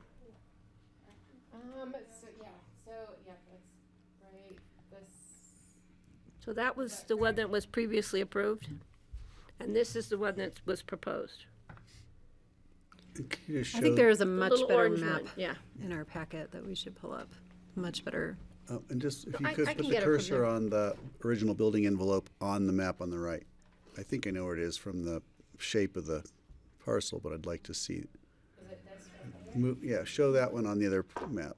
And so, It's right there. It's on the west edge of the right property, on the west side of that mesa. Correct. or even farther west than In the that, middle. right? I might recommend, Tammy, if Okay. if we can find it, but there's a map in our packet that shows, and I have a question about this for Mr. Garnett, that has a 1987 building envelope. It says drafted from parcel description. A 1986 envelope digitized from Star Mesa Covenants, and then a 2015 envelope, and they're all on the same map. So I guess I'm curious. What you're looking at? Yeah. You have it on your screen? I do, but I'm not connected to Zoom, but it's in attachment C of the application. If you want to pull it up, page 323 of the application. Can I ask real quick? On this map, what's the blue lines are for? I don't know what the blue lines are. I'm not sure that this looks like maybe something submitted from one of the, I Yeah, think this was that- submitted yeah, by the Ms. Shears, Mrs. Shear, with which her is fine, comments to but the there's hearing also one officer. in the application if you want to look at that. And what are the, do you The know what blue lines would be the perimeter of the open meadow. That's to dictate, that's to demonstrate You're where talking the open- whole open meadow over the whole Star Mesa. Well, it's the open meadow, which is essentially the center portion, not touching on the original building So you're envelopes. not, when you talk about the open meadow, you're not talking about the open meadow on the individual property. You're talking the open meadow on all of them. Correct. The open meadow applies to all of the properties. It's a shared collective open meadow. All 6 parcels have different some of them have more of it, some of them have less of it. Can I, was that ever surveyed? Is there like ever a property like a survey or legal descriptions? So when recorded staff for that? did their search, and it was in the hearing officer's memo, we found no legal description, no maps, no plats, nothing to guide us in determining the exact perimeter of that Okay. meadow. Okay, and there's not a covenant that would specify that out beyond the development agreement that calls it out? Staff did a search, and we didn't find anything. Okay, to that's find super that meadow. helpful. And then relative to this document that I just have in front of me, what is the difference between a 1986 building site and the 1987 building envelope? That says amended building envelope. Can you explain the history of that to me? Off the top of my head, I do not know. I don't Kelly, know. what document are you looking I'm at? looking in the application on attachment C. Right. It's called the Star Mesa Lottawanna Parcel Envelope History, and I'm just curious. I'd love to see Let's that. do that so that Yeah, me everybody too. can know. what Well, we're and I talking think, about. yeah, I mean, I think this kind of goes back to, I can't remember if it was Mr. Hunt or if it was Jonah. I think it's almost impossible for anybody with a straight face to argue that the proposed building envelope is not in the open meadow. That would be a really, really difficult argument for somebody to make.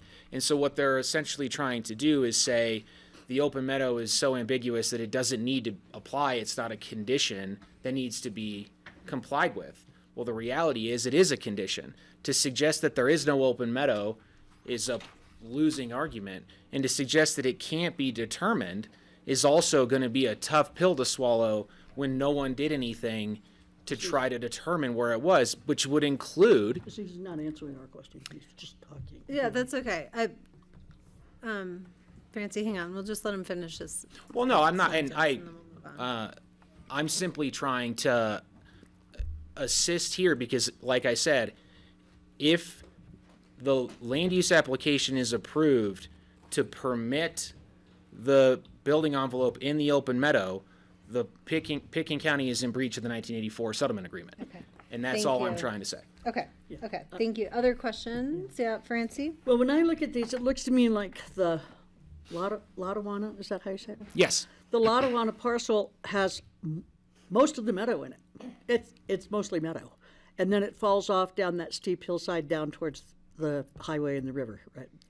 So, and I also see that the road, the driveway for one of the lots goes right through their portion of the meadow. So, let's have I'm questions. just trying to and we figure can out, bring so that would up you during agree that the discussion. preponderance of the meadow is on the Lottawanna lot? I don't. Well, there are different portions I of sent you a link to different the portions of the document. property. Will you send it to me, Kelly? Yeah. Thank you. Sorry to. No, it's okay.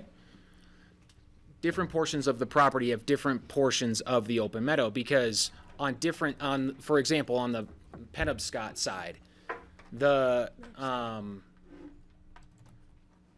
Sorry, on do the you want me to bring up Yeah. yeah, please. Sorry. On the east side, it goes straight down the cliff to the valley beneath it, and so so it's difficult to answer that in the abstract here because there's different developable portions of the property which are all in the original building envelopes, and then the interior portions is the open meadow for each parcel, and so different portions have different amounts of the open meadow just based on kind of the topography of their 35-acre parcel. I'm pretty familiar with Star Mesa, so I Okay. kind of know what happens. Wait.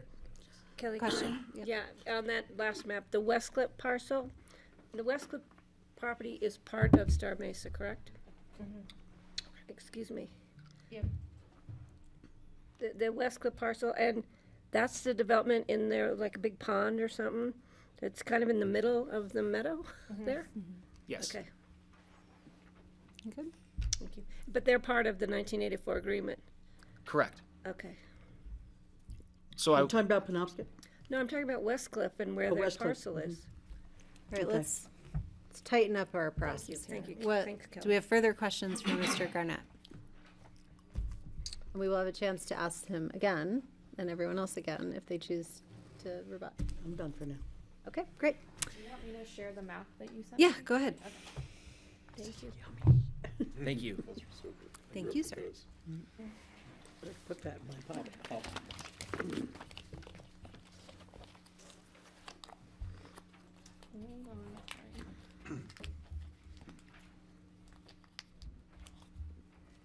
And Glenn, you can come get set up, and we'll wait to start your time. And Mr. Tamir, I'm sorry, what was your last name, sir? Goldstein, Mr. Goldstein. Thank you. Good afternoon. Is there a place you'd rather me sit? Not sit?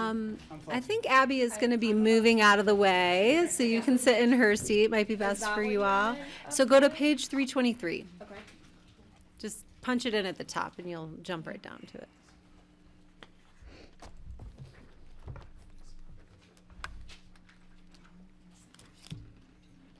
Hopefully. Yeah, So if you can zoom out on this to about 50%, this is what I thought the comparison of the historic activity envelopes are. Oh, okay, thank you. We will be going over all this. Okay, great. Okay. This is my favorite map. Okay. We good? Yeah. 66. Do you want me to take it off? Okay. I think, yes, because Glenn will need to share his screen. But if they're going to go over that, that's great. Oh. All right, board members, are we doing okay? Maybe we'll take a break after Glenn and Mr. Goldstein. I'm good. present? Thank you. Okay. He gave me one.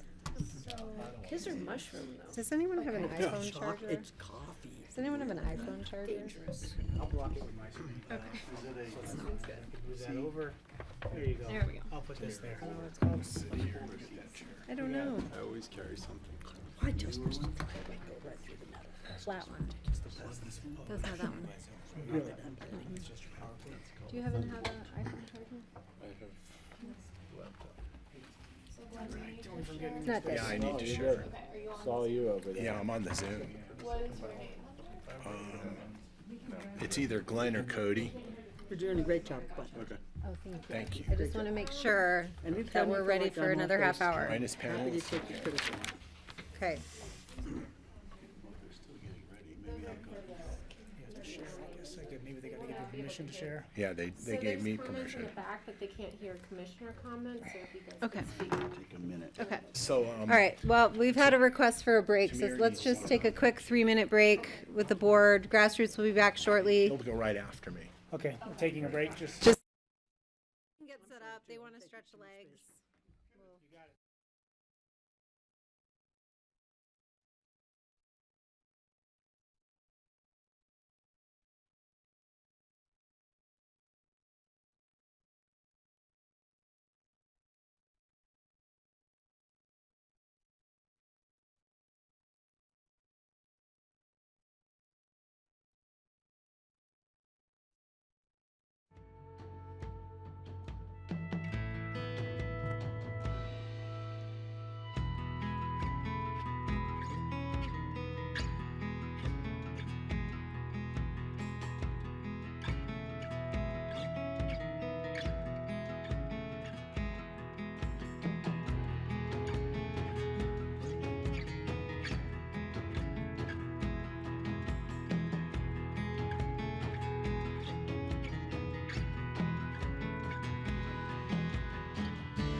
All right, welcome back, everyone, to the Pickens County Board of County Commissioners regular session on Wednesday, February 26th. We are resuming our appeal of the Star Sky Holding LLC application, and we are going to allow the appellee, also known as the applicant of the original application, to make their argument, and they will be given 30 minutes. We do not afford the appellee rebuttal time, but they do have quite a bit of time to present their case to us, and then we'll go back to the appellant's rebuttals if their representatives so wish. And so I will turn it over to Glenn Horn and Tamir Goldstein, who are representing the applicant. Thank you. Thank you. Can you show my screen?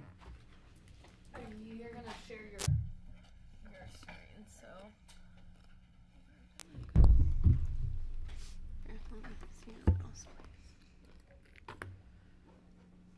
Okay. Yeah, and it was I'll this go one, with right? that one, yeah. Okay, perfect. Thank you. Yeah. Okay. Remember everybody to speak up, so folks know. Thank you, Abby. So, my name is Glenn Horn. We represent the applicant, Star Sky Holdings LLC. Tamir Goldstein, the attorney for the applicant, is with me, as well as David Johnston, who is the architect for the applicant. The parcel, as you know, is the Lotawana parcel in Star Mesa. We're seeking activity envelope and site plan review, which was granted by the hearing officer this summer. So, This is quieter than you usually are. Are you okay? Because I can barely hear you, so I'm I'll pretty speak sure up, they sure. cannot. So, this is a graphic before you that shows the Star Mesa tracks in 1991. And you can see here's the Bradford parcel, which was one of the two parcels that was developed at that time. This is Andre Ulrich's house in 1991 on that property, who was the developer. This is the Brattleboro parcel that was vacant at that time. The Penobscot parcel, which was developed with a house right here. Westcliff parcel, Rondelay parcel, and the subject site, the Lotawana. The mesa is accessed by this driveway, Star Mesa Drive, which goes up the hillside. Everyone's very familiar with that drive. It's one of the biggest eyesores in Pickens County that we use to access the site. You can see the meadow here. You can differentiate it from the brush on the side of the meadow. The most of this meadow is irrigated. Here you see a 2022 photo. This is the north on the top. Here you have McLean Flats Road on the Roaring Fork side to the west, Woody Creek Road to the east. And you can see here that all of the parcels in 2022 are developed. There are houses on all of the parcels. And I just want to point out that the Rondelay parcel house breaks the ridge line as viewed from McLean Flats Road, Highway 82, and Brush Creek Road. It was developed prior to Scenic View Protection Ridgeline Review. On the Bradford parcel, the house breaks the ridge line as viewed from Woody Creek Road at approximately where the Flying Dog Ranch is, right here. It's now known as the Four Sons Ranch. The Brattleboro parcel breaks the ridge line as viewed from Woody Creek Road. The Penobscot parcel, the main house, breaks the ridge line from Woody Creek Road, as does the caretaker dwelling unit. The Westcliff parcel, the main house breaks the ridge line from Woody Creek Road, as does a recently developed pool house, which the applicant was cited for breaking the ridge line, inconsistent with the land use review approval. The Rondelay parcel, the house breaks the ridge line from McLean Flats Road, Highway 82, and Brush Creek Road. So that's kind of an overview. These are steep slopes. This is the relatively flat meadow. Here's a shot which is taken from Smoke ring. Star Mesa Drive looking at the Elk Range. This is really the prominent primary view that most houses up on Star Mesa look at. Here you see the Elk Mountain Ridge from Sopris over to Daly, Capitol Peak, Garrett Peak, Mount Baldy, and here you see Burnt Mountain right here and Seavers. So it's a spectacular view. And one of our goals in this land use application was to preserve that view for the neighbors. This is a secondary view that you see from Star Mesa Drive. It's a view of Williams Hill. The proposed house is approximately in this location here. The neighbors have suggested that they don't want to see a house in their view of Williams Hill. We counter that this is the primary view, and it would be best not to see a house on the edge of the meadow here as approved in the 1986 and 1987 HOA envelopes. A little bit of background, this has been covered. Andre Ulrich created these 6 tracts in 1975. They were 35-acre tracts. There was litigation between Pitkin County and Andre Ulrich. It resulted in a landmark case before the Supreme Court, which is known as the Penobscot case. The court found that counties didn't have the capability to regulate the subdivision of land into tracts that are 35 acres in size or greater. So this was a landmark Pitkin County, landmark state of Colorado case, and it was settled in the Penobscot Agreement, which laid out certain conditions for the development of the Star Mesa tracts. In the summer of 2015, our client contracted to buy the Bradford parcel and the Lotawana parcel. Joe Kraybacher, David Johnston, and I were hired by the applicant to do the land use due diligence work when the property was under contract. I want to touch upon some important considerations in the agreement. Corporations which are party to the agreement shall impose covenants to guide site development. The 6 parcels up there were all held in the names of corporations, which are the same names as on that map, the parcel names: Rondelay, Brattleboro, Lotawana, and so on. Residences and accessory buildings shall be located at the perimeter or edge of meadow, which now exists in the center of the property.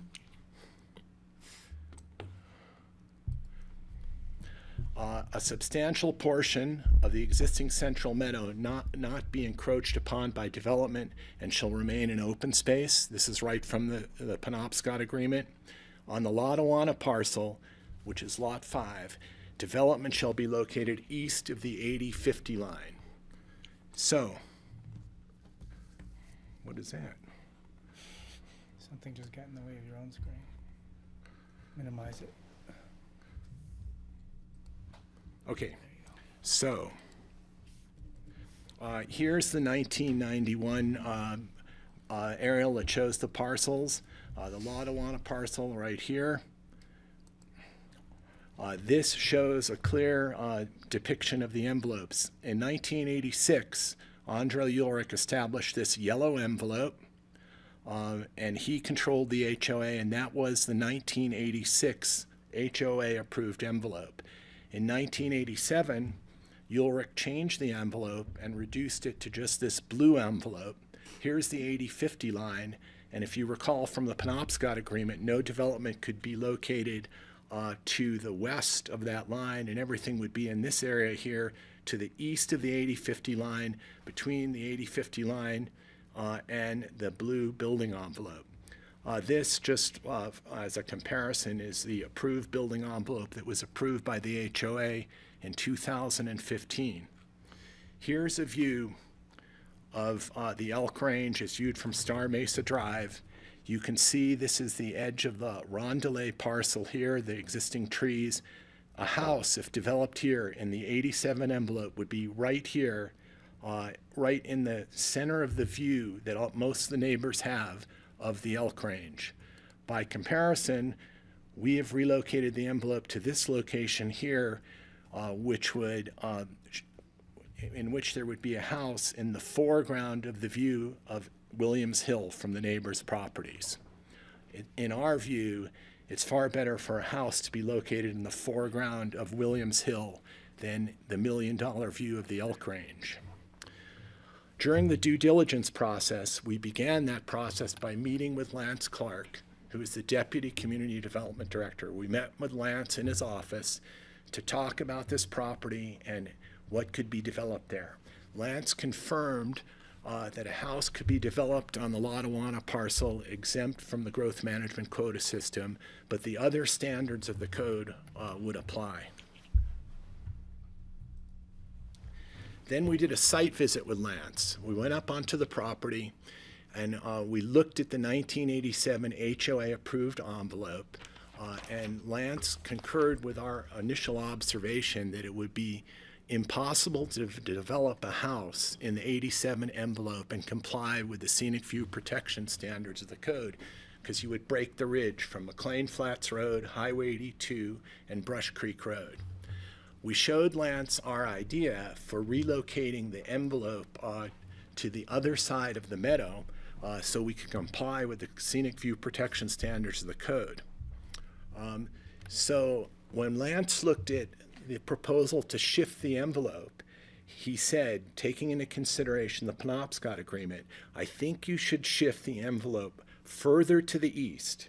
It is closer to the Star Mesa Drive so that it doesn't encroach into the meadow and so that you minimize the encroachment into the meadow. So with that, we relocated the envelope and the HOA ended up approving a new envelope in 2015. Here's the 87 envelope, and when we were up there, this is the 80-50 line, we determined that a house would break the ridge line at these various heights, 11 feet, 4 feet, 10 feet, 10 feet, 12, 8, 15, 7, 10, 3 feet, 9 feet. And here on the far east side is the only section of the envelope where you could have a house that would be reasonable, and that would just be on the far end, 11, 26, 21, and 25 feet. But if you move just a few feet to the west, a structure would break the ridgeline at 10 feet, and here at 3 feet, here at 9 feet. So it was this analysis that led us to relocate the envelope from this location in blue to this location in red. And you can see we also reduced the size of the envelope because the house would be in the envelope, but landscaping and other improvements would be in the activity envelope. So here's the building envelope, this is the activity envelope.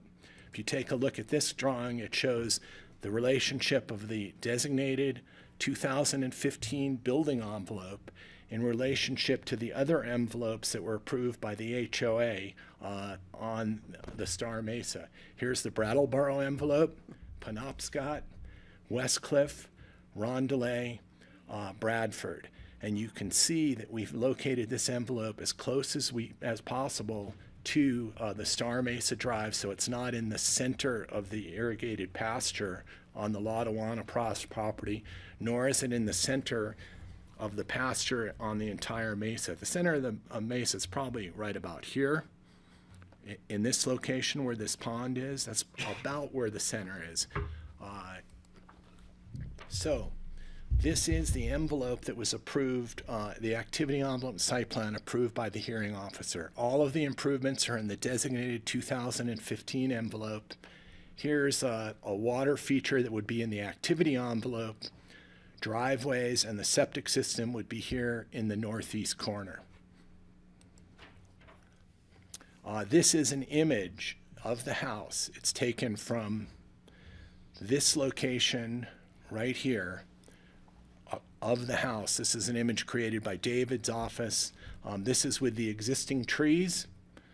This is what it would look like from that location after we added landscaping. Here's the house, and you can see Mount Baldy in the background.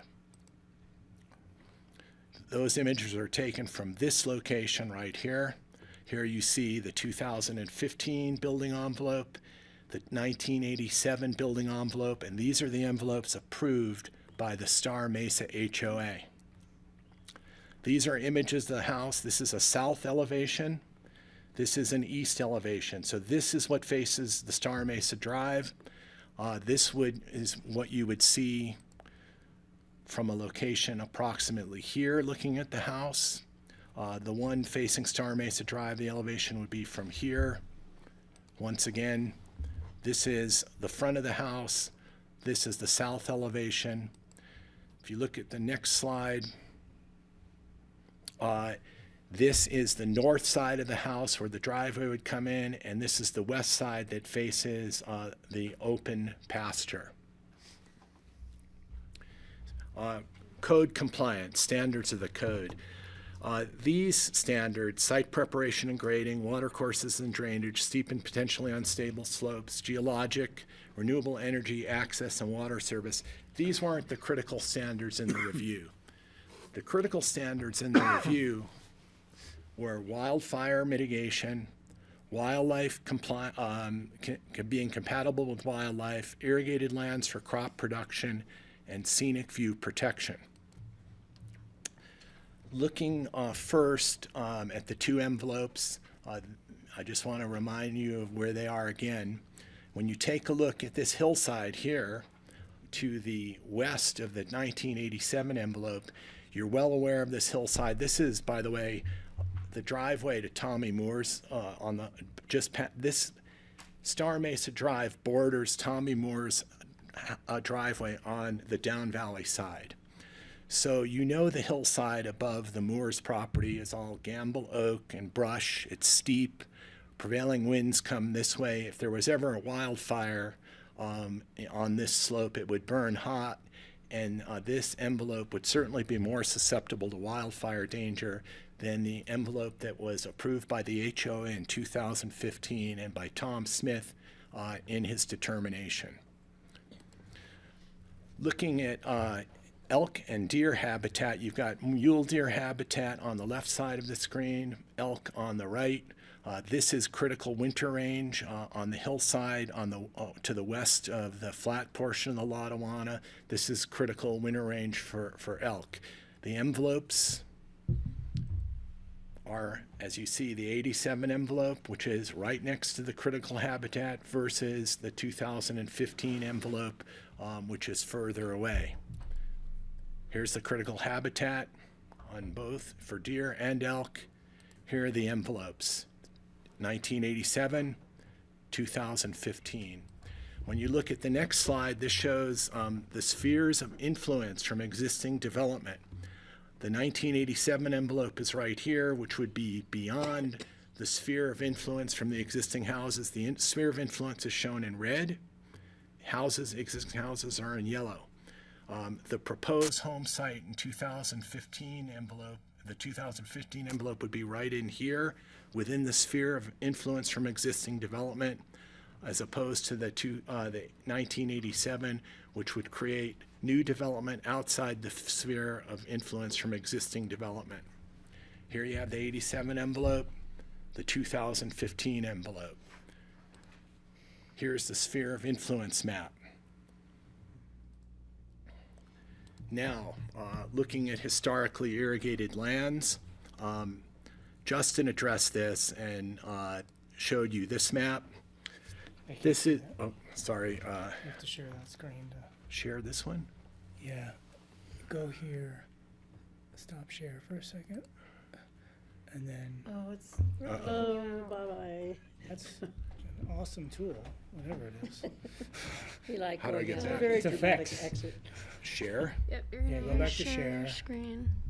And I want to go to this one. Yep. There you go. Perfect. Press share. No, I want to go to this one. Share. Okay. And then you'll have to. All right. Okay. This is the map that Justin showed you. And this is the irrigated lands mapping done by the Division of Water Resources. And these Division of Water Resources maps are a nice indication of what's actually irrigated, but they're nowhere near as accurate as asking the person who actually irrigates the land what's being irrigated. For example, here, this map shows that the houses on the Penobscot parcel are within the historically irrigated lands. This map shows that on the Rondelet parcel, the houses and the driveways and yard are within the historically irrigated lands. It shows that all of this land on the Brattle parcel is being historically irrigated, and it's not. And we found that this was inaccurate. Therefore, we went to find something more accurate, and we went to the guy who actually irrigates the land, Gustavo, I can't remember his last name. He's been irrigating it since 2007. And he, This one. Oops. Gustavo took over from a guy who was irrigating the land the 5 years prior to that. He taught Gustavo how to irrigate the land. So here you see in blue what's been historically irrigated. It's about 12 acres, and this comes right from the guy who actually spreads the water on the property. And, despite what Justin said, this is common practice in Pitkin County to verify what's actually being irrigated as compared to what's shown on the Department of Natural Resources maps. And the fact that those maps show irrigation over houses that exist is just a good indicator of how inaccurate they are and how on-site verification is definitely the way to go. Here you see where the house and the proposed land that's going to be taken out of irrigation will be. You see, going back here, here's the blue. That's Gustavo's description of what's been historically irrigated. This land will be removed, and we're proposing to add more land in on the property that's level and flat and can be irrigated. This is completely possible to do, and it is common practice in land use applications to pull some land out of the historically irrigated lands and to add suitable land back in, which is what our proposal is. This is a slide that shows this existing, the 1987 envelope. I explained the scenic foreground, scenic view protection analysis that we did and how a house would break the ridgeline from various scenic corridors in Pitkin County, which is why it's not possible to develop a house in the 1987 envelope, which is why we chose to seek approval from the HOA to relocate it. The envelope was relocated here. This envelope was abandoned. This is the envelope approved by the hearing officer. So with that as background, I'd like to say that the proposal complies with the code procedures and standards. It complies with the Penobscot Agreement, and I can turn this over to Tamir to wrap up. Thank you. I'm going to stop sharing for you. You'll Okay. get. Hi, everybody. Hi. Good afternoon. I'm Tamir Goldstein. I am counsel for Star Sky Holdings. Let me start by just saying, and I'm going to share my screen here for a second.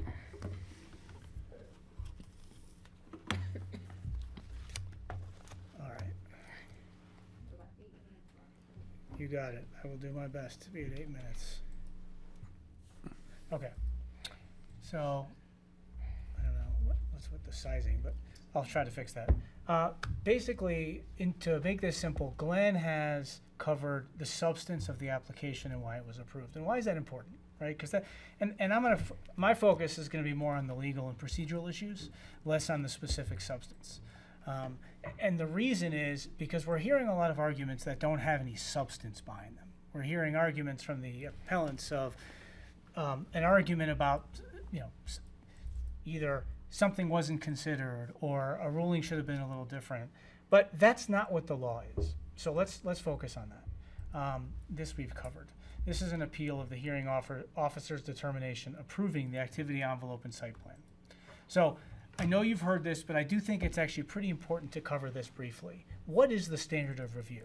Now, what does it mean to be a not de novo review under the land use code? That means it is not your job to make your own determination, right? It is only your job to determine if the hearing officer made a clear and demonstrable error, abuse of discretion, or denial of procedural due process. And there's no basis for any of that.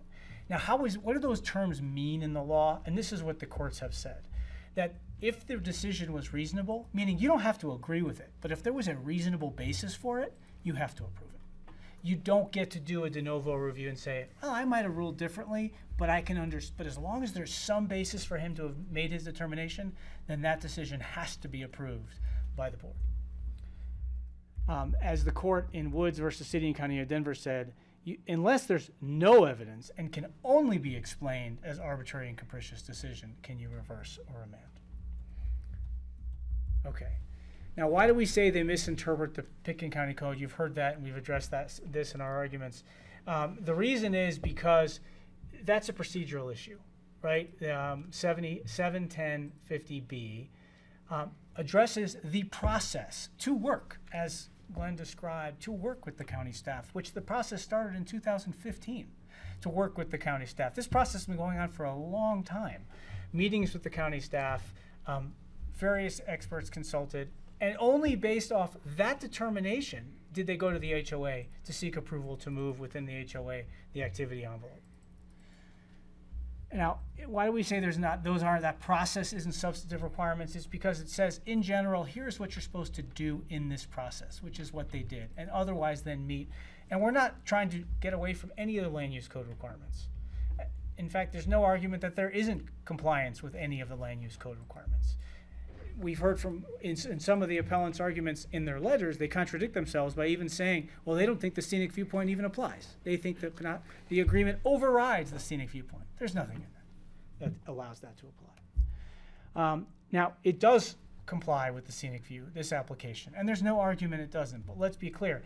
One is the hearing officer properly applied it to county roads, not to, as they argue, in their actual application, in their actual appeals, to their private views from their private view scenic points.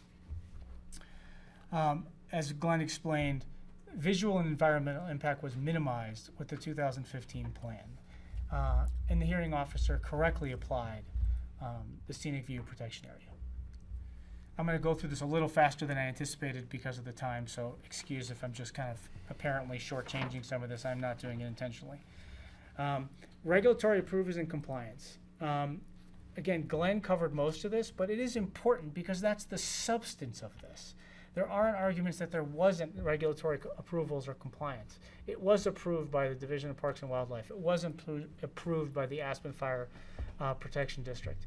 And the 2015 relocation avoids the constrained areas. So let's talk a little bit, and specifically the I'm not going to repeat the wildlife habitat compliance.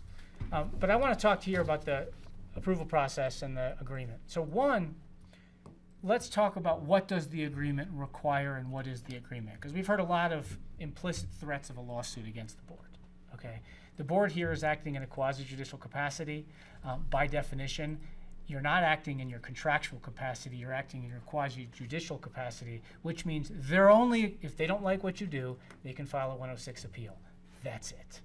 They don't get to sue you in your quasi-judicial capacity. Now, technically that's a lawsuit, but that's really just an appeal with a similar abuse of discretion standard. Separately, they talk about the 2015 amendments to the covenants. I want to be clear, the information that was provided to you earlier was factually incorrect. The 2015 amendments was made through consents because that's how all the prior amendments were made as identified in our filings. But importantly, were made by 4 of the 6 as specifically required by the covenants themselves. The covenants say that by a vote of 4 to 6, they can be changed. 4 voted. And I want to be clear, the appellants here were there.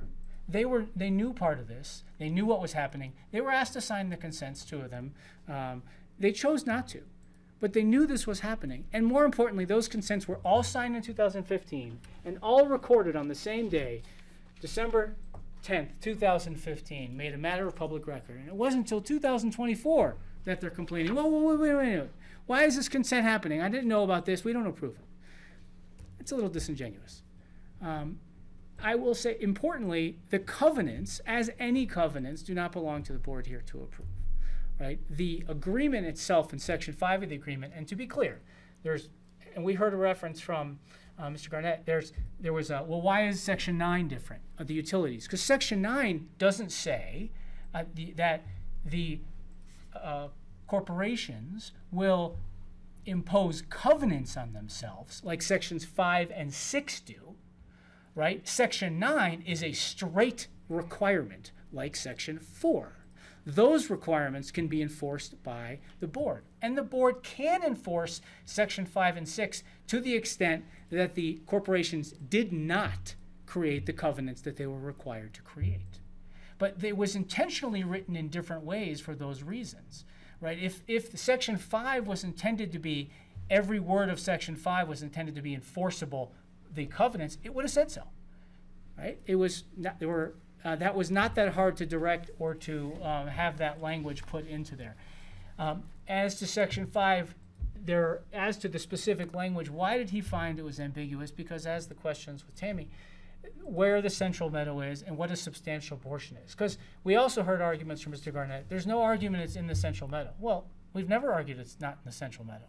The issue is that specific language, which was put into the covenants, says that you cannot encroach on a substantial portion. But to be clear, every one of those activity envelopes encroaches on a portion of the central meadow, right? We believe, and I think the maps clearly show, this actually encroaches less on the central meadow because it's significantly smaller of a building envelope than what was approved in '86 in the original approval, which was in the agreement itself. They mentioned that we say, because it's true, appellant's position really would prohibit development. There's no question that's their intent. In fact, Ms. Scheer forced Mr. Abdi to enter to a voting agreement to require him to oppose any development on our property of any kind. And that's why we have lawyers from all the people here doing it. I have some discretion whether to ask the board if they would like to. I'd like him to finish. 2 minutes would be sufficient. We Thank you. did take a time off for a computer glitch. Yeah, sure. Can I continue? 2 minutes. Thank you. I do want to address the corporate governance issues very briefly, and only that, as we identified, we heard arguments that they challenge it, the consents are invalid. Mr. Hunt argued that the Nonprofit Act requires it to be unanimous. But the first, again, they like to ignore the first portions of each of those provisions, just like they ignore the land use code, the first portion of it. That specific section that he cites says, unless otherwise provided by the covenants. And here, indisputably, the covenant says, by a vote of 4 of the 6, you can change the terms of the covenants.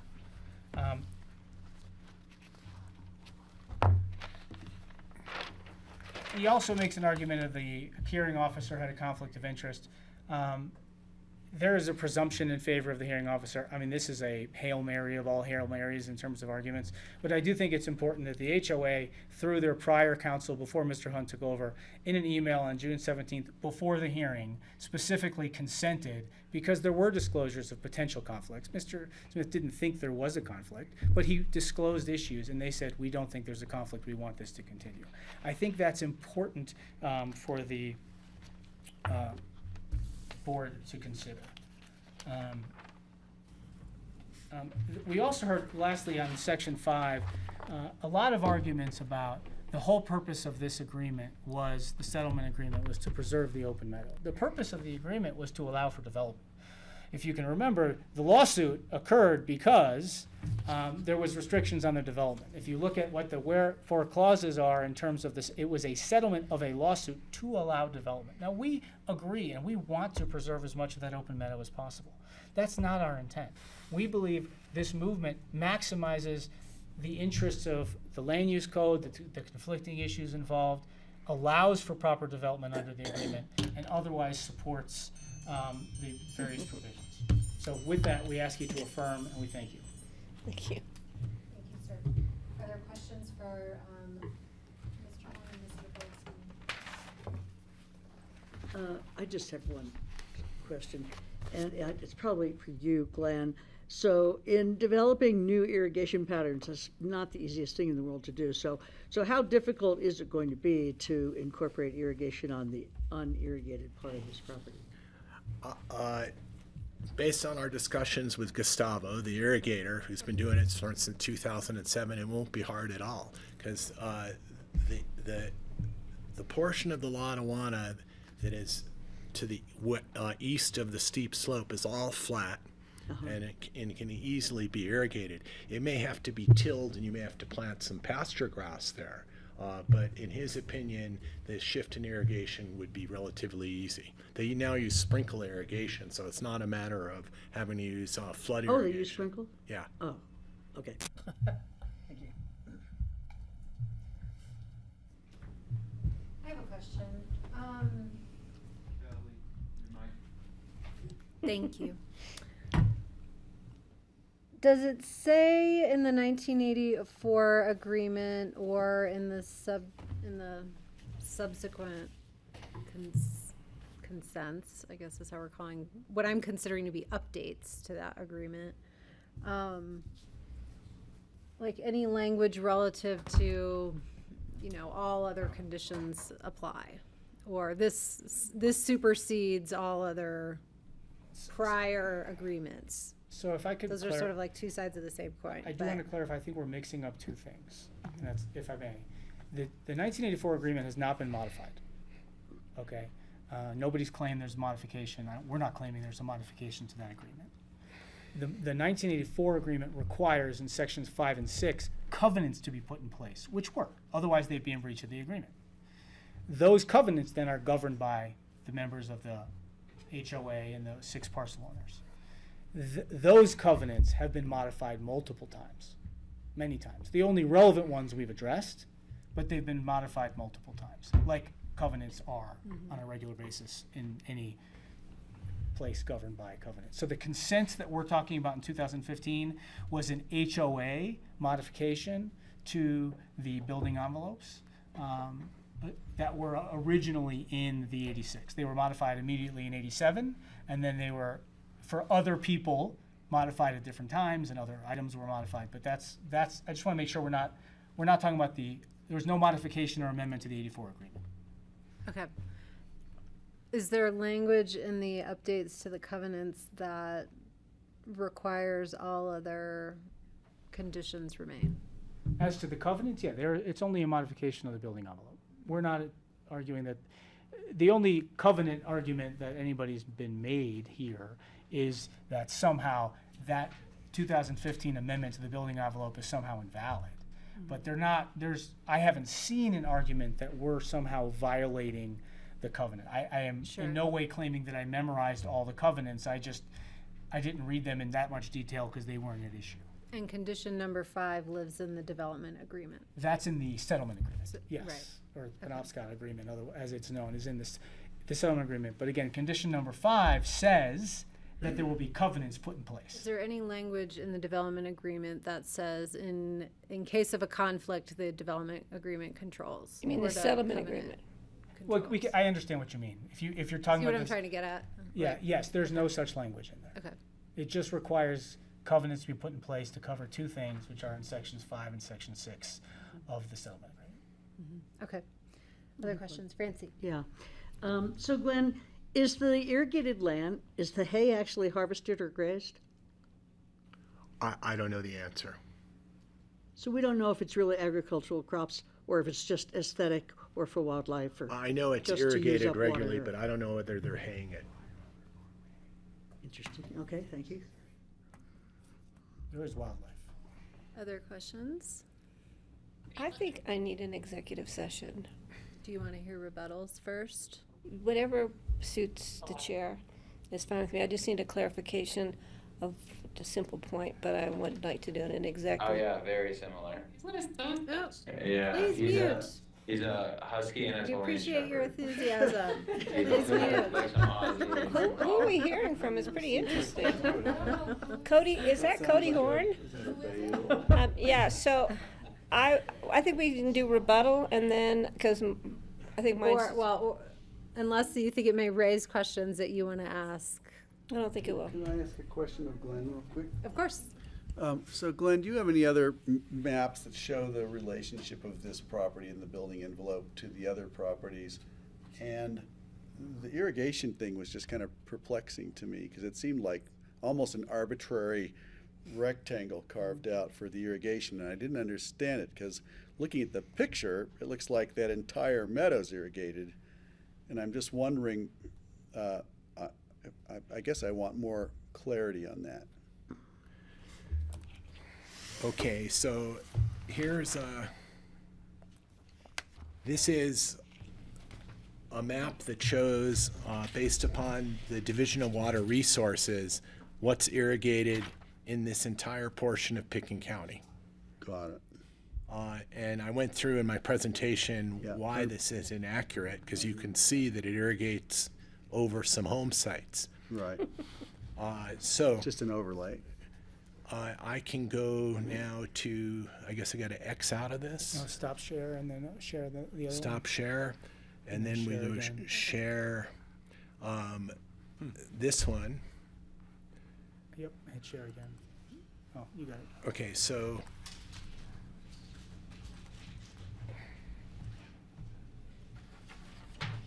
all right, this is what's been historically irrigated according to the guy who irrigates the property. Right. It just looks arbitrary to me, but I just wanted. Well, I asked him to draw on a map, show us what he irrigates. Kind of a rough depiction. Right. So it's generally okay. It's pretty And square. then what we're proposing to do is to remove this land from historic irrigation for agricultural purposes and replace it with this shape. Got it. So they're side rolls? The sprinklers? They must Yeah. be side rolls because he drew us. Yeah, they roll them. Now is that there's kind of a darker, circle right there? You just went crossed over. Is that a wetland or something? Or Oh, where's the That's a darker pond. circle? Oh, here? Yeah. No, I don't know what that is. I know that from being on site that there is some wetland vegetation in this area. Within the 1987 envelope, David Johnson and I both observed that there was wetland vegetation in this area. Got it. So maybe that's just a natural where it flows. Maybe it flows that direction, so he doesn't have to irrigate it. Okay, thank you. My other question just was, are the ambitions of this new location actually meeting your goals of not blocking the view of the Elks for the adjoining properties? It doesn't sound like that's really material to this, but I kind of want to know. Repeat the question. Is this property, if that house is built, will it block the view of the Elks of the house to the east? If a house is built in this location, Yeah, that right one. there, Yep. it will not block the view of the Elk Range from the neighboring properties. It will be in the foreground of the Elk Range from the caretaker dwelling unit on the Brattleboro parcel. It Just will to the be north. in the view plane of Williams Hill from the house located on this parcel here, the Penobscot parcel. Right. Okay, thank you. And that is the access road for everybody that runs through there for the northern parcel. This access here accesses Main road. I know that road. Penobscot here, and then this is the driveway to the Brattleboro. Here, I can show you better on this one, Greg. Here. So this is Star Mesa Drive. This is the access to the Brattleboro. This is the caretaker dwelling unit on the Brattleboro. Yep. So this envelope will affect the views from the caretaker dwelling unit. It'll affect the views from the Penobscot house towards Williams Hill. It will not be front and center in the view of the Elk Range as the blue envelope would be from the Penobscot parcel. And likewise, it'll be in the view from the West Cliff house of Williams Hill, which is this way. Right, copy that. Thanks. All right, I appreciate that. Are they all oriented west? Yes. Well, yes, that's true. Everything's oriented toward the Elk Range. They also have great views of the ridge on the other side of the Woody Creek Valley, but that's not as spectacular as the Elk Range. Now, just to make sure I understand the map, I just want to make sure the indicator on the map north is directly straight up. Okay, that's a triangle. That's an arrowhead. Okay, I just couldn't tell. Thanks. Kelly, can I? Yes, Patty. So the West Cliff parcel's view plane is blocked by Rondelay straight across to the Elk view plane. I mean, if you look at this. I've been in the house at West Cliff, and Rondelay, the house on Rondelay is well screened with existing vegetation from the West Cliff house. They still have great views through here of the Elk Range, But the screening of the Rondelay parcel house was really good. Okay. Okay. But the old building envelope on the Lotawana, the blue one, would have been in the direct view plane, well, if you're looking straight across Valley of Penobscot. That's the way it appears to me. Yeah, okay, thank you. And we don't know what the impact of a driveway to the original, the blue building envelope, would have to cut through a lot of the meadow there. Driveways the are pretty driveway impactful. was never laid out. It probably would have come off here like this somehow. Okay, thank you. Other questions for Glenn? Nope. Thank Okay. I'm ready for we rebuttal. Do you want rebuttal or exec? No, let's do rebuttal. I'd like to hear what they have to say, and if it resolves my issue, we won't have to. Chances are, we'll still have to. Yes. Can I ask you at least just, Yes, you may. a lot of this comes down to 720, 120, and I'm trying, and two-part question. 720, 120, does it afford any protection to neighbors in terms of view plane? And I thought maybe Justin touched on it. That's the point. It actually lists the specific roads that it comes from. The county And officer made and that I get clear. every road's covered. Yeah, no, I get the list. I'm just wondering, and it's asking the applicant, is there any protection that we're not giving the appellants via 720, 120? Are we affording them everything they deserve in 720, 120? And so the only one in my reading is sort of clustering of development, and it's really hard over 6 lots. You're not going to cluster development. That's looking more at an individual lot. So I'm throwing it out there as a general question before we hear rebuttals. Is there anything else we need to do relative to the appellants in terms of protecting their rights under 720, 120? Well, I don't think Maybe I'm looking for a the scenic clarification view from you. protection really is there to For protect the neighbor. views of neighboring properties. The purpose of that standard is to protect the views of the general public as viewed from the designated scenic corridors, so we don't have like the Cordillera effect in Pitkin County. Anything in terms of site plan and activity envelope in terms of neighbors protection? I'm looking, So I think one of the appellees did mention I there's. thought a it was mention- Justin. Yeah, mention, I think it's 71050, and it talks about the intent and general policies and procedures that staff working through. Yeah. And so it's not a land use code standard, but it's a process to like look at the site and say. you Try know, and balance it. Yeah, Yeah, it's there's- a balance, and in the end of the day, you have to comply with the constraints in the land use code, and that's first and foremost. So page 8 is minimize impacts on surrounding properties. So I guess that was where my question was going. I would agree. The point is, the argument here is no development is the minimized impact that is wanted, and that's not a permissible purpose of that code section. Thank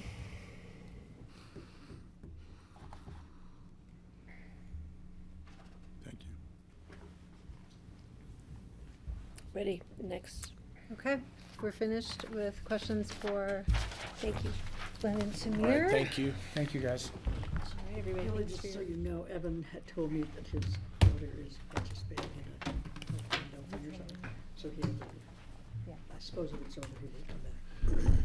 Yeah, his thing's from 5 to 6. He was going to try and come back because the reason we continued it was for him to be here. Okay.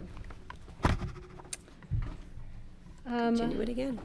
I will invite the representatives of our original 4 applicants to get ready for rebuttal, if you so choose. I will start with Mr. Hunt. We'll go in the same order. And Is he still online? is that you, Jonah, at a 720 number?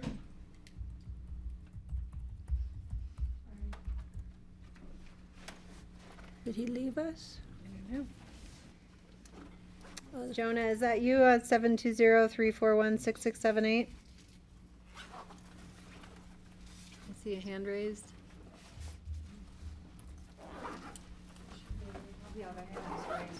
Can you? Okay, is it Mr. Hunt? We can't hear you if that's you on the phone. *6 to unmute.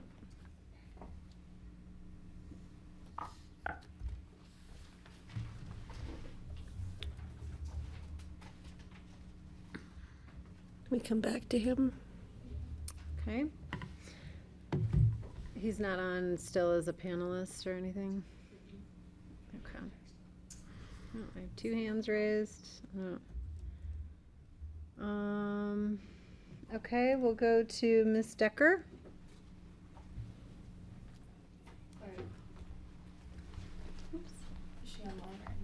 She's right here.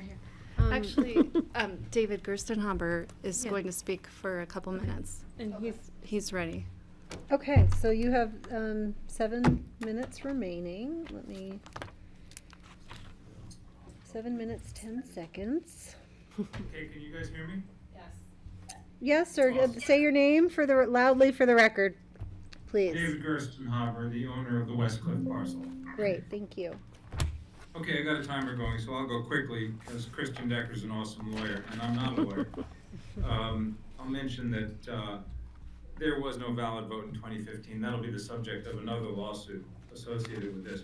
I am staggered that Glenn Horn took pictures at ground level to represent what he thinks would impact whose views. And by the way, Glenn is thoroughly familiar with my property because he did the land use work on that for a piece of the expansion work. My property was developed along with all the other properties based on where the ridge line was and what the requirements were, and effectively the covenant of the county that was conveyed with the deed. And this obviously, in terms of what is being proposed here, would violate that.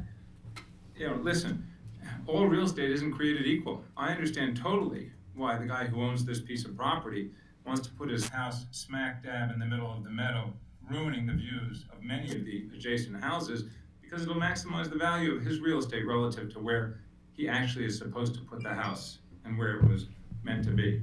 Glenn is also thoroughly aware that, and it's interesting that the question was asked about the impact on scenic views.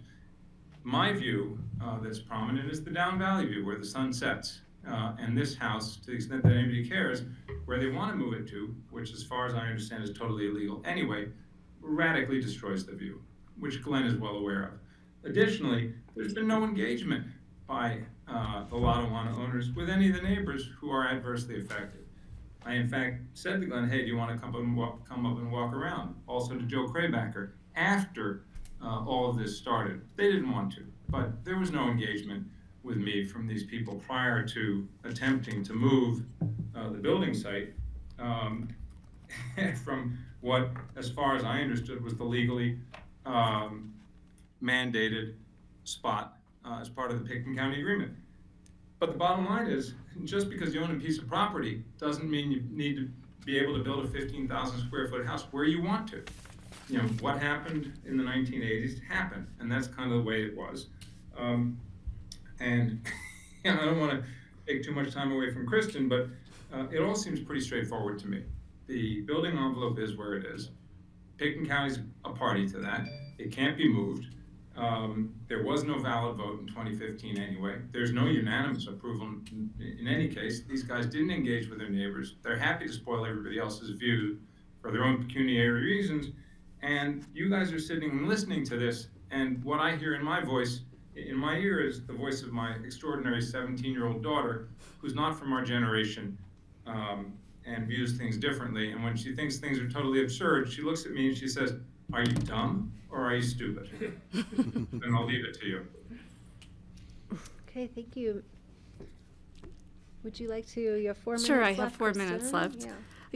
Some of this I'm gonna repeat a little bit, but the 2015 consents were faulty and they don't constitute association approval.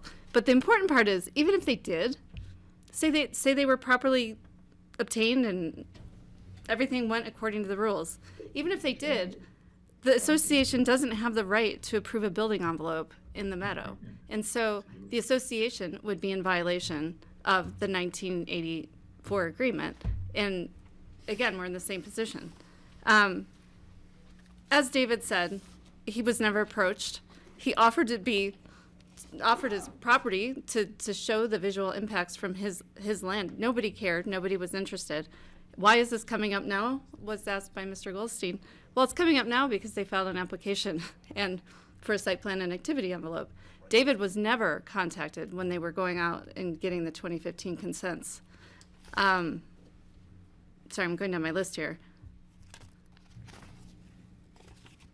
I mean, it's great that the applicant, I was a little taken aback when the applicant kind of gave its own opinion of the visual impacts to the neighboring property owners without even asking them. You know, these are better than this one, and this is better than this, and we did all these great things. But they never contacted the surrounding property owners as they were required to do under the code.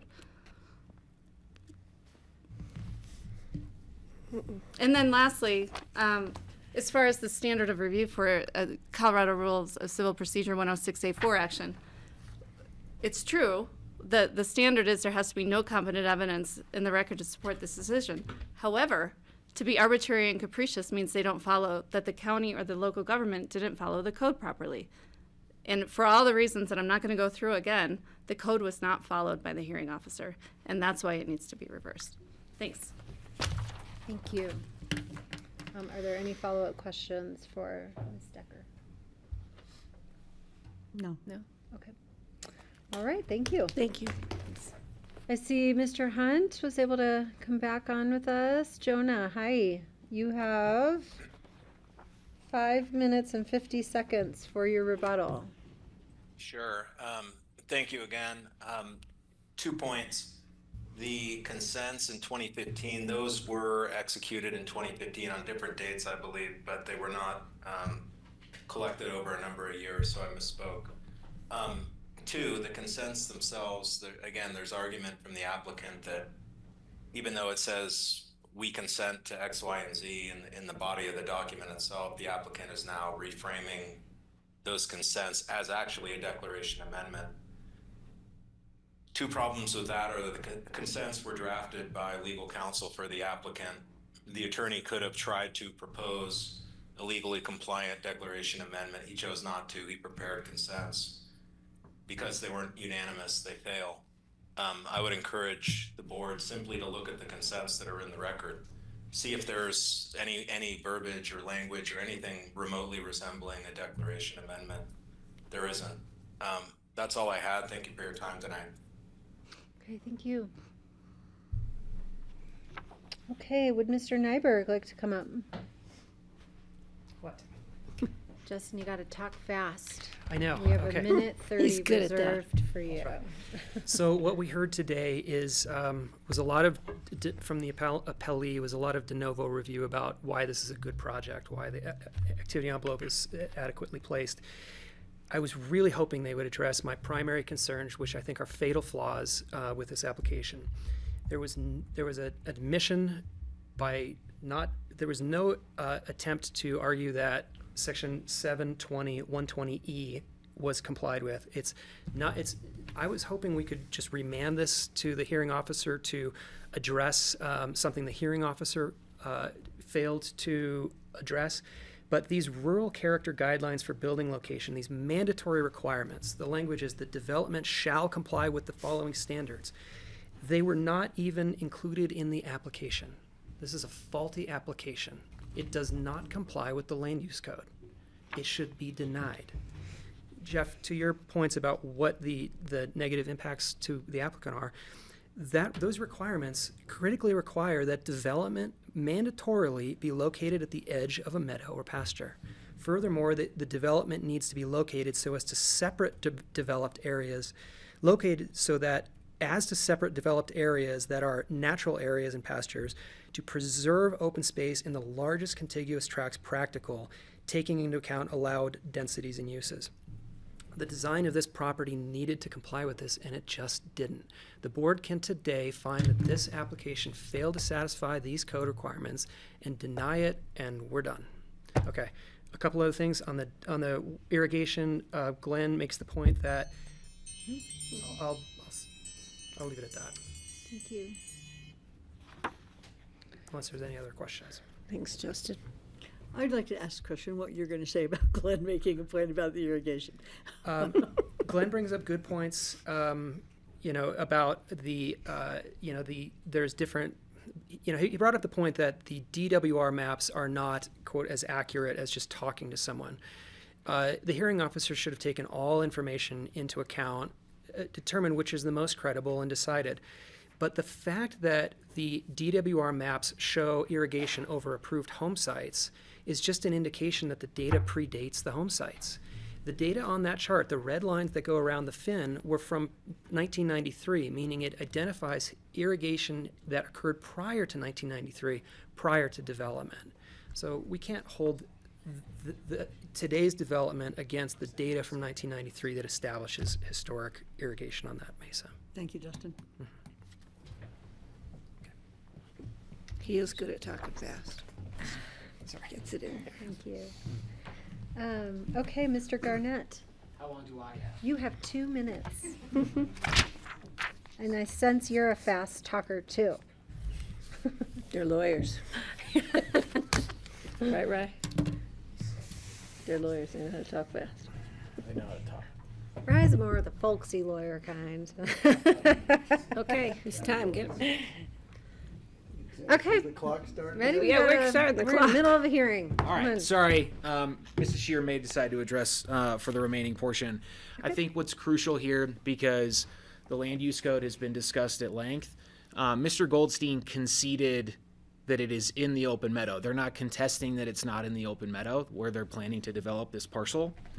Therefore, if you grant this application, the county will be breaching the settlement agreement by permitting development in the open meadow, full stop. Then he says that the consents to effectuate provision number 5 of the settlement agreement were necessary because otherwise, if the HOA didn't do it, they'd be in breach of the settlement agreement. But then the 2015 consents, by his logic, set the building envelope in the open meadow, which is a violation of the settlement agreement. So the HOA consents can't be valid and binding on the HOA because they violate the settlement agreement. First of all, they're problematic for all the reasons everybody's already suggested, but they would breach the agreement that gives the HOA its existence. So it's a huge landmine. I want you to understand the importance of this decision and what the county is doing with the 1984 agreement.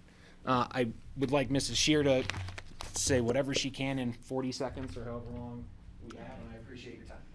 Hi, thank you. I can answer most of the questions that nobody else can answer today.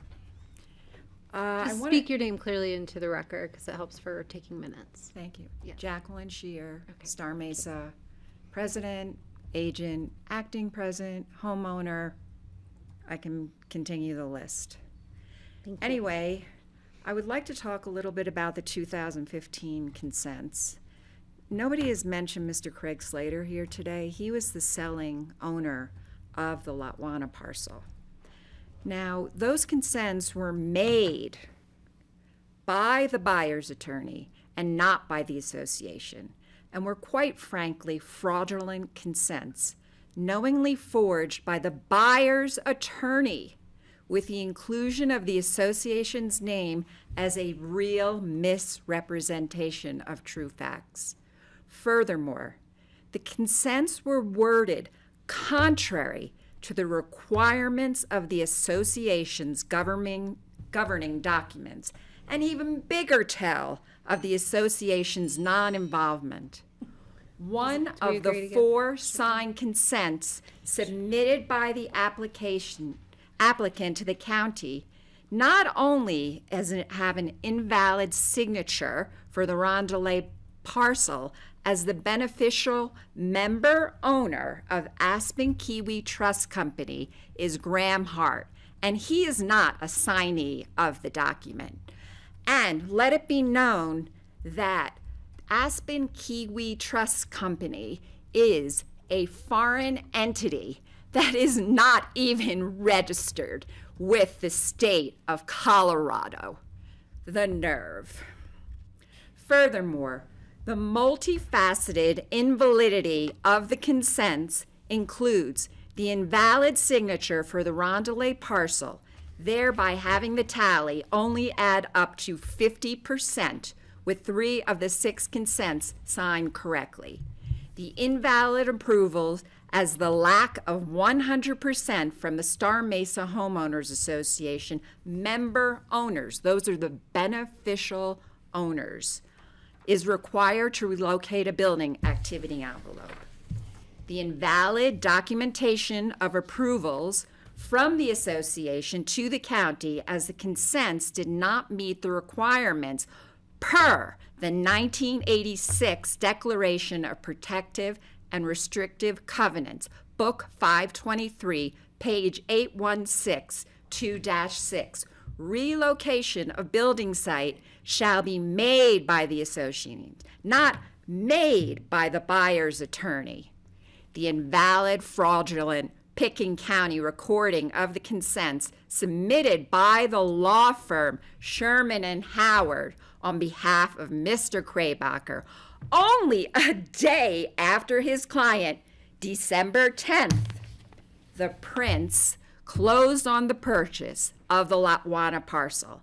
And let me tell you, it was not on the association's authority, but his own self-guided greed, which he has certainly benefited from in fees over the past 10 years as the manager of the LLC for the applicant. Furthermore, the 2015 December 10th Pickens County Clerk and Recorder Recording Department gave us that the invalid documentation of approvals from the association to the county by admitting of submission to the county by the applicant of the required letter from the Star Mesa Homeowners Association verifying the validity of the 15 consents recorded with the Pickens County by Sherman and Howard, not hired by the association, so couldn't be submitted. I'm gonna, I extended 3 extra minutes, which I is think what I our could public... take the rest of Jonah's time. How many minutes did he have? He's left? done. Yeah, well so, and I did that because we do have public comment that we usually allow for 3 minutes each, and so that's what we'll consider Well, as your used you time haven't now. heard the rest of the story. And Okay. again, it's kind of like Mr. Smith at the building site not wanting to look at the open meadow. Thank you. I do have a question for Mr. Garnett. Was the county party to any of the consents? No. Okay, thank you. That was all my question. Does anyone else have a question for Mr. Garnett? Okay. All right, so this I'm sorry, concludes... I did prepare written comments. Is it possible to submit them for the record, or is that not done? I don't know, I'm looking to our attorney at this point. Yeah, no, they can submit written comments. Okay. I tried to follow them, but then that map got me all confused. Thank you so much. Appreciate it. We hope you got to answer some in our questioning. All right, so there is a request by the board member to call an executive session. We will do that now, and then we'll come back. I will open the public hearing. We'll invite members of the public, which, you know, does not include the representatives who have presented before us at this time, to provide public comment. That's generally for 3 minutes, and then we'll close public comment and bring it back to the board for discussion. Or Does that sound okay?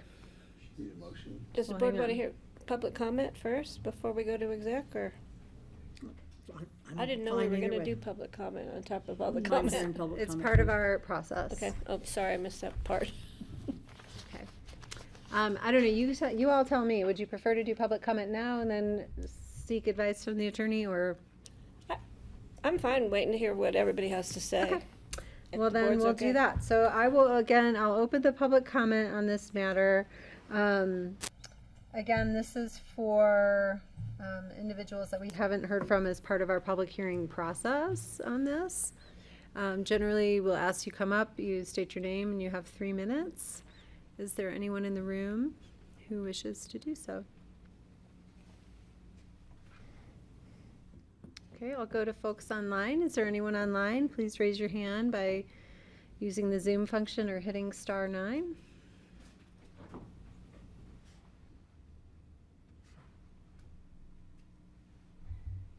Well, that will be a short public comment period then. Okay, I'll go ahead and close the public comment portion of this hearing.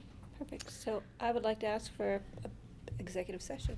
Okay, can you please make a motion and we'll ask Rye to read the I could statute. propose a motion for Commissioner Clapper if she would like. I would like that, please.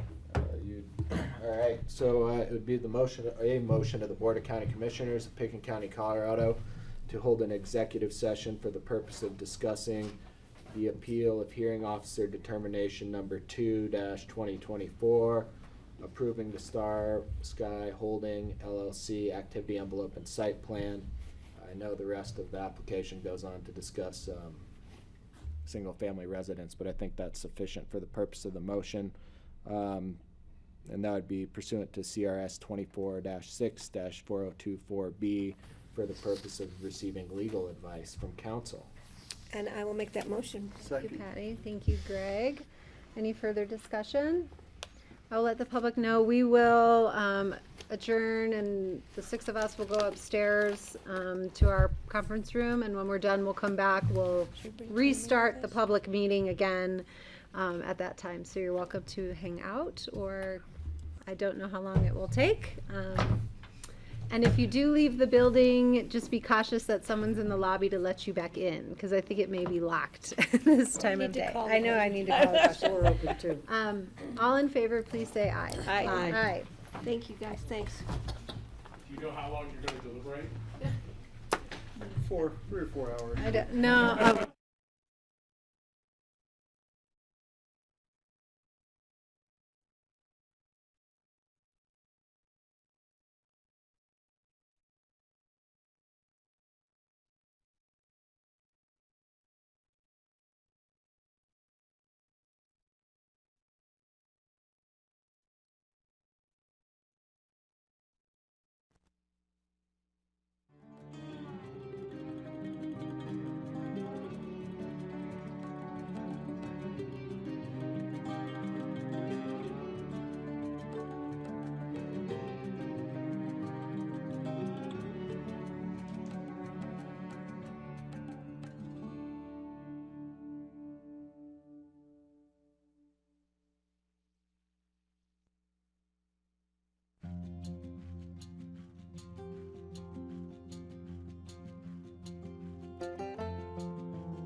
Welcome back to the Pickens County Board of County Commissioners regular session on Wednesday, February 26th. And we are resuming our land use public hearing relative to the Star Sky Holding LLC appeal.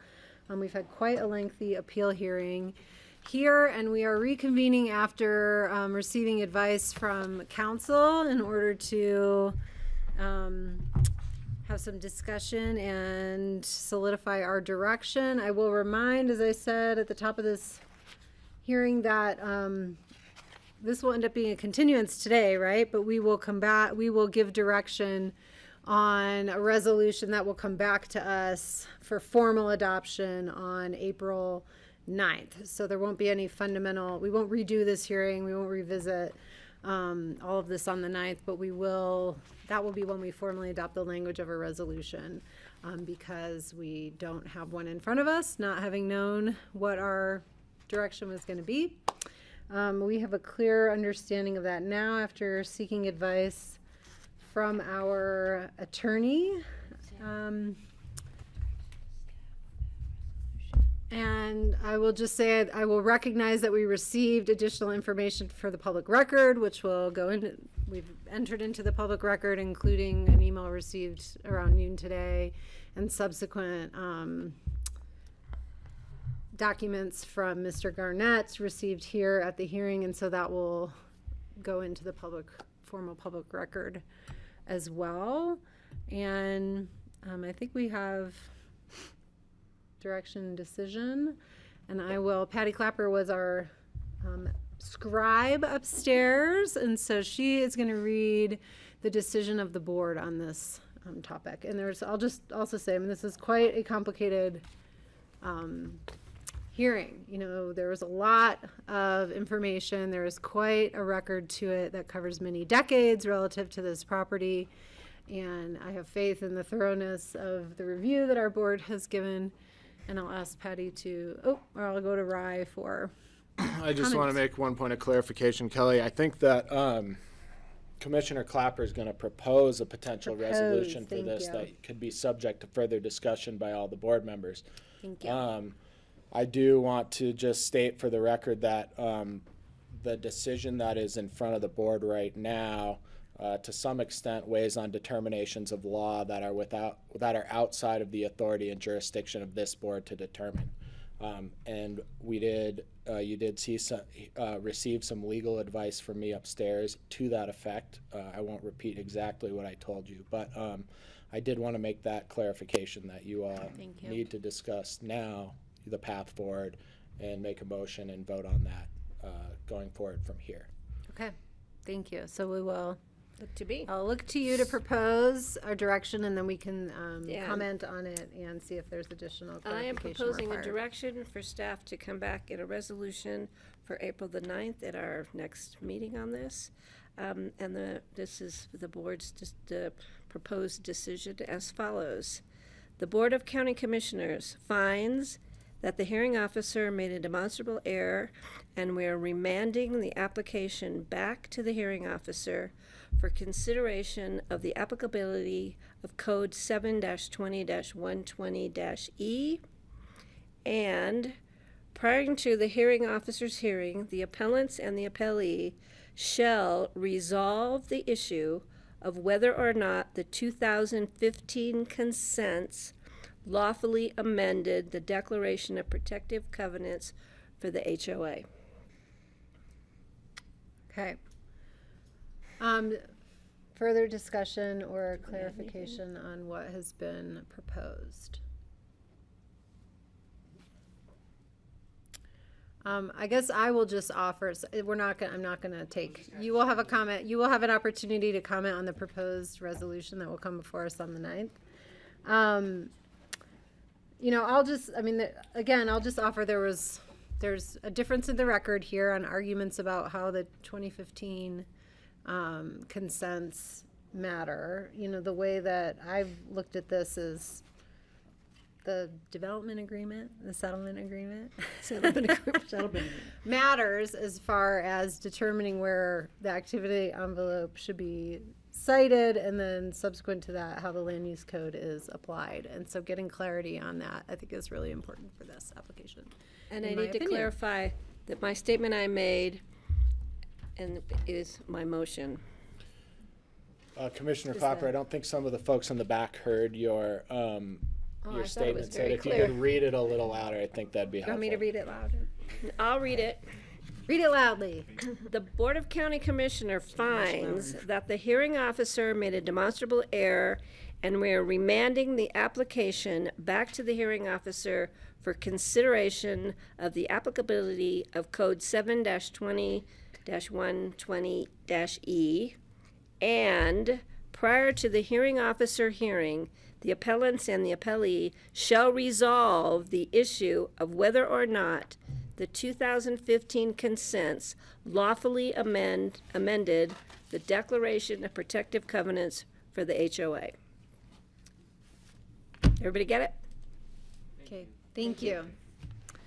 Appreciate that. Other further discussion? I'm getting good at it. I can do it again.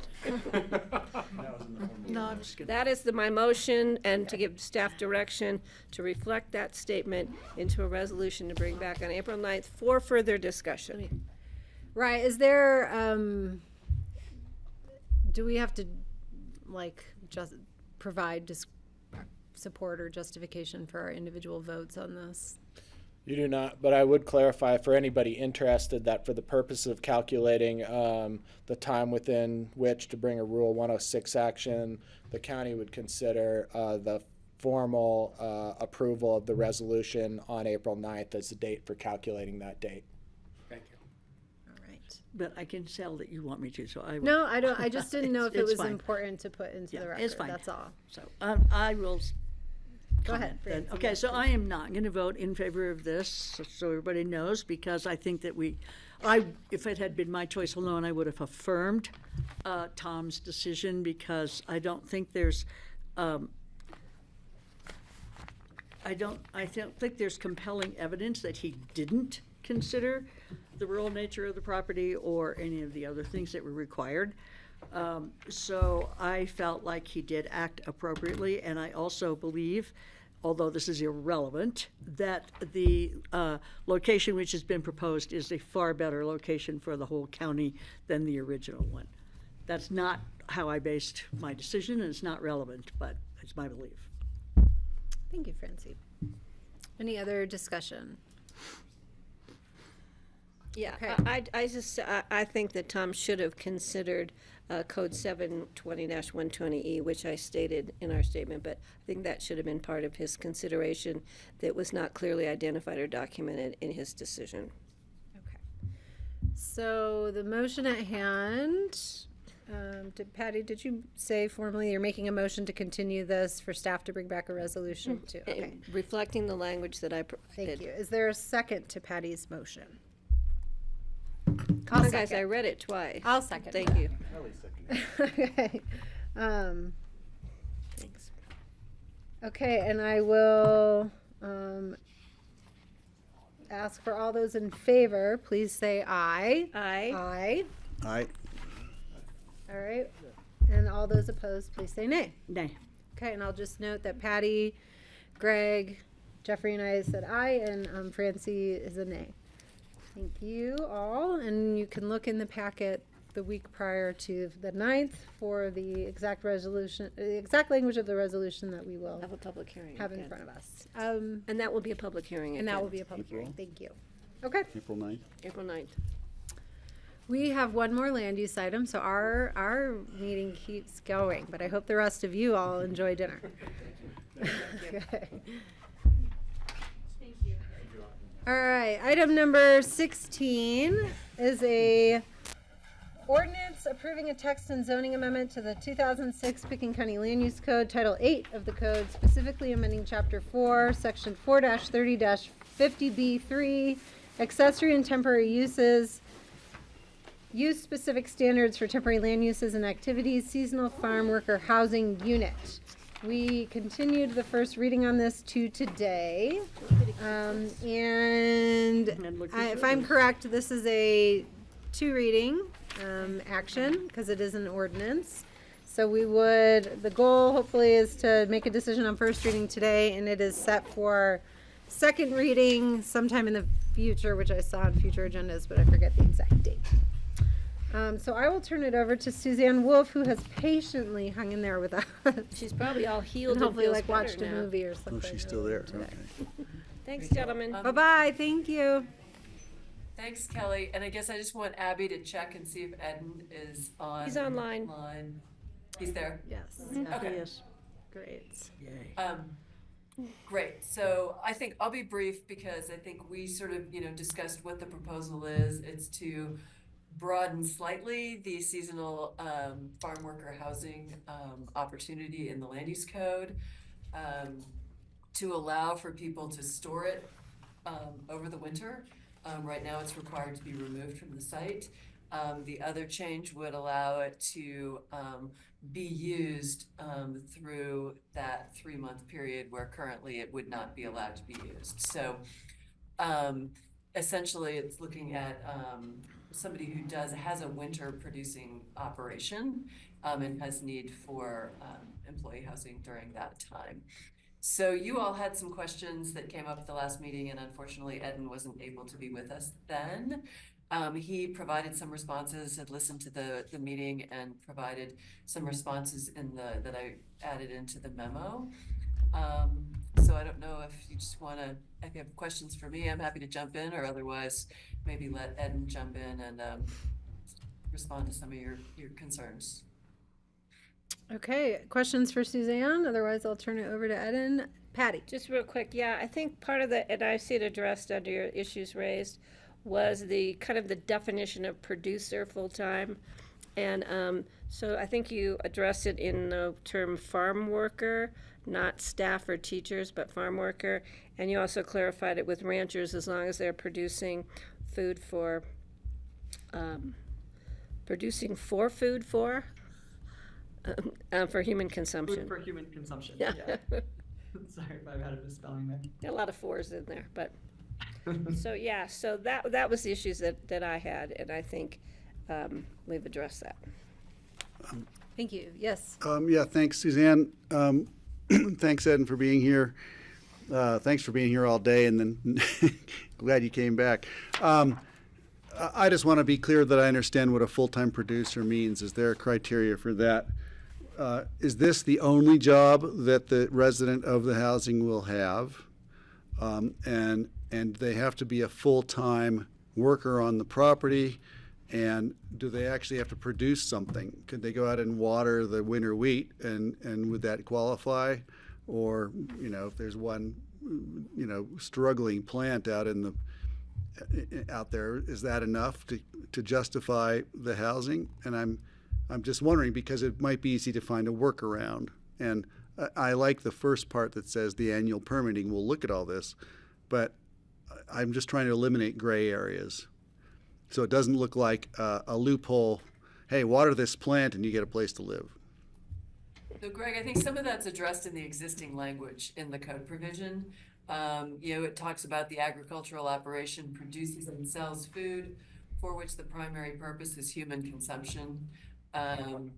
And then only occupied by workers in their immediate family employed full-time by the agricultural operation where the seasonal farm worker housing unit is located. So that's the existing code language. God, thank you for that. So again, the additional piece here, I guess, is that overwintering. But again, it's somebody who's employed full-time and clearly by the farm, and working related to that. Thanks for that. I have a couple of concerns. Okay. Oh, yep. One of my concerns is setting a precedent for more, what do we call them? So we don't call them trailers, we call them mobile homes. Because I'm not really familiar with how they fit within our building permits and our land use code. So I don't know who manufactured these and what the standards were when they were manufactured. And so just concerned about setting precedent of introducing more homes that don't meet our thermal envelopes and our, all of that kind of stuff. So that's one of my concerns. And the other is I'm hoping that Cozy Point is going to be more productive as a farm this year than it has been, because I have a hard time when I go by there recognizing that as a productive agricultural place at this point. So those are my two concerns right now. So Suzanne, maybe you can address the first one about the sustainability and environmental aspects of current mobile homes. I mean, I guess the quick answer there is that as a mobile home, it is not something that is regulated by the building code. We actually have a provision in here about meeting NFPA 1192 and 1194, thanks to Jeffrey, and that's in the existing code. So, I mean, they're meeting certain requirements, but it is definitely not the type of unit that's meeting full building energy code. And that was the ask, and when we first created this, was to provide that flexibility to allow a mobile home to be used, which would not be allowed otherwise in the county. Uh-huh. I guess the second part of that is, in the new building, is there no way of incorporating an apartment there instead of having mobile homes? It's a pretty big building, and so I'm just wondering, couldn't we incorporate an apartment there or something that is more in keeping with our code and more aesthetically pleasing for the people who drive by there? And look at it from So, above. Specifically to Cozy Point. thinking broadly, code-wise, countywide, sure, anybody could come in and ask for a caretaker dwelling unit and use that under our current provisions of the code to house somebody who was actually growing food on their property. So that's an existing provision. This was clearly intended to address more initially, that seasonal housing for people and trying to make it, pretty easy entry, I guess, for these farmers to be able to provide some housing. Okay. But still, there is an option for people who want to build a unit. Or did you want to address No, the mobile home? I'll come back. Okay, and so then the productivity of the property, I mean, I kind of agree with Greg that, I have a really big garden on my property and 40 chickens, so does that enable me to be counted as a farmer and have dwellings? And I'm obviously exaggerating right now, but do we have any criteria for what amount of productivity makes somebody a farmer who gets seasonal housing exemptions or? Thanks. We do not specify an amount of productivity. It just, what I read before was, the agricultural operation produces and sells food for which the primary purpose is human consumption. So, but it was not, we weren't trying to figure out how much gets you there, but I mean, again, we've only seen this used in a pretty limited manner. Yeah. But it's definitely not, that is not defined. Okay. If I may here, so when we were, Ed and Vardy, for the record, with the Farm Collaborative, and thank you, commissioners, for taking this up and for hanging in after 7 o'clock. Really grateful. When we were working on the original ordinance, we did go back and forth a lot on quantifying an amount, and we ended up following more of USDA's definition, which is relatively vague. But we felt that that was important because anything can happen. I mean, as you know, Francie, as a producer, you could have a year with hail, you could have any number of factors that take place that would limit the actual productivity of a system. We felt that we covered the intent by I think there was 3 provisions in the original code. The first was a producer that's growing on at least 5 acres, so that was a real farm and not just someone's backyard. Producer what was that about? Something about acres? I couldn't quite hear that. The original provision requires that you can only apply for this housing if you're producing on 5 acres or more. Okay. So basically, if your system is 5 acres or greater. So we felt that eliminated the potential loophole of a backyard garden or something. The second piece being employed full-time as a farm worker and housing just for the farm worker and their immediate staff. And then the third piece being food grown for human consumption. And so we felt that when you aggregate those 3, there was effectively no way to really take advantage of the system. If the person was just growing a little something, they wouldn't be employed full-time. If they were a backyard system, they would be on something under than 5 acres. And if they were working in another field, they couldn't be employed full-time. However, Greg, to address your question, I do think it's important for the commissioners to note that farming, unfortunately, is not a very lucrative career trajectory, and so the vast majority of farmers do hold second jobs to make ends meet in this region. While it is required to be full-time employed by the farm, there's a high likelihood that a farmer that is using one of these units may have a second night job, bussing dishes or as a bartender or something. Right. Thanks for that. So I just appreciate wanted that. to clear that little piece there. Commissioner Jacoba, your other question about Cozy Point in specific. So just for from the standpoint of this ordinance, this is, we're not looking at answering just our needs at Cozy Point. This is really an ordinance that is looking to benefit all farmers in Pickens County. And so kind of regardless of our production, we're pushing for this ordinance.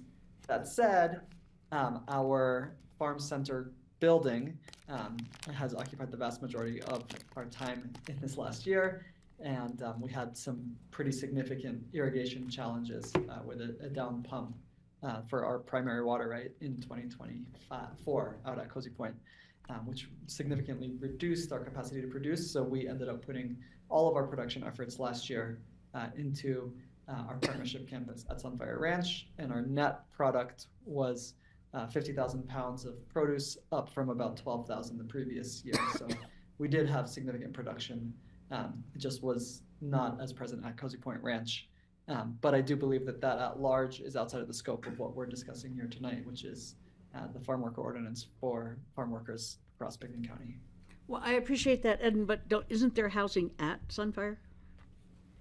There is housing at Sunfire, but again, that's that would this ordinance is for farm workers across the valley. We're not pushing this ordinance as an initiative just for the farm collaborative. Even if the county approves this ordinance, we still have a separate agreement that we would have to honor and go through to even allow us to use it at our property since it's on City of Aspen land. We are pushing this ordinance forward as part of our work to remove the gaps to allow for farmers to be more productive in the region, specifically in Pickens County. Okay, thanks. Jeffrey, you had a question too? Yeah, I guess I'm just going to make 3 clarifying comments. So one is Open Space and Trails unanimously supported the amendment to the land use code. So the text code amendments have been passed by Drew and Paul, and Suzanne can correct me if I'm overstating, but the Open Space and Trails Board was brought in pretty early to make sure that their lease agreements would also be supportive of this land use code text amendment. The second piece, I do carry around this, just because you should, but it answers the, Somebody in their right Dang. mind. it answers some of the questions that we got through the referral letters, which are around health, safety, and welfare of recreational vehicles. So both 1192 and 1194 apply to any permit. So even though in the building code we don't have a lot of protection for recreational vehicles, in this particular case, with this land use code text amendment, we did put some pretty strict standards for RV use in RV parks that hopefully cover the health, safety, welfare of folks at Cozy Point, or potentially even through Harper's Farm. So while we're focused, this conversation some reason focused on Cozy Point, really this was about health, safety, welfare of farmers throughout the valley. And just two more points. One is this was largely directed at folks living a greater distance from the farm that needed to irrigate. So that was sort of like the genesis of this was you can't be an irrigator and then close a ditch or walk a ditch if you're living in Glenwood. So really this was a stopgap housing measure. And even if we do turn to Cozy Point specifically, within their master plan, they already have approved housing units via their master plan. They would still have to come back in through a location extent review because it's city versus county, but they could convert these units, if you will, to real-time fully occupied housing units. So this is a Pitkin County ordinance or Pitkin County Land Use Code text amendment that could apply to two routes or Cozy Point. But the champion's really been Eden. And I think he's gone further, and his actual recreational vehicles are actually all electric. Again, our worry about propane and other sort of aspects of the recreational vehicle world that we didn't want to see, losing a farmer, if you will. So, thank you. Thank you. Sorry, I'll clarify. Can I clarify? Yes, And Greg. I don't carry those with me, but I guess I should, as you suggest. No, I'm like, I'm And sure for we all birthday, we we'll all get have you something copies. wonky in our bag that illustrates something about our Regarding, personalities. He's allowed. Snarky You know, or wonky? it's for summer use, it's not such an important thing, but energy code and insulation and thermal envelope stuff is important, certainly for the welfare of the inhabitant, as well as, hey, we're trying to reduce our energy loads. We're trying to reduce our energy use. It'll be coal-fired again soon, so it seems like that's a goal that I want to maintain. And so I'd like it to have an energy standard that is something more than just your typical. You can't drag an old mobile home on there and call it good. Is what I'm hoping, and I'm wondering if there's a compromise or a standard that we can meet and still keep it within range of the farmer. For a modern, sensible, well-built, mobile residence. And is there something other? Jeffrey, you would probably know. I think it needs to meet a higher standard than your typical, thrown together mobile home. Yeah, and I don't want to take the conversation off course, which is what it could do very quickly. I believe the first person that's taken advantage of this land use code text amendment is Eden, and I believe that all of his RVs that he's purchased are electric. Electric is good. Insulated? But again, the county doesn't regulate that. That's HUD and other areas. That's why I said I don't want to go down there. I believe this text amendment that's in front of this board meets Eden's needs in terms of irrigation and other needs at Cozy Point, but also will serve the larger county as well. So I'm supportive of it. I don't think we should tie it to, I think it's another conversation or a work session with Jeff in terms of RVs and standards and what we should be doing at Phillips and elsewhere in terms of heating, cooling, leakage out of leaky sieves known as recreational I kind of want to do it before we approve any more mobile homes. Patty? I don't think these are mobile homes. These are RVs. They're not, mobile homes are you. total Sorry. different ballgame. Okay. Sorry, Thank you. recreational vehicles. RVs, Thank you. You're right, RVs. Yeah, it's a whole different ballgame, because most mobile homes, as we know, are not mobile. Right, they're like manufactured housing. We know that from Phillips, we know that from any of our mobile home parks that are, they're just home parks. So anyway, I understand Greg's concerns. We have to remember that one of the reasons we're doing this is because our amazing young and getting older, and farmers in our valley don't make a lot of money, and they work their butts off, and they produce great products for us in this valley as far as food security and healthy food and benefiting seniors and people on fixed incomes or people with no income who need food. And I think that's a priority for me, and that if we start raising the ante on what kind of housing, we're going to be defeating the purpose of trying to house our young farmers or old farmers. So I'm going to support this moving forward to second reading and see if there's any public comment that may. I have questions too. Yeah, I'm not making a motion. Okay, Greg, go ahead. Next question is just, okay, so how many units like this can we anticipate at the top end being brought into the community, into the county? How many farms think might take advantage of this? What's the possible outcome from this? Do we have any idea, Suzanne or Iden or anyone? Well, I mean, our example, I mean, to date, Eden's used it, and each property is only allowed to have up to 2. Eden's used it, Harbor at 2 Roots contemplated using it, did not. Property up Coal Basin used it. It's been very minimally used, and I think that was part of Eden's, thought here is to try and make it more usable for people. Part of that was the fact that people are required to move it off site now over the winter.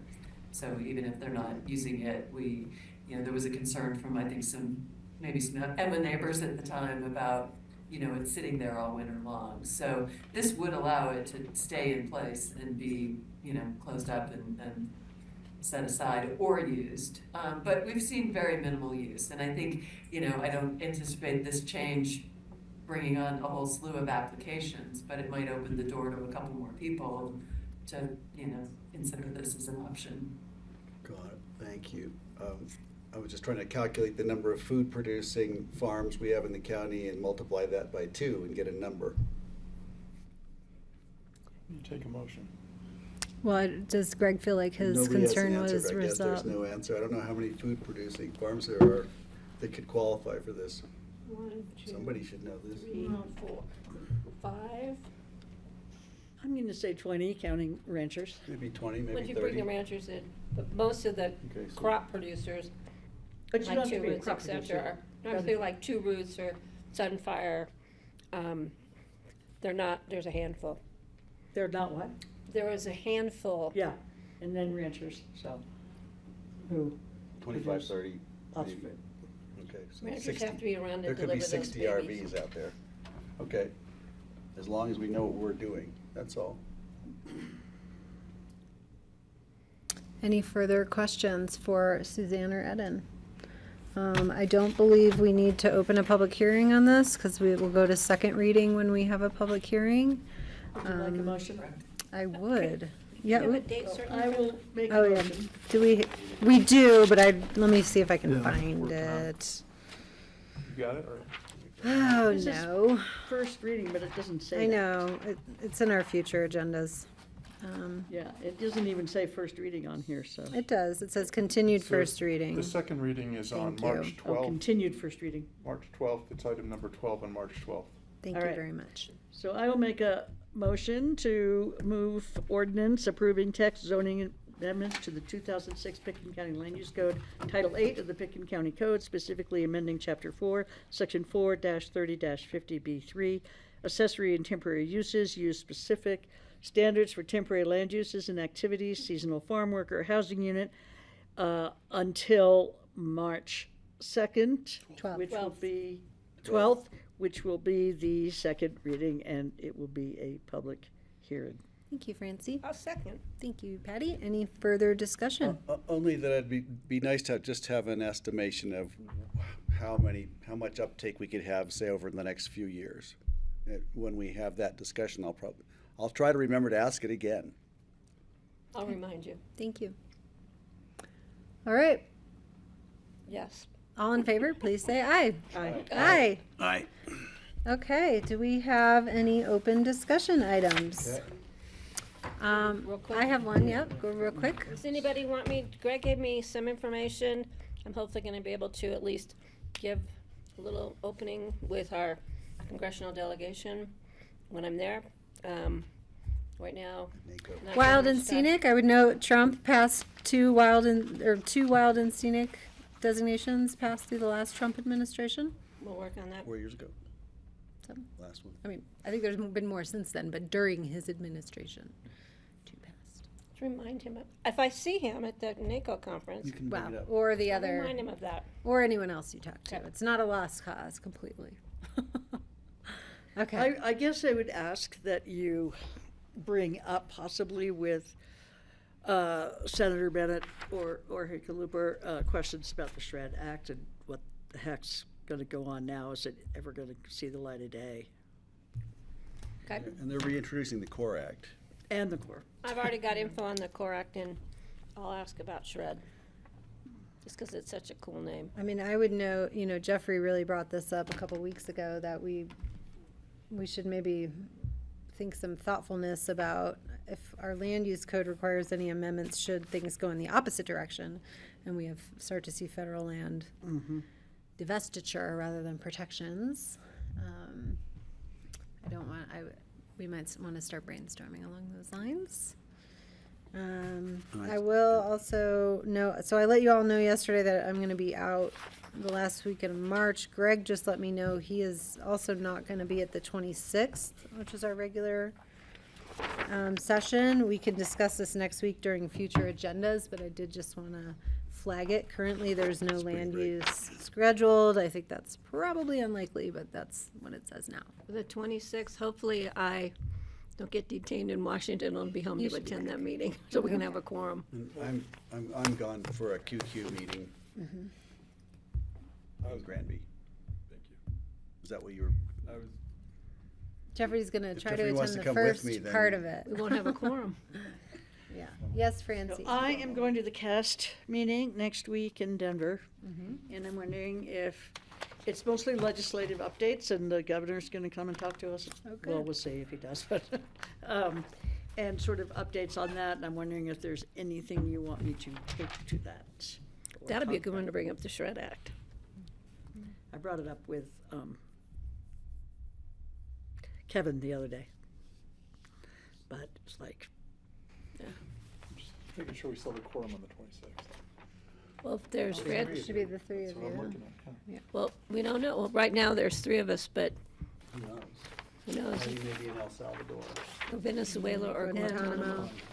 and because I'm going to CAST, I can't go to this next Club 20, which is a legislative update anyway, in which I would be, way outside the norm anyway, so. And I do have a question of who's going to attend the little celebration on the 7th. I'm gonna come gonna back go. from Denver in time to be at that. I now don't have grandbabies that night, so I will be there. Do we need a notice? Which celebration? You should Rich notice. Retirement. Oh, right. I plan to be Stubbies. Be some roasting. there. Yeah, I plan to be there. It's 4 to 6, I think so. 7, 8, 9, 10, or 11. Yeah, I think it's still 70. Till I'm whenever. driving back from Denver, but I plan to be there. Okay. Rich can't stay up that late. He can always stay Okay. with you too, if he gets in trouble. If Is there's another no one for me? future business to be had, I will ask for a motion to adjourn. So moved. Thank Second. you, Francie. Thank you, Patty. All in favor, Thank you, please say guys. aye. Aye. Aye. Thank Thanks, you, everyone. thank Thank you. you, Thanks, grassroots. Well done today, Kelly. Thank you.